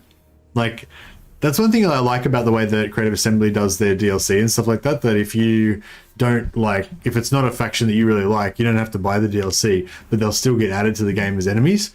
And yeah, that's one thing I really like about, like, that I really want to see more of. I don't necessarily want to play them all. Like, there's a lot of factions I don't really like that much. Like, I don't really like Greenskins, don't really like Lizardmen, don't really like Beastmen, don't even really like Skaven that much. You know, but I would love to see more Legendary Lords because from those factions, because it's always nice to be fighting against like a Legendary Lord that's got, you know, a special character and special traits and special abilities and stuff like that. And even just a special model, really, just a special model and a different name just makes it cool. So yeah, even if they don't add in heaps of Legendary Lords, I'd kind of like it if they did the Boris Todbringer thing and the Red Duke thing with more factions and just have, you know, unique models and stuff for them. But yeah, I don't know. I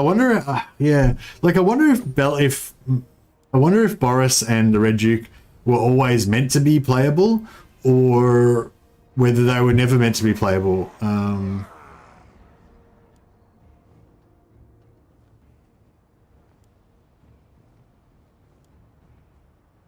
might just occupy it for now. Yeah, whether maybe they were never meant to be playable and they were just meant to be, you know, kind of unique, non-legendary lords that you can just, that have different models and stuff. Because, like, that, yeah, I guess basically what I'm saying is, like, even if they couldn't add a new legendary lord for every single faction, and because that involves, like, quest items, unique skill tree, making quest battles, getting special voice acting to be done for the quest battles, voice acting for the character, all their diplomacy lines, you know what I mean? Like, creating a full legendary lord is a lot of work, but if they just want to put in a special model, a new model, you know, a unique model only, nothing else, then that's, like, probably a lot easier, you know? Like, you sort of think, oh, making new models is a lot of work, and it probably is, but it's less work than doing a new model and doing all that other stuff, you know?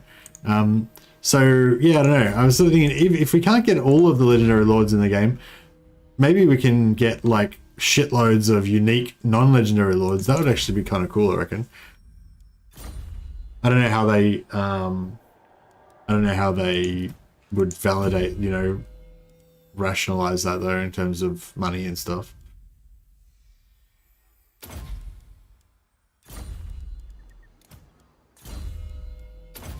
Nearly about to get lightning strike. Step 1, add Chaos Dwarves. Step 2, add Nagash and Neferata. Well done, CA. You made the game perfect. That's all you need, Aston. Just Nagash and Neferata, and then you're done. Game's finished.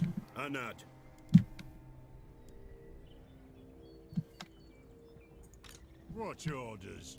Lun's air.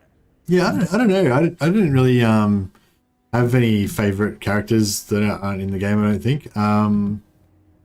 But I just, I don't know, I just like more. I just want more background, more colorful characters, more unique characters, you know.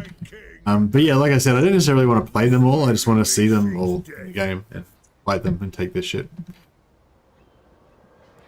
That's the gist of it. Good. Grimnir's axe thirsts. Tyrannok's about to rebel. God damn it, I'm terrible at stopping these things from rebelling. Next 1 to 2, next turn or 2? How's it the next turn or 2? How does it not know?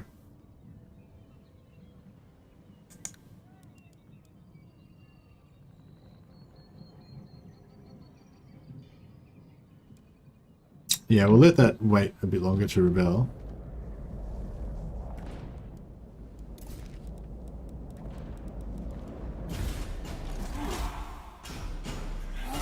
Oh, fuck, I could have changed those guys' directions. That one that's in the red-eyed can go straight to Grombrindal Mountains now. Faction destroyed the Drowned. Nice. Yeah, see, like, the Drowned, like, Solastra, like, I'm happy that Solastra gets... Solastra should get destroyed every single time, I reckon, you know? Like, I don't want to ever see Solastra take over Lustria or take over, you know, Southern Nagorond or take over or invade Ulthwand or whatever, you know? Like, minor factions like Solastra's, like, should just always get wiped out, you know?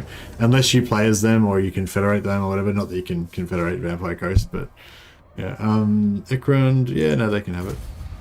We'll let the Greenskins retake their realm.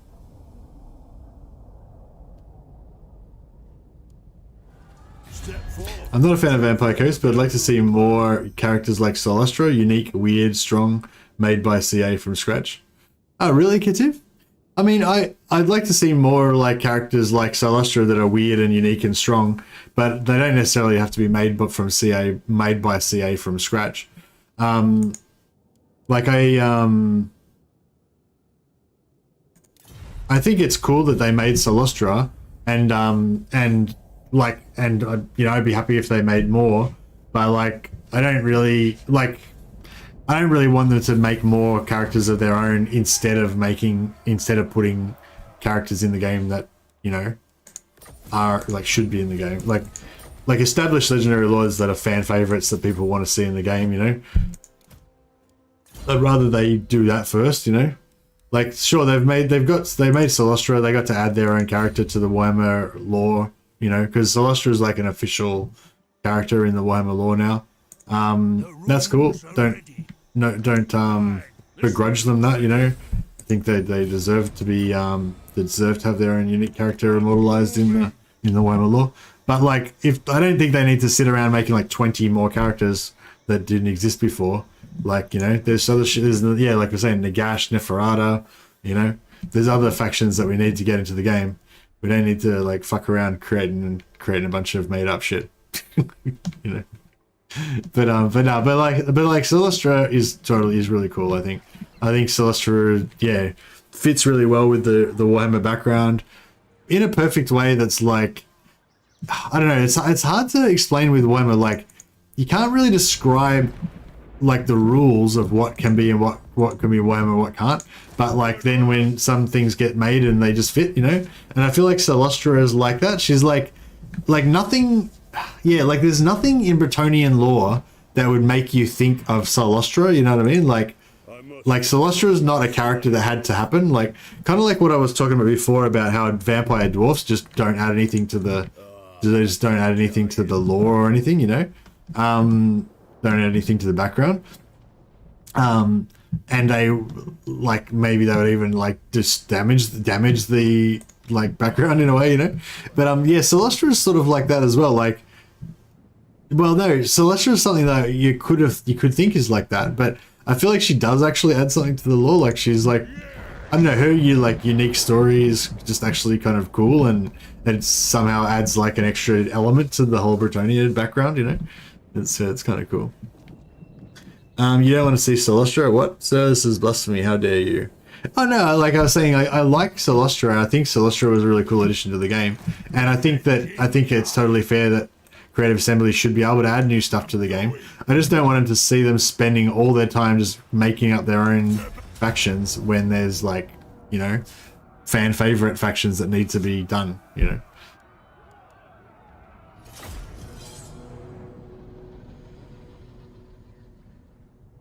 Anything could be Warhammer, let's be honest. Yeah, anything could be Warhammer, theoretically, but a lot of things get added to Warhammer and Warhammer 40k that, and as soon as they get created, you're just like, it's completely naff, and it's like, what the fuck are you guys doing? This total bullshit. Not Creative Assembly, I'm about Games Workshop now. But then a lot of times people, like even fans, like make up their own like homebrew chapters or something like that. And, you know, it's just immediately everyone recognizes that is fucking Warhammer. Like, that's true, if you know what I mean? Like, even if it didn't exist beforehand, you know, like as soon as it gets created, everyone's like, yep, that's legit. That's proper Warhammer, you know? And it's hard to like explain why that is or how it works, but it's a thing, I reckon. Okay, cool. All of our guys are all of our guys are invisible again, as they should be, thanks to King Lund. Welcome back, Lundy.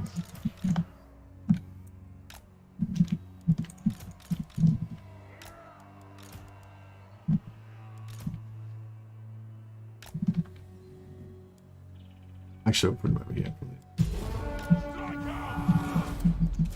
Ready to strike!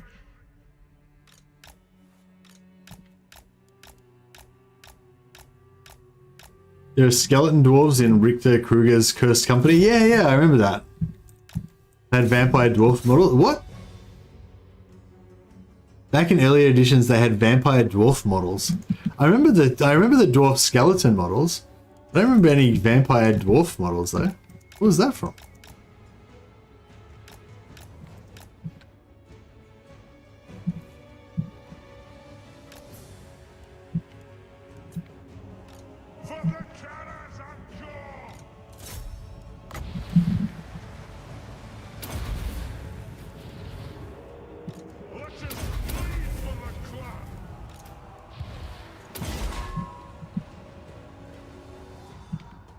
How about since quest battles are so hard to get done, maybe try and solo the battle with Belegar? What? Because they're so hard, try to solo them. Like, just to make it harder for like a challenge or whatever. I don't know, I'm not really trying to do a challenge. Like, if I was trying to do a challenge, I'd probably like advertise it, you know?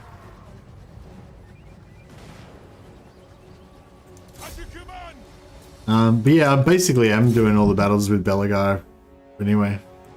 The Rangers are just kind of like background. They're just backup, you know? Like Belegar's the main powerhouse of the deal.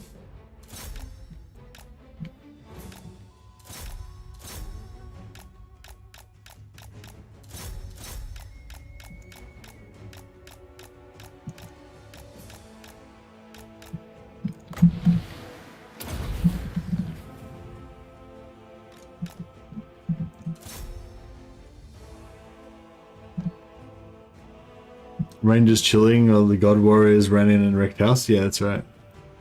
When do you change to Bugman's Rangers? Hey Matthew, just whenever, you know, it's not really urgent. Like you're saying, just so basically these three dudes here, or even just Belegar by himself, can probably take out most armies. Unless they've got magic damage, which then they start taking damage pretty badly, but yeah, so like right now none of these guys have fired a shot, right? Belegar's just gonna take it all out by himself.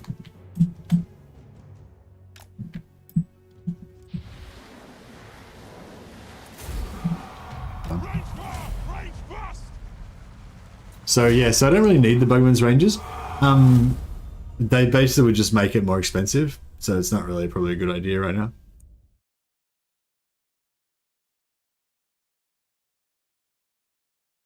Oh, thanks for a few more people just subscribed. Much appreciated, guys. Thank you. It's mad that you're over at the Dark Elves already. Props. Never thought of doing that. Oh, no worries, Matthew. Yeah, like I haven't done it before either. I've thought of doing it a bunch of times, and I've seen other people doing like War of the Beard and stuff like that. But yeah, I never actually really did it myself, and yeah, it's pretty fun. Okay, Arnheim is orange. Let's occupy it. Oh, it's tier 4. Sick. Back in business. Back in business. Master Engineers, Thanes. We could almost get another Thane. Oh, we need another tier 4. Shame there's no dwarves to confederate there. Well, there's the spine of Sotek dwarves down here. They're probably dead by now, though, I imagine. But they could be still around. We could get another. We could potentially get. No, I was gonna say we could almost get another runesmith if we build a runesmith place there and here. Actually, we could build one here. Let's try to get some more heroes. Why not? Old ways are best. Indeed they are. So we will put down a Grombrindal Lord. Make sure he's got an archivist. Yeah. And we'll build more. Probably should have done that a long time ago.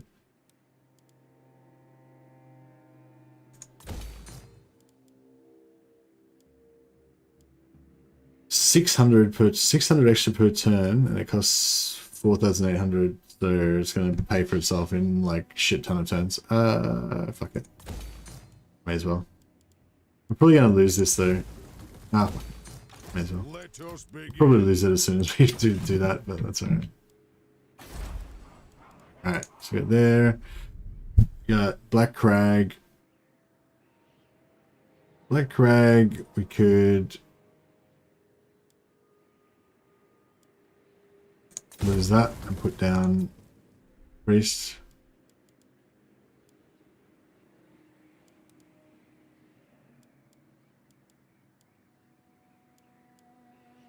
I don't know if I should build this or not. Plus 5% campaign movement range for all armies would be pretty good, but I feel like we're going to eventually lose Karazakrak, so maybe we shouldn't, you know, build stuff there.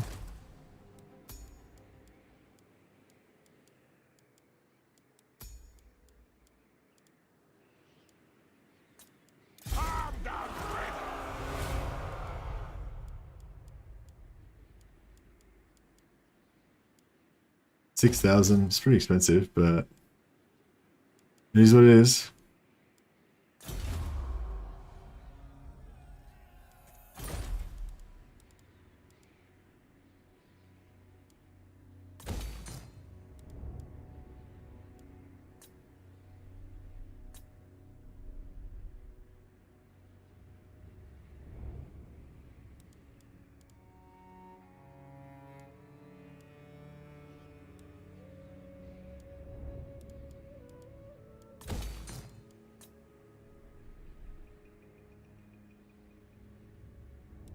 It's going to take 28 turns to get up to tier 4.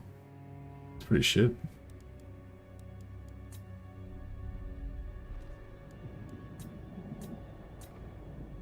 Yeah, we could maybe get one more Thane and one more Rune Priest.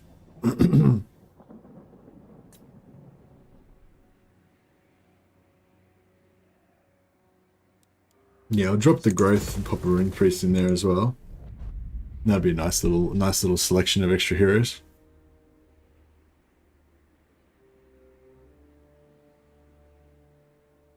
Maybe Force March Lord from Black Crag to Belegar quest. Oh yeah, that was the whole point of putting that Lord there. Thanks for reminding me.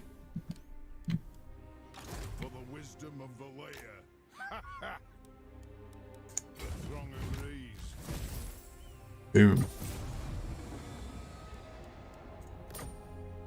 Summon me if you Cool, now we can get rid of him and save some cash. Yeah, thanks for reminding me, Snatter. I nearly forgot about that.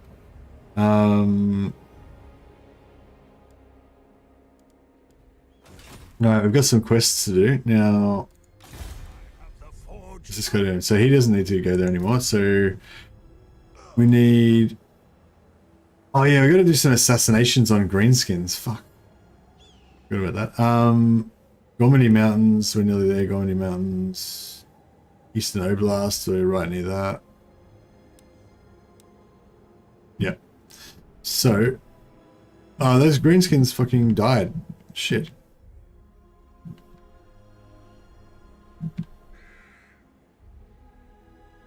Southern. Where's the other guy? Over here somewhere. Did they assassinate my other dude?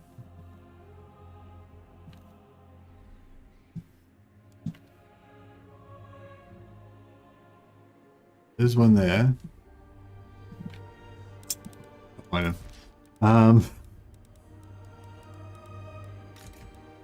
So there's that one.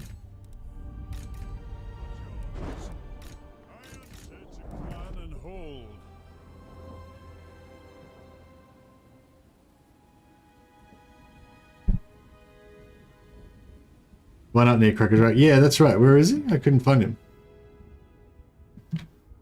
Yes, let's move.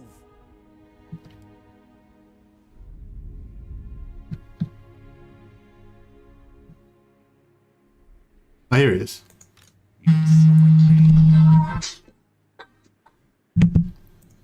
Okay, so this guy needs to go to Eastern Oblast, and then he needs to go up to Gormany Mountains. Okay. So while he's doing that, this guy can probably head back down and start trying to assassinate greenskins. There's no greenskins around here to assassinate, is there? He's a bit low level. He might die though. That's the only problem.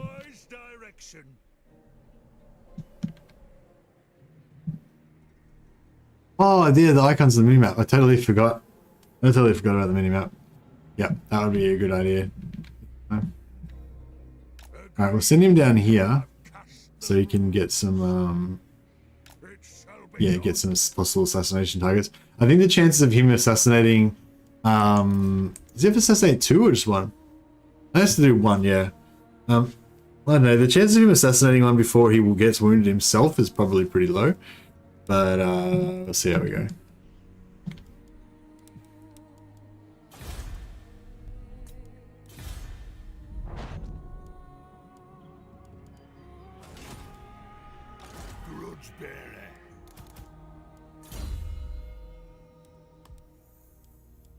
Well, this guy can do some wounding.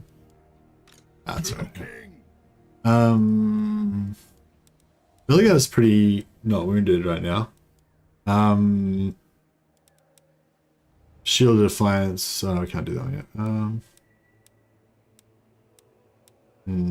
Hammer of England. Yeah, we can do Hammer of England. Is that the one where you are fighting outside the caves? And they come from sort of every direction? Yeah. Ugh. Nah, I gotta finish in like 15 minutes.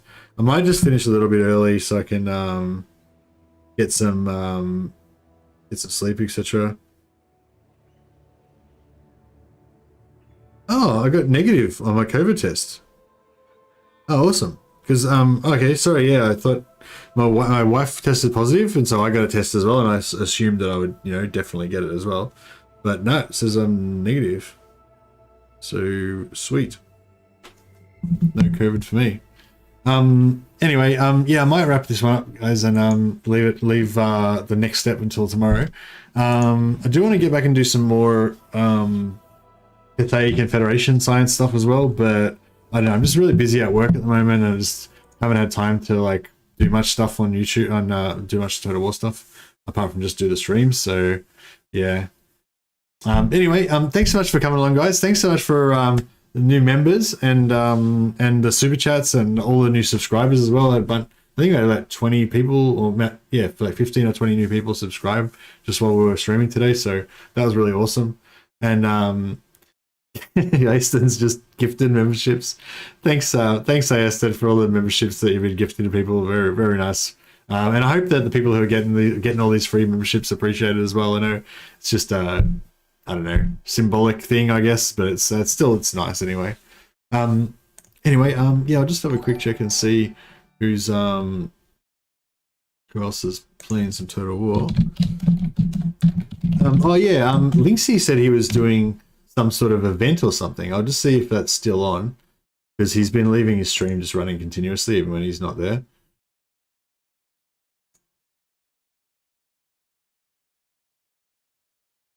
Mother of all. Nah, I think he. To end your darkness, crone. Nah, I think he might have just gone to sleep. Oh,